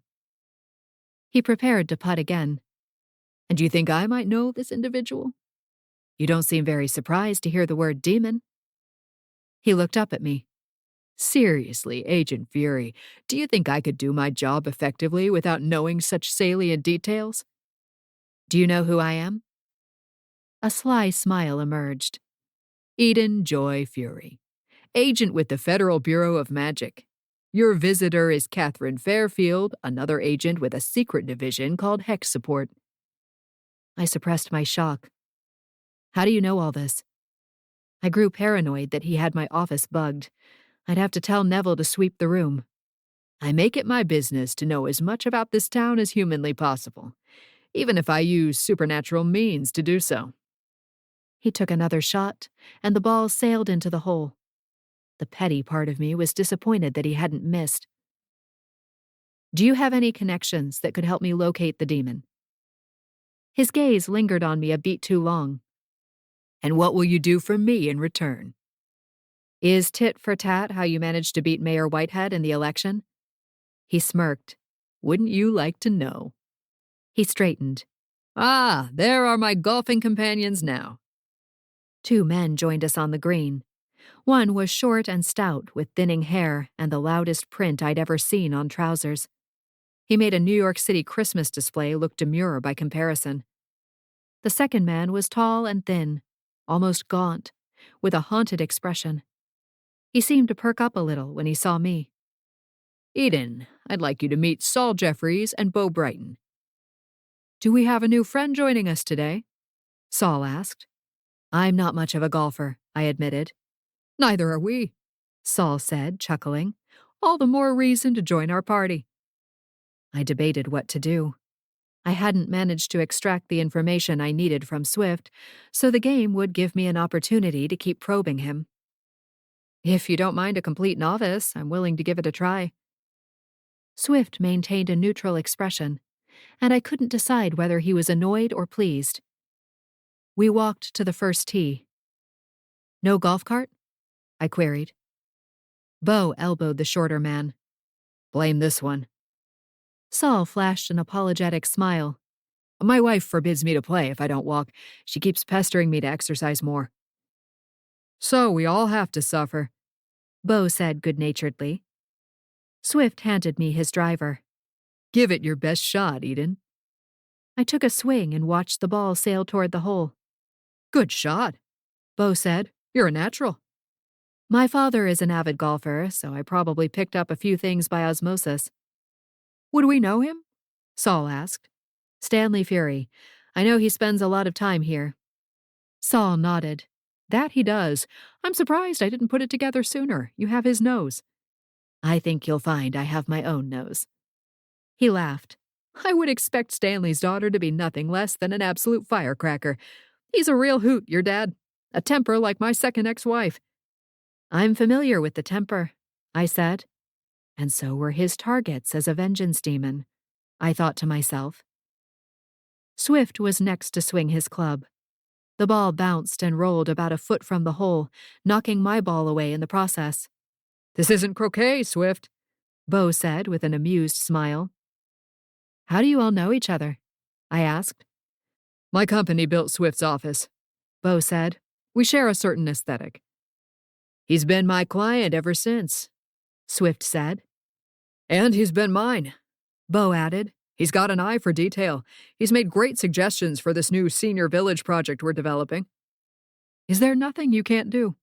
Saul asked. I'm lucky if I can file court documents on time. Swift clapped him on the back. You're not supposed to admit that out loud. Saul took his shot. I've been a lawyer too long to care. If it isn't malpractice, it's fine. Remind me never to hire you, I said, only half joking. Saul's selling himself short, Bo said. He's done work for me in the past, and I have no complaints. Then why use Swift, too? I asked. That's typical of bigger companies like mine, Bo said. It's more of a strategic decision to employ multiple law firms. The senior village is going to be a huge project, Saul said. Lots of billable hours. Oh, you're the builder? Nothing's official yet, Bo said. But that's the plan. A thought occurred to me. Did you say the village would be downtown? Where is there space for a complex of that size? Many of the charming buildings had been there for well over a century. They had been built close together and close to the bay to take advantage of the views and proximity. Davenport Park, Swift said. That whole area is wasted space. We'll turn the river into a feature of the village. A lazy river, Bo added. I picture swan paddle boats floating downstream. My heart hammered in my chest. You can't build there. It's protected space. Protected by whom? Bo challenged. Local law? Swift smiled. And I'm the mayor. Not yet, I said. You've got to wait until January to pull any moves. Why do you think I contributed so much money to Swift's campaign? Bo laughed heartily. He promised me the contract if I backed him, and now he's going to make good on it. Swift joined in the laughter. You probably shouldn't be sharing this with a federal agent. Bo and Saul exchanged looks of alarm. You don't look old enough to be an FBI agent, Bo remarked. I was an overachiever. Well, Miss Overachiever, you aren't going to say anything, are you, Pumpkin? Bo put me in a playful chokehold and rubbed the top of my head, prompting flashbacks of my brother as a teenager. A senior village is exactly what this town needs, and if we build it on the outskirts, we'll isolate the elderly from their beloved community. The park is the only logical place for it. By the gods, they were so smug. There was something to be said for the egos of mediocre white men. Swift leveled me with a look. Eden loves this town too much to stand in the way of progress. Isn't that true? I'm not sure I agree that it's progress. He observed me for a long moment. Remember that assistance you wanted from me? I understood the reminder. My silence would be the price for his help with the Antares demon. How do I know you're able to help me? Swift waved at our companions. Play on, gentlemen. Eden and I will catch up. He waited until they reached the green to speak. If Saul walked any slower, he'd roll backwards. I think it's the pants. Too much friction slows him down. Swift chuckled. I think we could form an excellent working relationship, if you were open to it. I raised my chin. Prove it. Give me something I can use. Nothing I do is ever free, Agent Fury. Are you sure you want to dirty your pretty hands? There's a killer on the loose in town. If I have to roll in the mud to catch this demon before it strikes again, then so be it. Swift observed me with renewed interest. I had no idea you had that kind of mindset. You struck me as being quite black and white in your approach. You can thank my complicated family for that. That's right.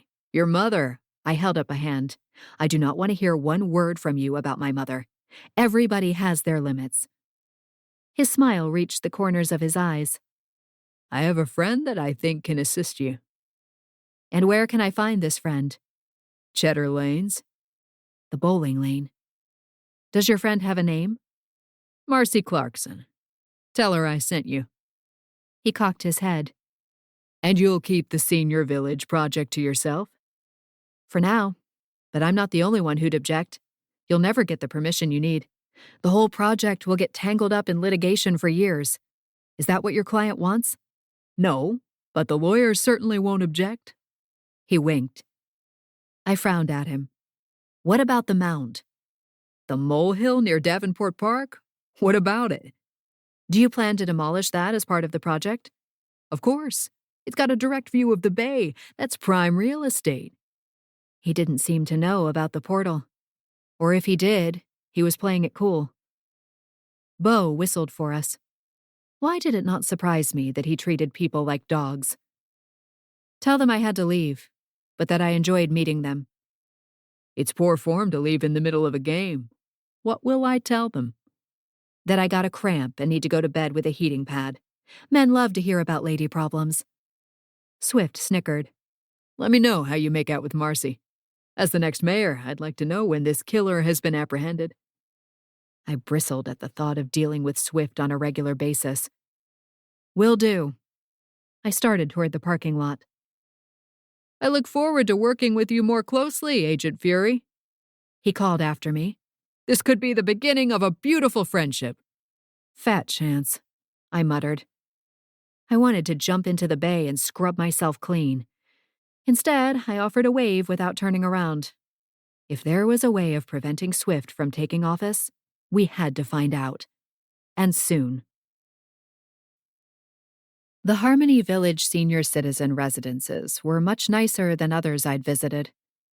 Chief Fox must have had the same thought because he said, "Remind me to put more money into my pension so I can afford a better home later." "You wouldn't want to live here." I pointed to the sign. No pets allowed. He gasped. No pets at all? That's inhumane. It was also, as Swift had pointed out, on the outskirts of town and far from any downtown shops. That inconvenience, however, was offset by a community clubhouse, complete with a pool and fitness center, as well as other amenities. We tracked down Mrs. Pollson's friend, Greta Weaver, in the games room of the community clubhouse. The white-haired woman sat in a wheelchair at the table, munching on a plate of baby carrots that she occasionally dipped in a ramekin of ranch dressing. Despite the chief's badge and formal air, she made us wait until they finished their game of Yahtzee. Greta seemed unconcerned by the appearance of law enforcement. "Yahtzee!" she yelled, and slammed a palm flat on the table. "Now that's how you play, William." William grinned. "How about I take you to the chowder bar later to celebrate your win?" "The only thing you'll be taking from me are notes. Besides, you know what cream-based soups do to my digestive system." Greta swiveled her wheelchair to face us. "Now, what can I do for Cagney and Lacey over here?" "He doesn't look like James Cagney," William said. Greta rolled her eyes. "Look at you," she told me. "You don't look a day over 17. I bet you don't recognize any of those names." I recognize them all, in fact. No need to mention I knew them from my television-addicted ghost roommate. Her gaze flicked to the chief. "You are every bit as delicious as they say." She shifted to me. "Does he taste as good as he looks?" My mouth opened, but no sound came out. "Agent Fury and I are strictly professional," the chief interjected. Greta seemed taken aback. "Really? Pollson told me you two were dancing the tongue tango." "The victim said that about us?" The chief chuckled uncomfortably. What a strange comment. "Victim, huh?" Greta shook her head. "She'd hate that." "You two were close?" he asked. "As close as you could get to a curmudgeon like her. She wasn't as easygoing as I am." William quickly stifled a fit of laughter. If he had any hope of meeting her at the chowder bar later, he'd be wise to keep quiet. "Sir, would you mind giving us a few minutes alone with Ms. Weaver?" the chief asked. William used his cane to struggle to his feet. "No problem." He ambled away, and I noticed Greta checking him out. It seemed she might be playing hard to get. Chief Fox took William's empty seat, and I sat beside him. Do you play Yahtzee? Greta asked. Not while I'm on duty, The chief said amiably. I guess you don't like to lose. Does anybody? He shot back. Greta looked me up and down. You look uptight. Are you sure you don't want to play a game? Might do you some good. Right now, I'm more interested in catching Mrs. Pollson's killer. I replied. Killjoy. Don't come crying to me when you're 80 and filled with regret for the dull-ass road you traveled. Greta leaned back in her chair and observed us. I suppose you want to know when's the last time I spoke to Pollson and all that jazz. It would be helpful, the chief said. About a week before she died, she came here to play cards. We hung out a little and had lunch in the cafeteria afterward. Then she went home. Was the visit a normal one? The chief asked. Define normal. We TP'd Betty Jessup's room while she was at the salon. Greta slapped her knee. Betty didn't find it nearly as amusing as we did. You decorated Betty's room with toilet paper. Well, I can only hang paper so high since I'm stuck in this contraption. Greta snickered. But it was good fun. Sounds like you two knew how to enjoy yourselves, the chief interjected. I couldn't picture pinch-faced Mrs. Pollson playing pranks. Then again, I didn't picture her as a romance book lover either, and I knew from a former visit to her house that she was an ardent Fabio admirer. People generally only showed you as much as they wanted you to know about themselves. We sure did. We had to stop partway through the decorating, though. Pollson's rheumatism was acting up again. I told her it was time to seek new treatment, since whatever she was doing clearly wasn't working. You recommended an alternative healer? I asked. Greta blew a dismissive raspberry. Not me. I don't go in for that new age mumbo-jumbo. To be honest, I was surprised when she seemed receptive to it. I figured she was desperate. I didn't blame her. She loved her garden, and her condition was making it hard for her to do things like that she enjoyed. What did you suggest, then? I prodded. I asked for recommendations in the cafeteria, but I can't remember who piped up. Greta grimaced. My memory isn't what it used to be. Take your time, the chief urged. We're not in a rush. Now you sound like Alfred, she said, chuckling. Who's Alfred? I asked. My gentleman caller. I thought his name was William, I said. She blew another raspberry. Definitely not. William's passed around more diseases than Typhoid Mary. The closest I'll get to that walking STI is a game of Yahtzee. Truth be told, he should be shut down by the Health and Safety Department. Don't hold back, Ms. Weaver, the chief said, wearing a small smile. Tell us how you really feel. The light started to fade from her eyes. It's my nap time. Do you need us to wheel you to your room? The chief asked. No need. Greta produced a neck pillow from the side of her wheelchair and placed it behind her head. I come prepared. If you remember the friend's name who suggested the new treatment, will you call me? Chief Fox placed his business card on the table. Greta gave him a wolfish smile as she tucked the card in her shirt pocket. I'd be more than happy to call you anytime, Chief. Her gaze shifted to me. For purely professional reasons, of course. I nodded solemnly. Of course. The chief and I left Harmony Village in contemplative silence. Only when we reached the car did he speak up. I think we've hit another dead end. You don't think the alternative treatment might be a lead? He opened the car door. There were no substances in her system that would have killed her, remember?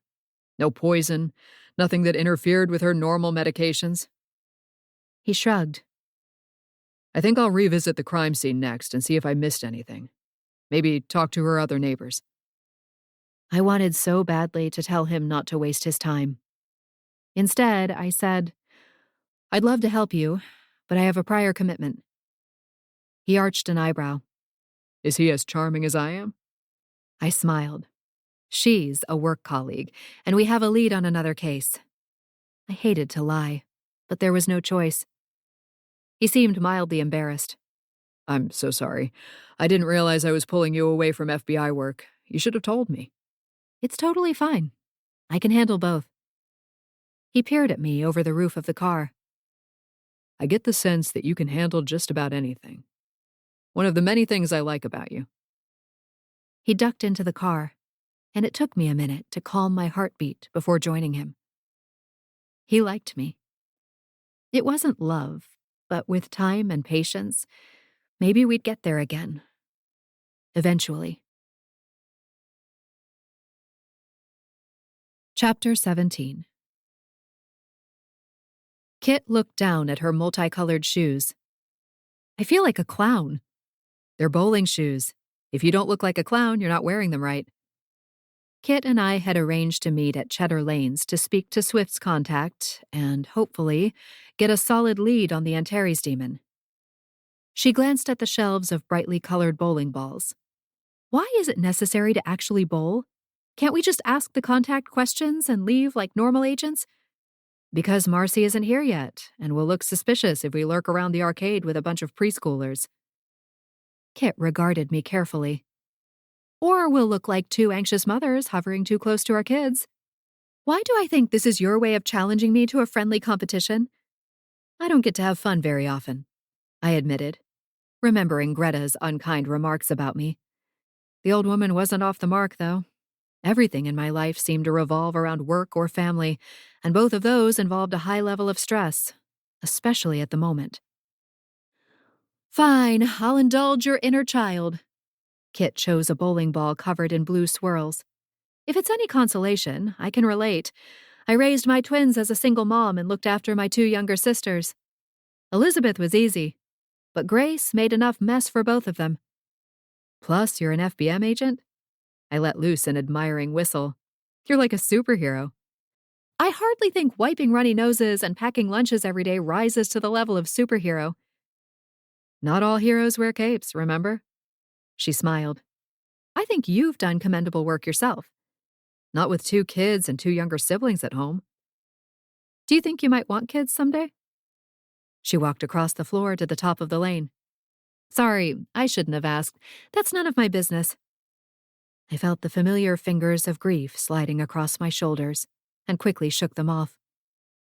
I have a niece and nephew that keep me occupied at the moment.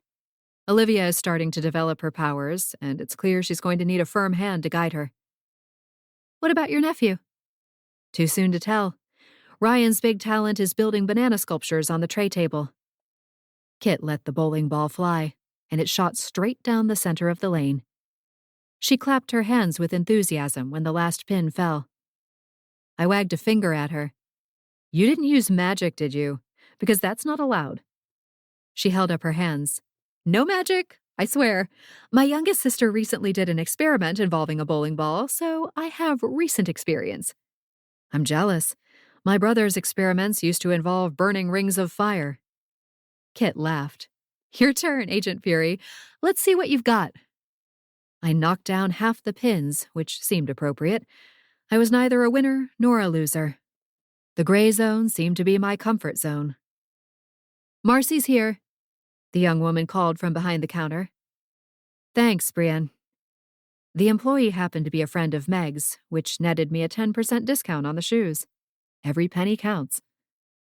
I turned to observe the statuesque blonde as she sashayed into the bowling alley. In a fur coat, heels, and a bright red slash that passed for a mouth, Marcy looked more ready for prohibition than the lanes. As she moved closer, I noticed a beauty mark on her cheek. She's like a gangster's moll straight from Central Casting, Kit whispered. I'd had the same thought. Marcy, I said, waving from the lane. Her eyes slanted as she scrutinized me, probably trying to decide whether she knew me.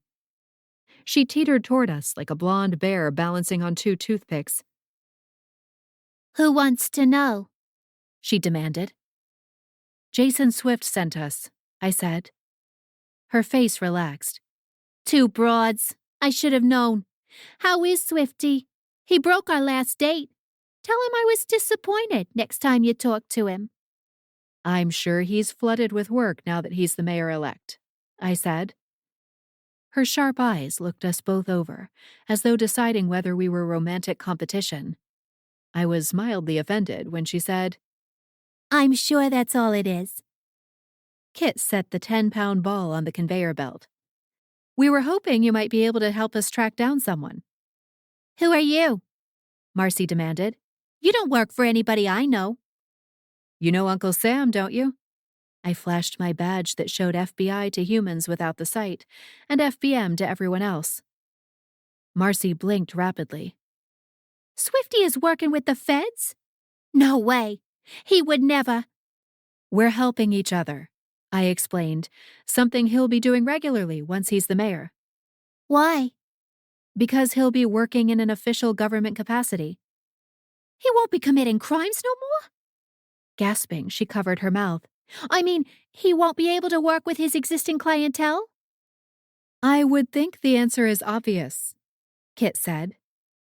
Her red lips formed a pout. That's too bad. I know a lot of folks who will be disappointed, including the owner of this place. I squinted at her. I thought you were the owner. In name only. She offered a wan smile. Helps with the bureaucracy. She removed her arms from the fur coat and left it draped across her shoulders. Any idea why Swift would send us to you? I asked. At this point, Marcy had given no indication that she was aware of the supernatural world. I guess it's on account of my special skills, Marcy said. I was almost afraid to ask for the details. I'm a human demon detector, she continued. That was a more appropriate answer than the one I had in mind. Is that a thing? Kit asked, directing the question to me. I shrugged. You have the sight? I asked Marcy. Not quite. Only when it comes to demons. Like, I can tell neither one of yous is a demon. What's the giveaway? Kit asked. Demons glow with a red aura. That's what gets my attention.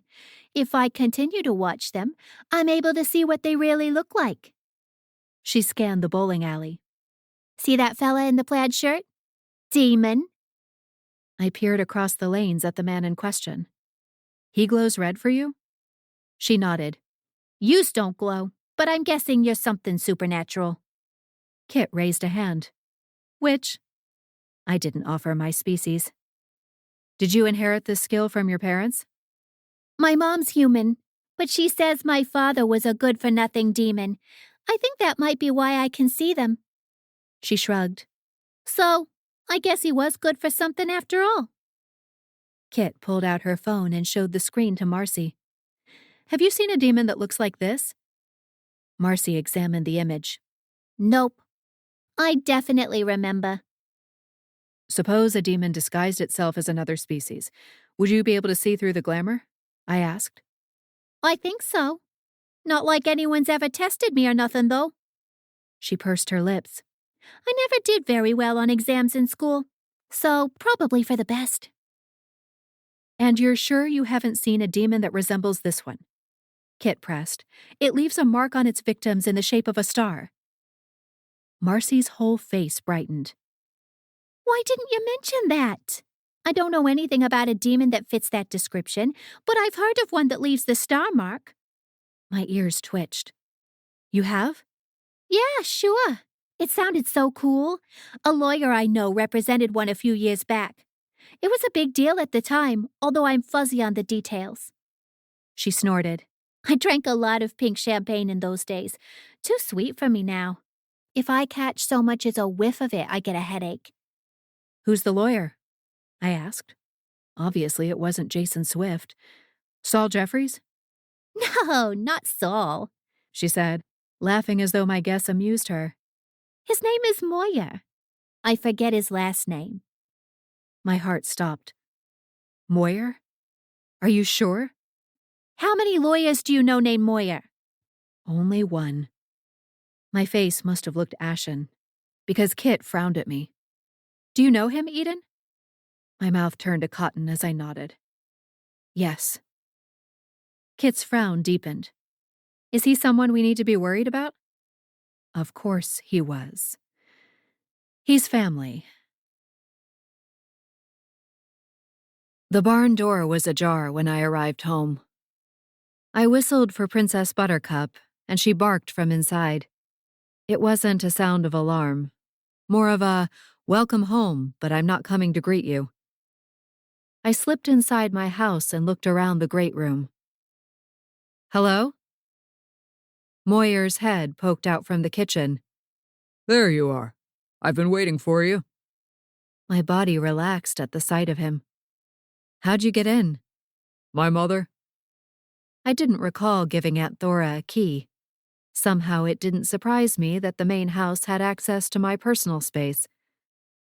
I took the liberty of brewing a pot of coffee. I hope you don't mind.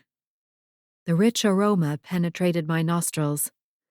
I'd be open to a warm beverage, as long as it was accompanied by a snack. Moyer gestured to a small plate on the table. Good thing I came prepared.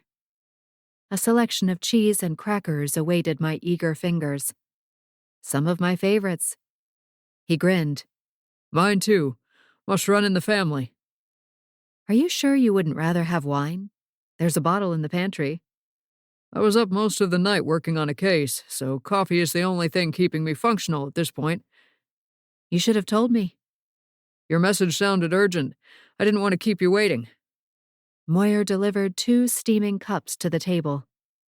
Do you have a cheese knife? I gave him a deadpan look. I think it's a requirement in order to live in Chipping Cheddar. He laughed. I'll get it. Opening the drawer, he inclined his head toward the whiteboard. I can see you're busy with a case too. Must be the reason you sounded so frazzled. Hey, I objected. That wasn't my frazzled voice. He returned to the table with the knife and started slicing. In that case, I'd hate to hear it. Did your mom tell you what happened? She did. He placed a few slices of cheese on my plate. I assume that's the reason I'm here? It is. My mother mentioned you're working with another agent. I nodded. I didn't want to include her in this meeting for obvious reasons. He opened a napkin and placed it across his lap. As you're aware, my client information is confidential. I know. I popped a square of cheese into my mouth. The fruity, sweet flavor of manchego spread across my taste buds. Yum, this is delicious. There are exceptions to confidentiality, however. I'm listening. I went for the Stilton next. I'd put up with any level of stink in order to enjoy its rich and mellow flavor. Long story short, I think I may have represented the demon you're searching for. Years ago. That's what I thought, I said, although it was so garbled due to the food in my mouth that it sounded more like womp. Castor is the name of the Antares demon I represented. I finished chewing and swallowed. Any reason to believe Castor might be our killer? He escaped custody and went on the run before the trial finished. The agent here is the one who captured him. Moyer lit up. Incredible. She must have been crushed when he escaped. I tried to find him, as did the authorities, but no luck. He's been in hiding ever since. I took a thoughtful sip of coffee. Any reason to think he might be here? Moyer nodded. He spent time here during the pre-trial phase and remarked several times on how connected he felt to the town. I told him about the vortex and the dormant portal. He seemed fascinated by them. You think he might have come back because of the energy? Isn't that why so many supernaturals are drawn here? It's not that unusual. But why now? And why kill someone if it's going to draw unwanted attention? His mark is unavoidable. There would have been no way to disguise it.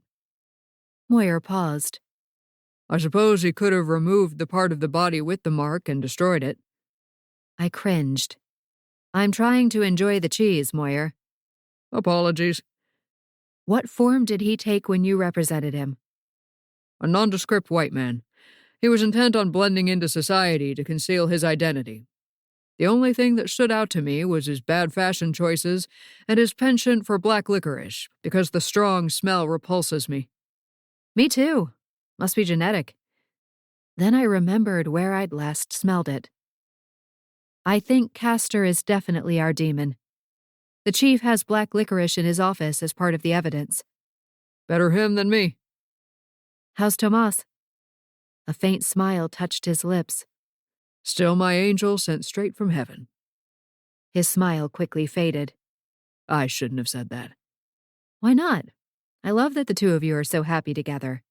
I know, but it feels like I'm rubbing in my good fortune. He drummed his fingers on the table. I should have been more involved here. Maybe the situation wouldn't have spun out of control. I laughed. Do you seriously think you could have influenced my mother or grandma? You're a talented lawyer, Moyer, but nobody's that good. True. He sliced another square of cheese. I suppose what I'm trying to say is that I'm sorry how things turned out. You deserve to be happy too. I know. His next question surprised me. Do you? I glanced up at him. What's that supposed to mean? You've always struggled with the dark parts of yourself, Eden. He held up a silencing hand. You don't need to argue. I'm a demon with excellent radar. I sense these things. It's true that I've struggled with the dark parts of my family. He gave an adamant shake of his head. No, I'm not talking about vengeance demons or dark magic witches. I'm talking about Eden Joy Fury. A fury with God's given traits that some supernaturals would kill to have. Yet you have always rejected those parts of yourself. And you think that I secretly wanted my family to destroy my relationship? The one thing in this world that made me happy? That doesn't make any sense. He leaned forward, looking at me intently. Ask yourself this question. Should Sawyer Fox be the one person in the world that makes you happy? Shouldn't that start with the one you see in the mirror? I snorted. The one with snake hair and flaming eyes? He aimed a finger at me. That right there. That attitude is exactly what I'm talking about. You don't accept yourself, Eden. You will never truly be content if you're unhappy with yourself. I pulled my feet onto the edge of the chair and wrapped my arms around my knees. I like myself, I said, although even to my own ears it didn't sound very believable. Tell me what you like about being a Fury. I took a minute to ponder the question. I like being able to help others. What else? I like flying. You don't fly very often for someone who enjoys it. Because I don't want to use my powers and encourage the gods to give me more Fury traits. Because you don't like yourself. Case closed. I narrowed my eyes at him. Stop lawyering me, Moyer. What are you afraid will happen if you collect all the Fury traits? You'll pass go and head straight to hell? That I'll be hideous. Snake hair is bad enough. I've got tears made of blood in my future if I'm not careful. You're not that superficial, Eden. Your reluctance is due to more than your physical appearance, which we both know you can hide anyway. He nibbled on a square of cheese. So, that begs the question. What is it you truly fear? Isn't it obvious? I don't want to be evil. Pushing back my chair, I jumped to my feet. I don't want to turn to the dark side and stay there. The more Fury traits I possess, the more likely that is to happen. Moyer regarded me. Says who? Show me the document that states bloody tears and dark wings will change you into someone you're not. Just because it isn't in writing doesn't make it less true. And you think because there's this huge risk of turning evil, he began, using air quotes, that you don't deserve happiness? Not with Sawyer or anyone else? Isn't this what we call blaming the victim? I'm not the one who erased Sawyer's memories, remember? No. But you're the one who, deep down, thinks she isn't good enough and deserves to spend eternity alone. I felt like someone sucker punched me. It seemed incredible that, of all those who knew me, it was rational, logical Moyer who would be the one to identify the secret I carried deep in my soul. The one I fought to deny, yet continued to believe. A belief that started when I was young, but fully took shape when I attacked Fergus that fateful day in San Francisco. I am the villain of my story. Rising to his feet, Moyer crossed the kitchen with the plate of cheese. Here. This is the best I can offer you in lieu of smelling salts. I chomped down another slice of manchego. Let's say you're right. Let's say I've had this belief that I don't deserve love or happiness or anything truly good in my life. Now what? How should I know? I'm a lawyer, not a therapist. Smiling, he clamped a hand on my shoulder. And here I thought I was the black and white thinker in the family. If I were you, Eden, I would work on embracing all of you and try to recognize that we are all flawed creatures. Even your beloved Sawyer is flawed, yet you choose to love him anyway. Afford yourself the same courtesy and compassion. Tears glistened in my eyes. Moyer, I swear to the gods, new and old, that I have never loved you more. Not even when I bought you that bicycle you wanted when you were 10? I hugged him tightly, nearly knocking the cheese plate to the floor in the process. This moment right here was the reason he'd attracted an angelic partner despite his species, likely the result of Aunt Thora's light touch and good heart. You're not so bad for a demon lawyer. He patted my back. And you're far less bad than you think for a fury. Chapter 18. I'd like your help, I announced, standing in the kitchen of the main house. My mother and Grandma exchanged looks over a plate of lemon bars on the table. I think you might have stumbled into the wrong house, my mother said. The Graces live a few doors down. I am in the right house, and I'm asking the three of you specifically. I nodded at Aunt Thora, who padded past me on her way to the fridge. What kind of help?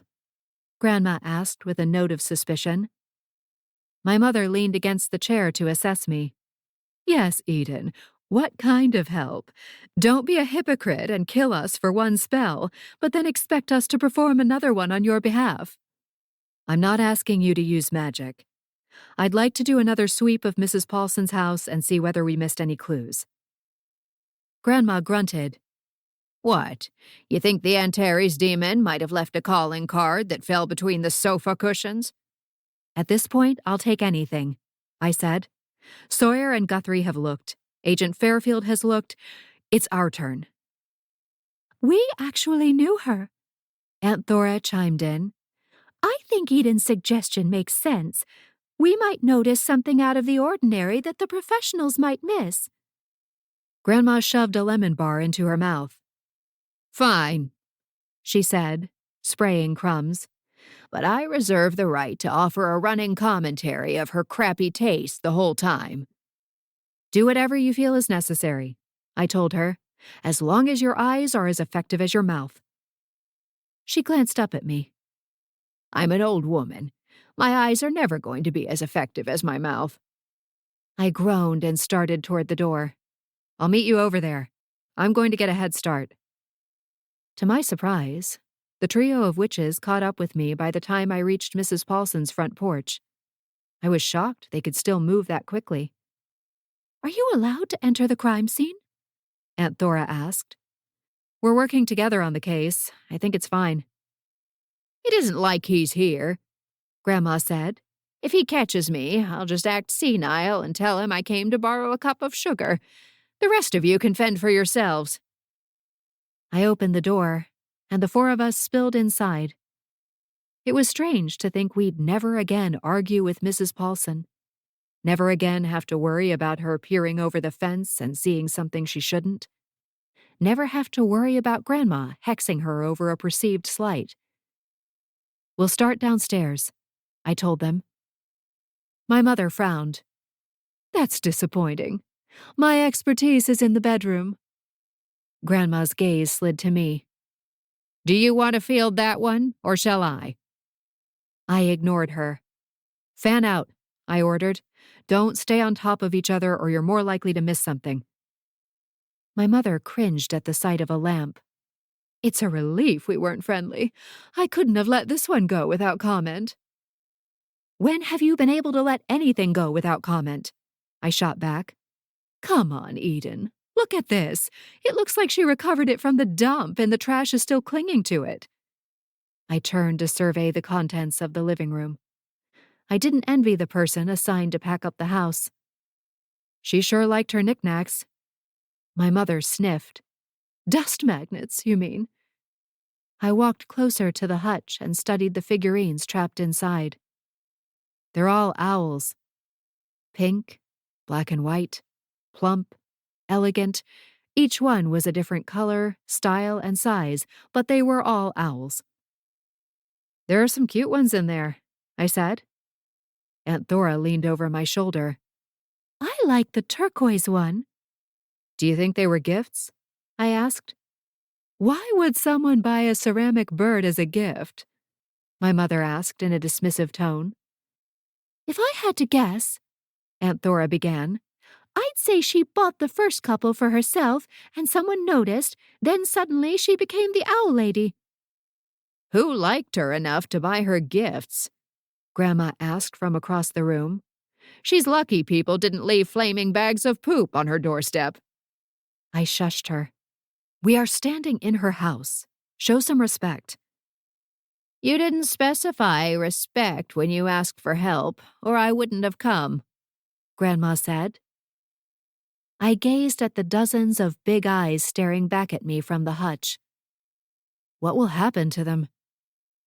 Mrs. Pollson is the only one that would have assigned them sentimental value, my mother said. My money's on the dump. Or a thrift store, Aunt Thora added. I straightened. Is it weird to have sympathy for inanimate objects? Yes, my mother said without hesitation. I'll remember that when it's time to clear out your makeup cabinet, I told her. Gasping, she recoiled in horror. Those products are very expensive. You should put them to good use. Her gaze raked over me. In fact, why wait until I die? I'd be happy to let you borrow them now. Grandma opened and closed kitchen cabinets. I like snooping with impunity.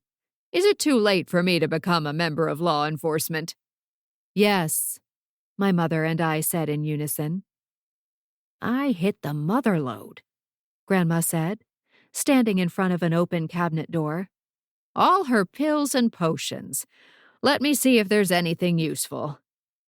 Mrs. Pollson wouldn't have potions, I reminded her. Okay, fine, but she's got an unmarked jar in here.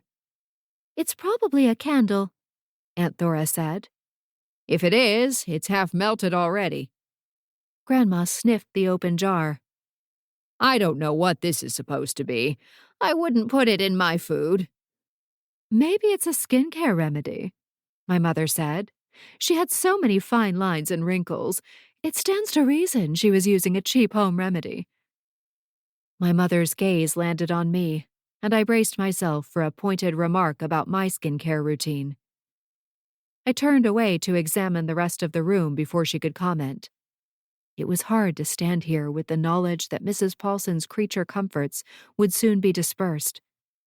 It seemed as though her whole life was about to be broken into pieces to the point where it was no longer recognizable, like a reverse Monet, where the tiny dots of paint were separated from the painting, and the complete picture was lost forever.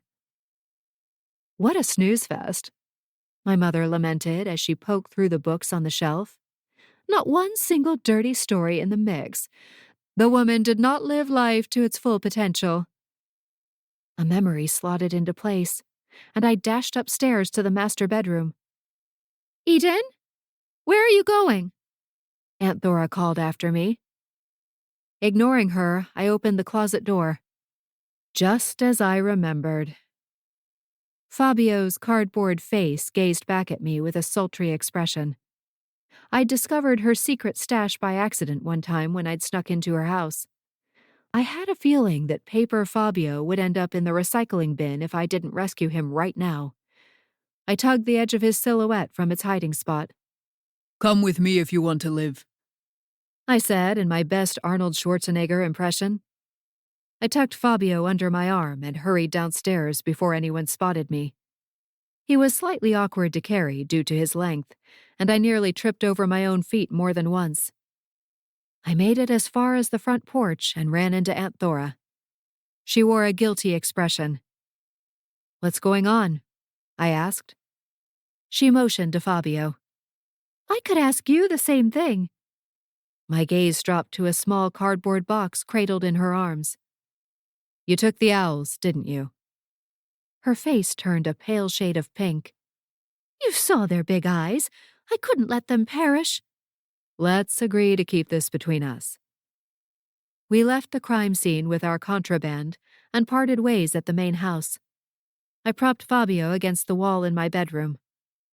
Alice appeared beside me, fixated on the new addition. Is it getting hot in here, or am I starting menopause? You would have started menopause about 200 years ago. She fanned herself.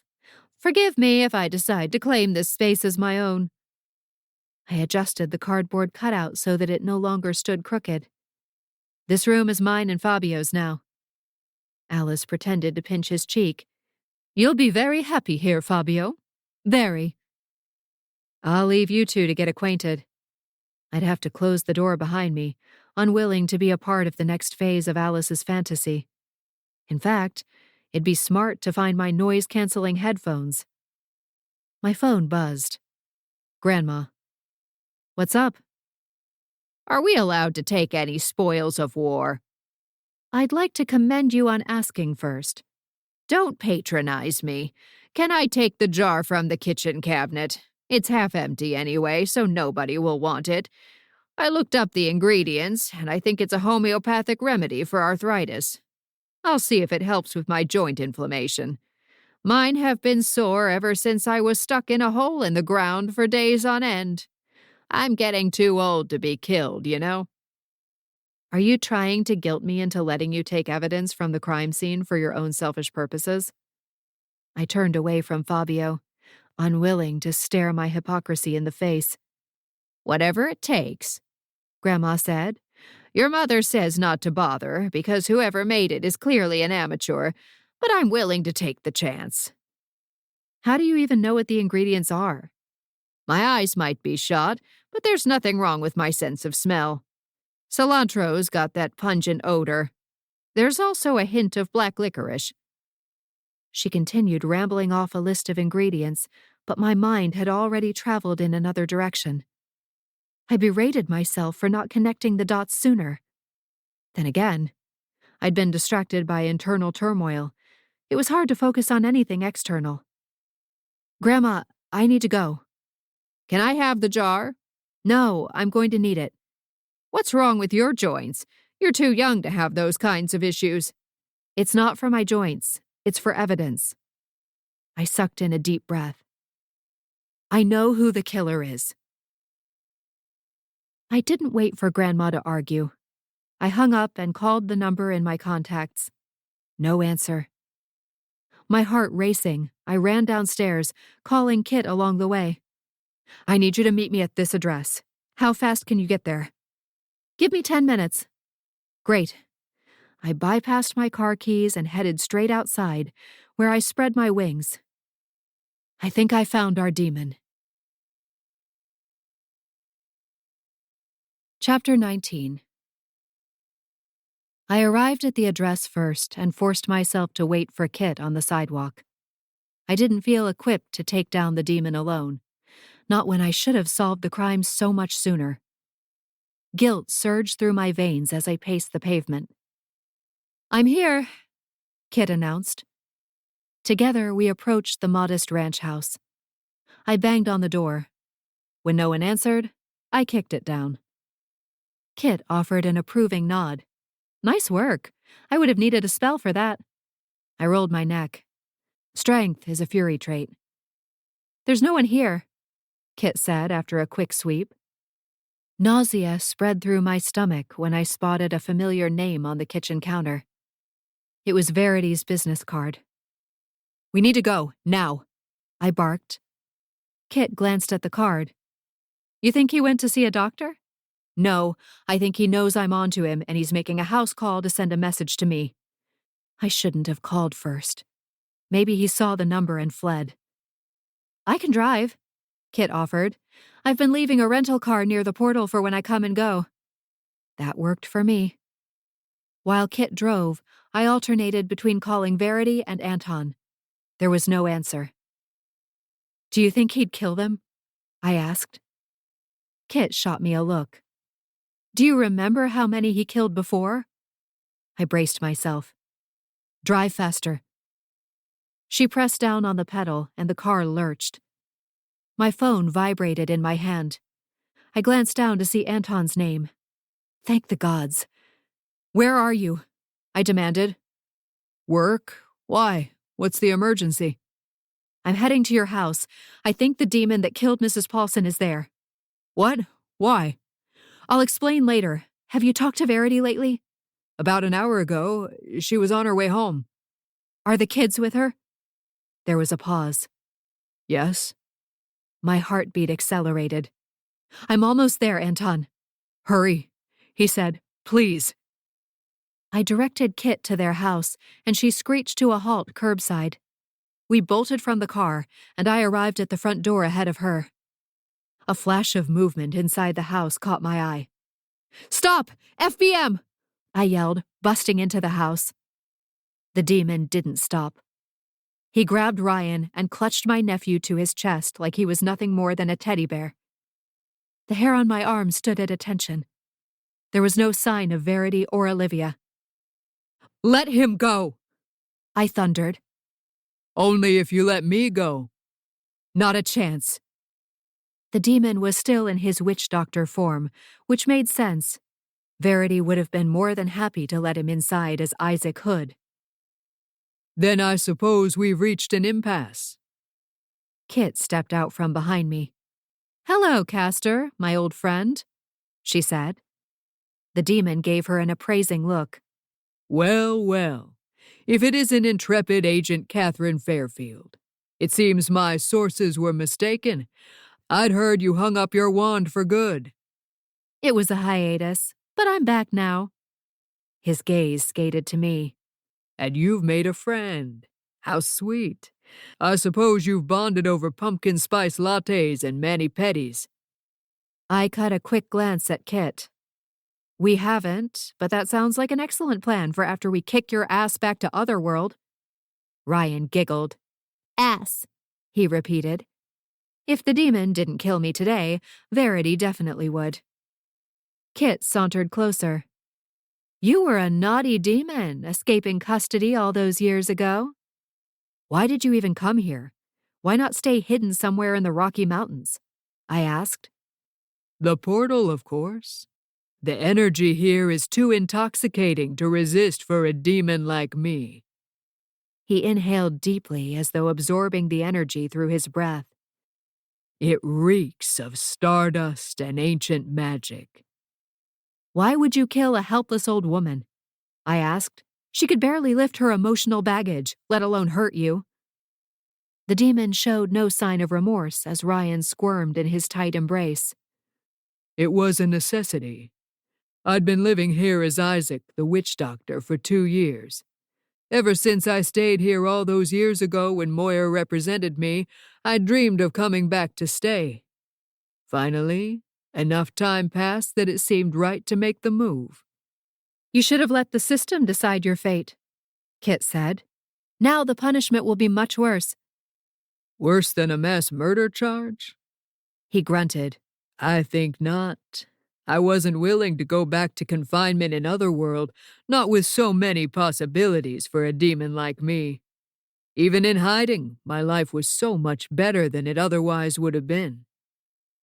Do you actually have any magical abilities? I asked. Or were all the herbal mixtures a front? He inclined his head toward Kit. I got the idea from dear Agent Fairfield. She's a talented green witch, you know. When she was on my trail, I became acquainted with all sorts of earth magic. Obviously, I couldn't replicate it, but there are many plants that have magical properties even without a witch's touch. I became somewhat of an expert. And you tried to make a living out of it, I said. That's how I met Mrs. Pollson. She asked me for help with her rheumatism.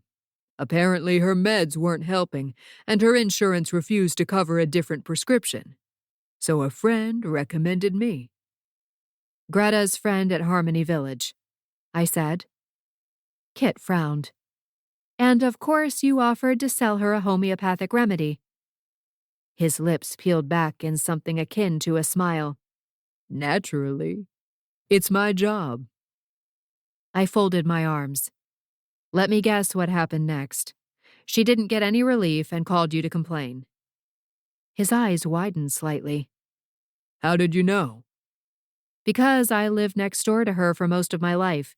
She complained the way birds sing and bees buzz. I wish I'd known. I wouldn't have taken her on as a client. She threatened to complain to all the relevant agencies. I couldn't have that happen. I knew I'd be outed as a result. I went to her house and begged her to give me another chance. I brought a new and improved remedy, but she refused to try it. I even offered her all her money back. She was stubborn, I agreed. So you killed her before she could file the complaint?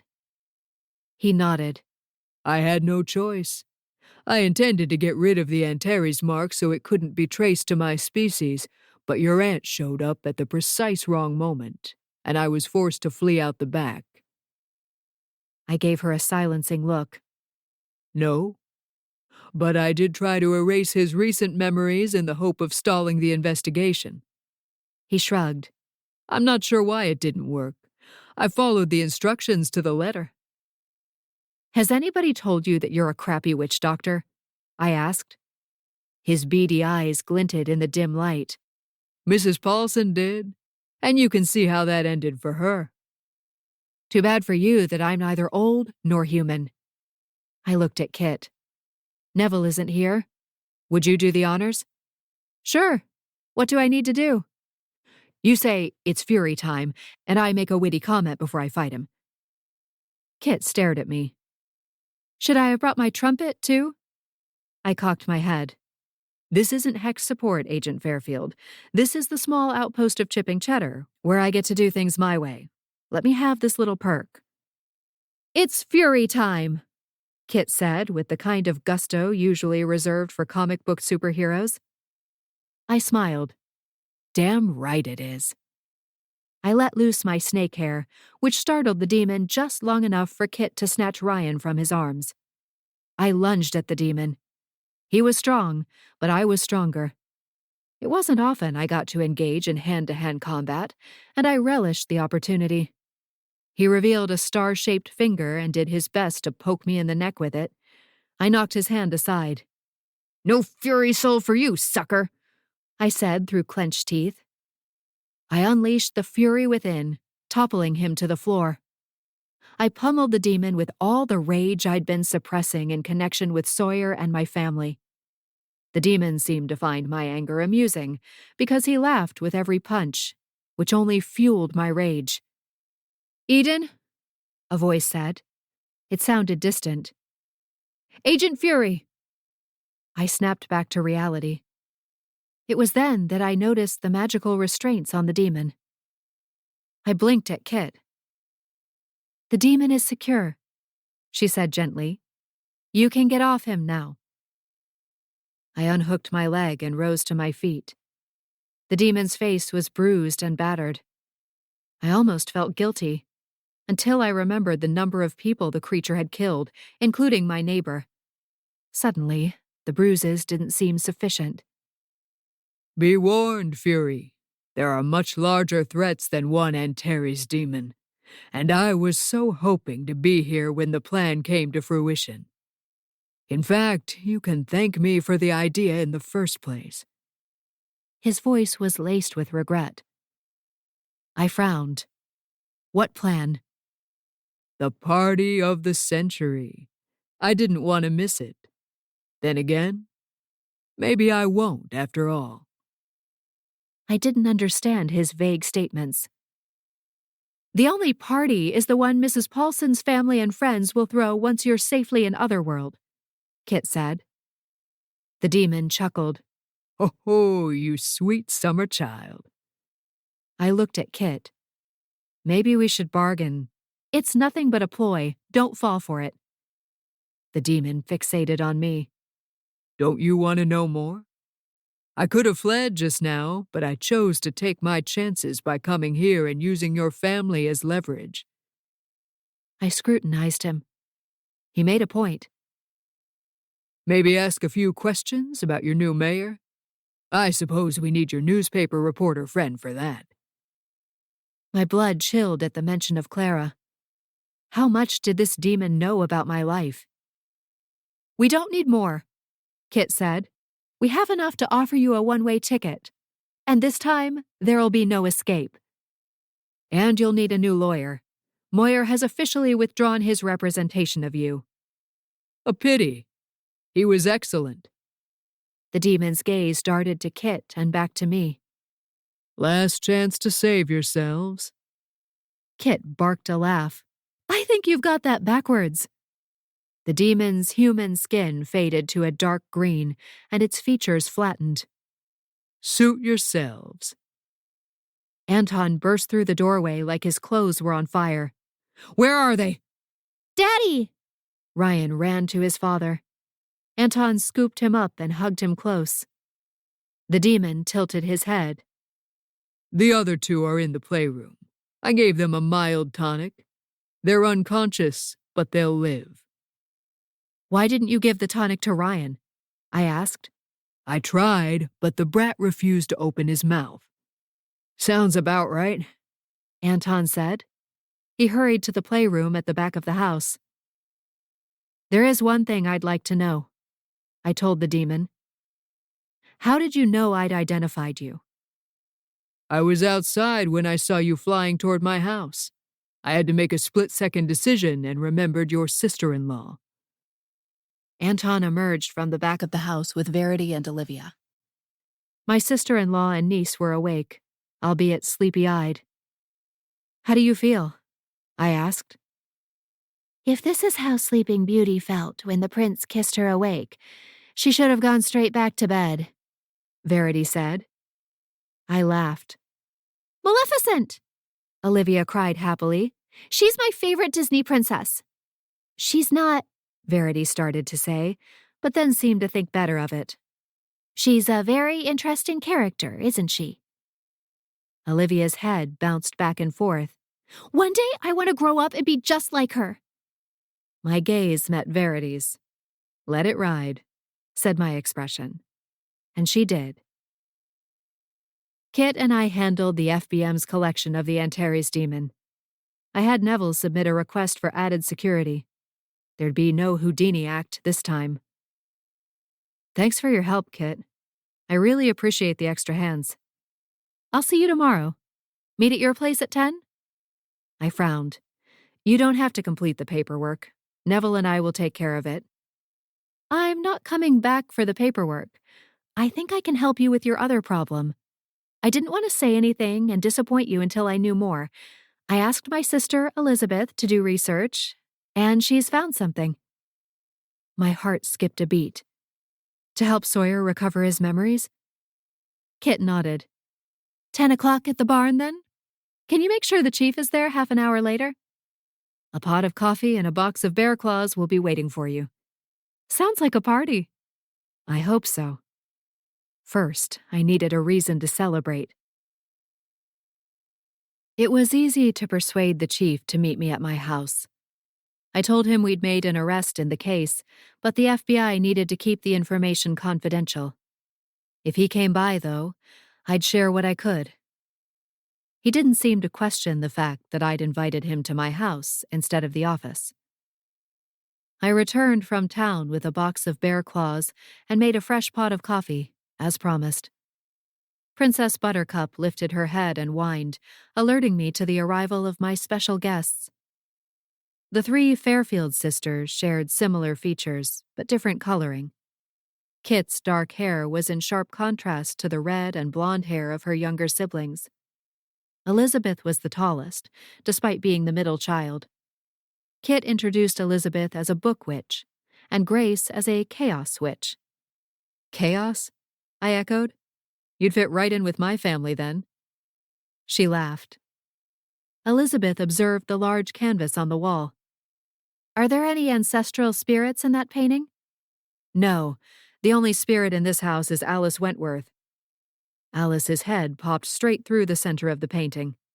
She waved to the sisters, and her mouth formed a tiny circle when they waved in response. You can see me?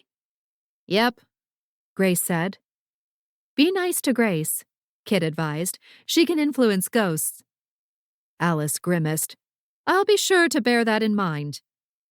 I observed the three sisters as they prepared for Sawyer's arrival. I had Anton, of course, but Clara was the closest person I had to a sister. Watching the Fairfield witches now, I felt disappointed that I didn't share their kind of special bond with anyone. Elizabeth caught my eye. What is it, Agent Fury? I shook my head. Nothing. Just thinking about the complicated knots of family ties. She smiled. I think everyone can relate to that. I think we're ready, Grace announced. I studied her. Can I ask you something? Sure. My niece has some unusual abilities, and I'm wondering if she might have some Chaos Witch blood like you. It wasn't out of the realm of possibility, given my family's blended bloodlines. Grace lit up. Seriously? That would be so cool. Can I meet her?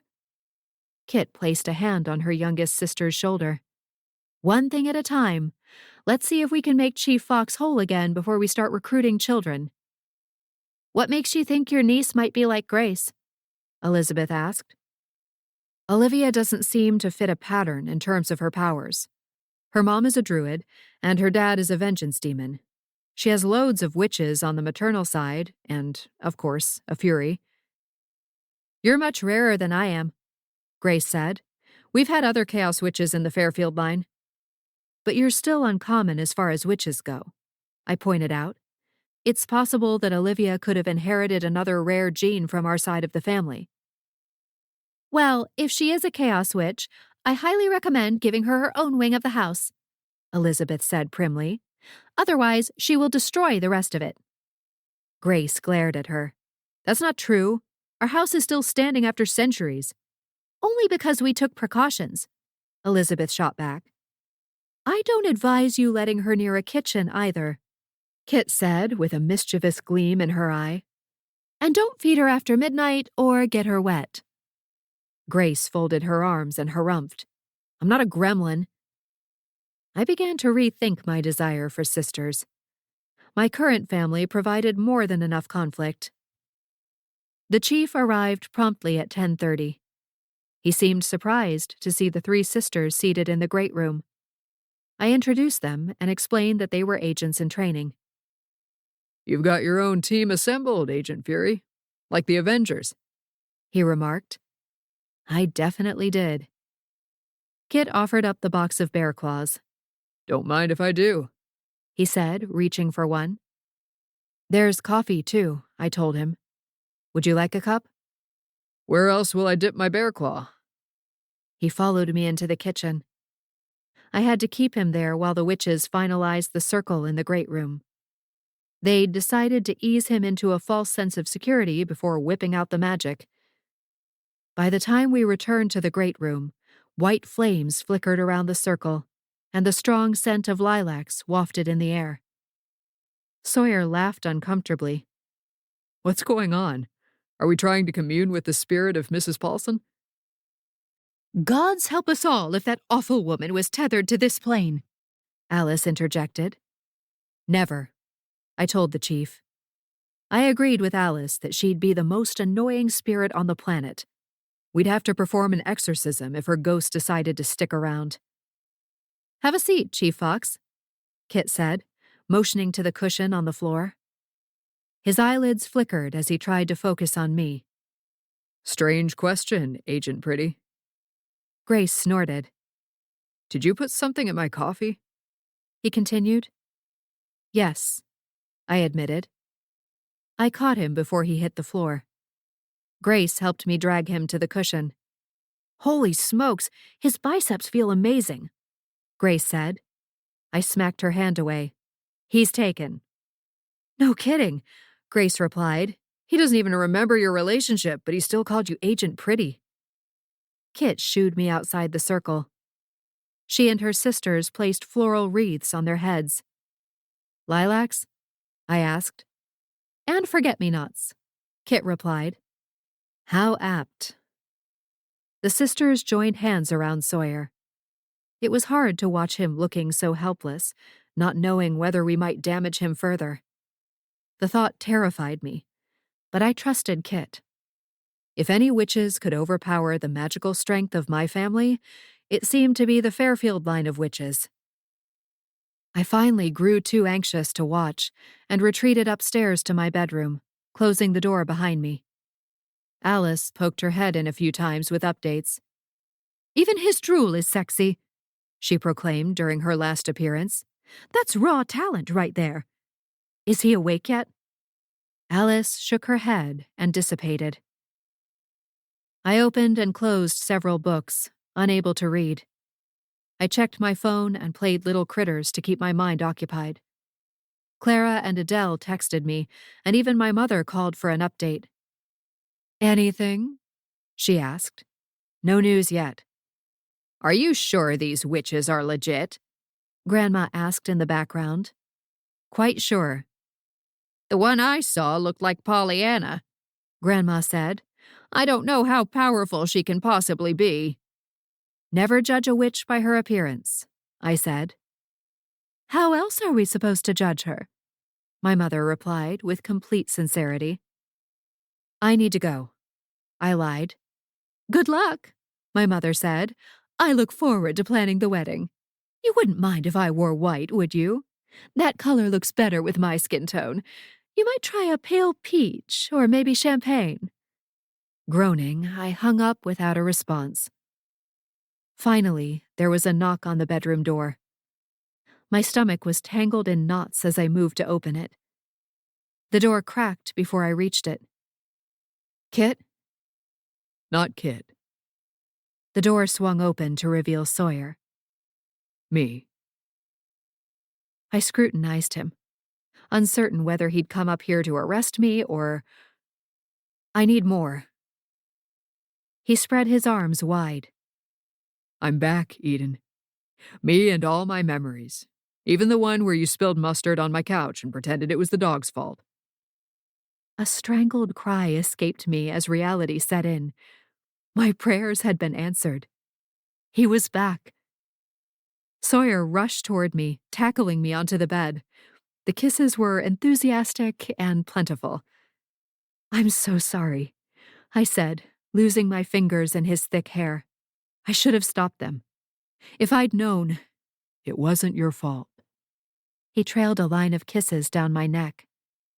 How I've missed you. I smiled. "You didn't know to miss me." His lips brushed my collarbone. Trust me, somewhere inside, I knew. I stopped unbuttoning his shirt. "Do I still have company?" No.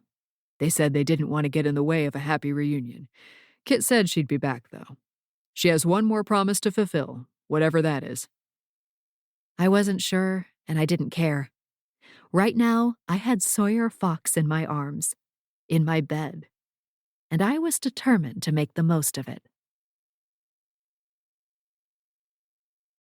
Chapter 20. Sawyer didn't leave the barn for the rest of the day. Neville generously agreed to take care of Achilles while Sawyer and I took care of each other. His gaze snagged on Fabio. I'd managed to slide the cardboard cutout halfway behind the dresser, but hadn't completely concealed it. Sawyer cocked an eyebrow. Do I even want to know? I rescued him from Mrs. Pollson's house. Gently, he tugged the cardboard cutout from its partially concealed spot and set it upright to examine it. Should I know this guy? Fabio. Athlete? He studied the naked chest. No, not in that outfit. Sexy pirate? I stifled a laugh. He graced the covers of hundreds of romance novels once upon a time. Mrs. Pollson was a big fan. I wouldn't have guessed that. He shook his head. People are full of surprises. They sure are. Abandoning Fabio, he turned back to me. Speaking of which, I had no idea you had a temper. I still can't believe you killed them. Can you blame me? He kissed the tip of my nose. Not at all. I'd have done the same, except without lightning bolts or whatever weapon you throw. I'm not Zeus. I paused. Are you going to do anything to my mom and Grandma? Sounds like they've been through enough. I stared at him. Are you serious? You don't even want to give them a parking ticket or something? My memories are back. You dealt with your family. They seem contrite. I think we're good. I didn't know what to say. That seems too reasonable. I think you've been dealing with unreasonable for so long you've lost sight of human decency. Tears sprang to my eyes. You are the most amazing human being I've ever known. He pulled me closer to his chest. Ditto. Except for the human being part. The door opened, and Princess Buttercup bounded into the bedroom, leaping onto the bed and wedging her enormous body between us. I think somebody wants attention, he said. I tried to push her to the base of the bed, but to no avail. Her body was too dense. Buttercup, this is a private reunion. No canines allowed, I said. She whimpered and rested her head on my shoulder. Maybe we should finally get out of bed, Sawyer suggested. He didn't sound enthusiastic about it. A knock on the door startled me. I guess that's the official sign from the universe. I'll get in the shower. If you can get rid of them fast enough, maybe you can join me. He patted my backside before sliding out from beneath the sheet. For the first time in my life, I really hoped it was a Jehovah's Witness. I threw on a t-shirt and jeans and hurried downstairs. I opened the door and was surprised to see Sassy. She wore hot pink yoga pants and a black pullover. Her blonde hair was fastened in a high ponytail. Hey, what are you doing here? Without calling first. I have the craziest news, she announced. She didn't wait for an invitation. She simply waltzed inside. Tanner was abducted by aliens? If only. She turned toward me in dramatic fashion. I found out Vaughn is a stripper. Found out? Like you happened to catch the show?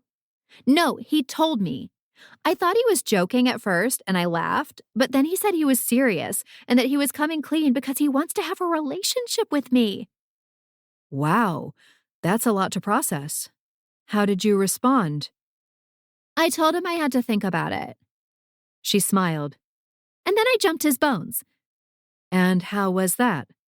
As thrilling as I imagined. You should see his abs. I nearly admitted that I had, but caught myself in time. You're not bothered by the stripper job? Vaughn loves it. How can I object to something that he considers his true calling? He makes women happy. He basically performs a public service. I nodded solemnly. I can see that. I don't want you to judge him for it, but I do want you to come with me to see his next show. She gripped my hand and bounced on her heels. I think it'll be such a turn-on to see all those women idolizing my hot boyfriend. That was an unexpected reaction. You don't think it will worry you that you're choosing another Tanner?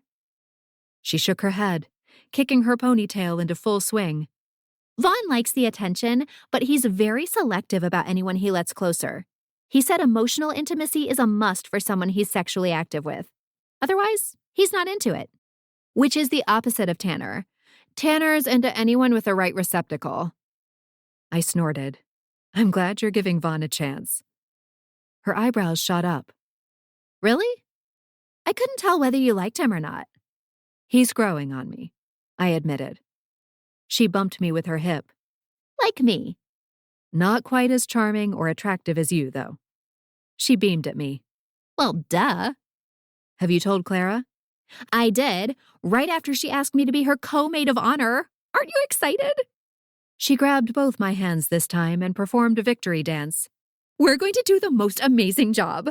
I already have an idea for the bachelorette party. No doubt. She stopped dancing. This isn't poking any wounds for you, is it? What do you mean? I'm in a relationship with the hottest guy in town. Clara's engaged. She cocked her head. You're not? As it happens, Sawyer and I are officially a couple. Again. She squealed and pushed me backward. Why didn't you say anything? Because you came here with an announcement? It didn't seem like the right time. You could have texted me. I want all the details, every single one. Another time. I'm supposed to meet Neville in less than an hour. Sassy clapped her hands. I can't believe this. We're all in real relationships now. I never thought this day would come. Maybe we can triple date. A triple date with 3 humans and 3 supernaturals. It seemed like a recipe for disaster. Even so, I responded with, "That sounds like a great idea. Let's put it on the calendar." Sassy drew me in for a squeeze. I'm so happy. Everything's finally coming up sassy. She withdrew and added, By the way, there's a weird lady in your backyard lighting candles around those lemon trees, which doesn't seem particularly safe. "Oh, that's Kit. She's fine." What's she doing? I was dying to ask, but she was so focused that I didn't want to interrupt. I offered the first lie that popped into my head. "She's cleansing the yard. After Mrs. Pollson's murder, my family decided they'd feel better if someone saged the whole property." Her eyes grew round. That's a fab idea. Maybe I should have her do my apartment. "I don't think that'll be necessary." I grabbed my phone, then looped my arm through hers and walked her to the gate. I'll talk to Vaughn about date night. I can't wait for us to see his show. I bet it's amazing. I bet it is too. No way would I admit I'd already seen it. I'd take that truth to the grave. Once I said goodbye to Sassy, I returned to the lemon grove to check on Kit. Kit dusted off her hands. "There, what do you think?" My gaze swept the backyard. The lemon trees were thriving out of season, and the grass was greener than it had ever been. It's like an oasis. I can't thank you enough for everything. You deserve this. My mother emerged from the back door carrying a tray of drinks. "Can I interest anyone in a cup of tea and a homemade lemon bar?" "That sounds perfect," Kit said. "Thank you." "No trouble at all. Aunt Thora made the lemon bars. All I had to do was boil water for the tea." Kit ate the lemon bar in 2 bites and accepted the cup and saucer. My mother swiveled toward me with the same offering. "Thank you." I was unaccustomed to her good behavior. It would take time to stop looking for a hidden agenda or awaiting the verbal punch. "I suppose you'll be leaving town now," my mother said to Kit. "My work here is done. I'll use the vortex to portal home." "I'll drive with you there," I offered. "It's the least I can do, and I need to check on the portal anyway." I hated to leave Sawyer alone in the shower, but we had plenty of time to reconcile again and again. I sent him a text to let him know that duty called, and we'd reconvene our private meeting later. I rode with Kit to the vortex and offered to return the rental car for her. No favor seemed too big after what she and her sisters had done for me. It was as though I'd flatlined and they'd started my heart beating again. I left the car parked near the river and walked toward the mound to check the task off my list. Once I performed the obligatory sweep, I'd head to the office to fulfill my bureaucratic duties with Neville. As I approached the mound, the hair on the back of my neck pricked. The ground trembled. At first, I thought it was the result of Kit's portal, although it seemed like a strong response. The earth quaked again. This movement shook the ground so violently that I had to steady myself to keep from falling over. A wave of energy rushed past me, and my breath caught in my throat. This was no earthquake. Something was stirring. The ground settled, and it was as though nothing had happened. I stood alert for another moment, but there was no sign of anything amiss. Something was happening, though. The knowledge sank deep into my bones, causing me to shiver. I continued to the portal, hoping that whatever that something was, I'd be fury enough to handle it.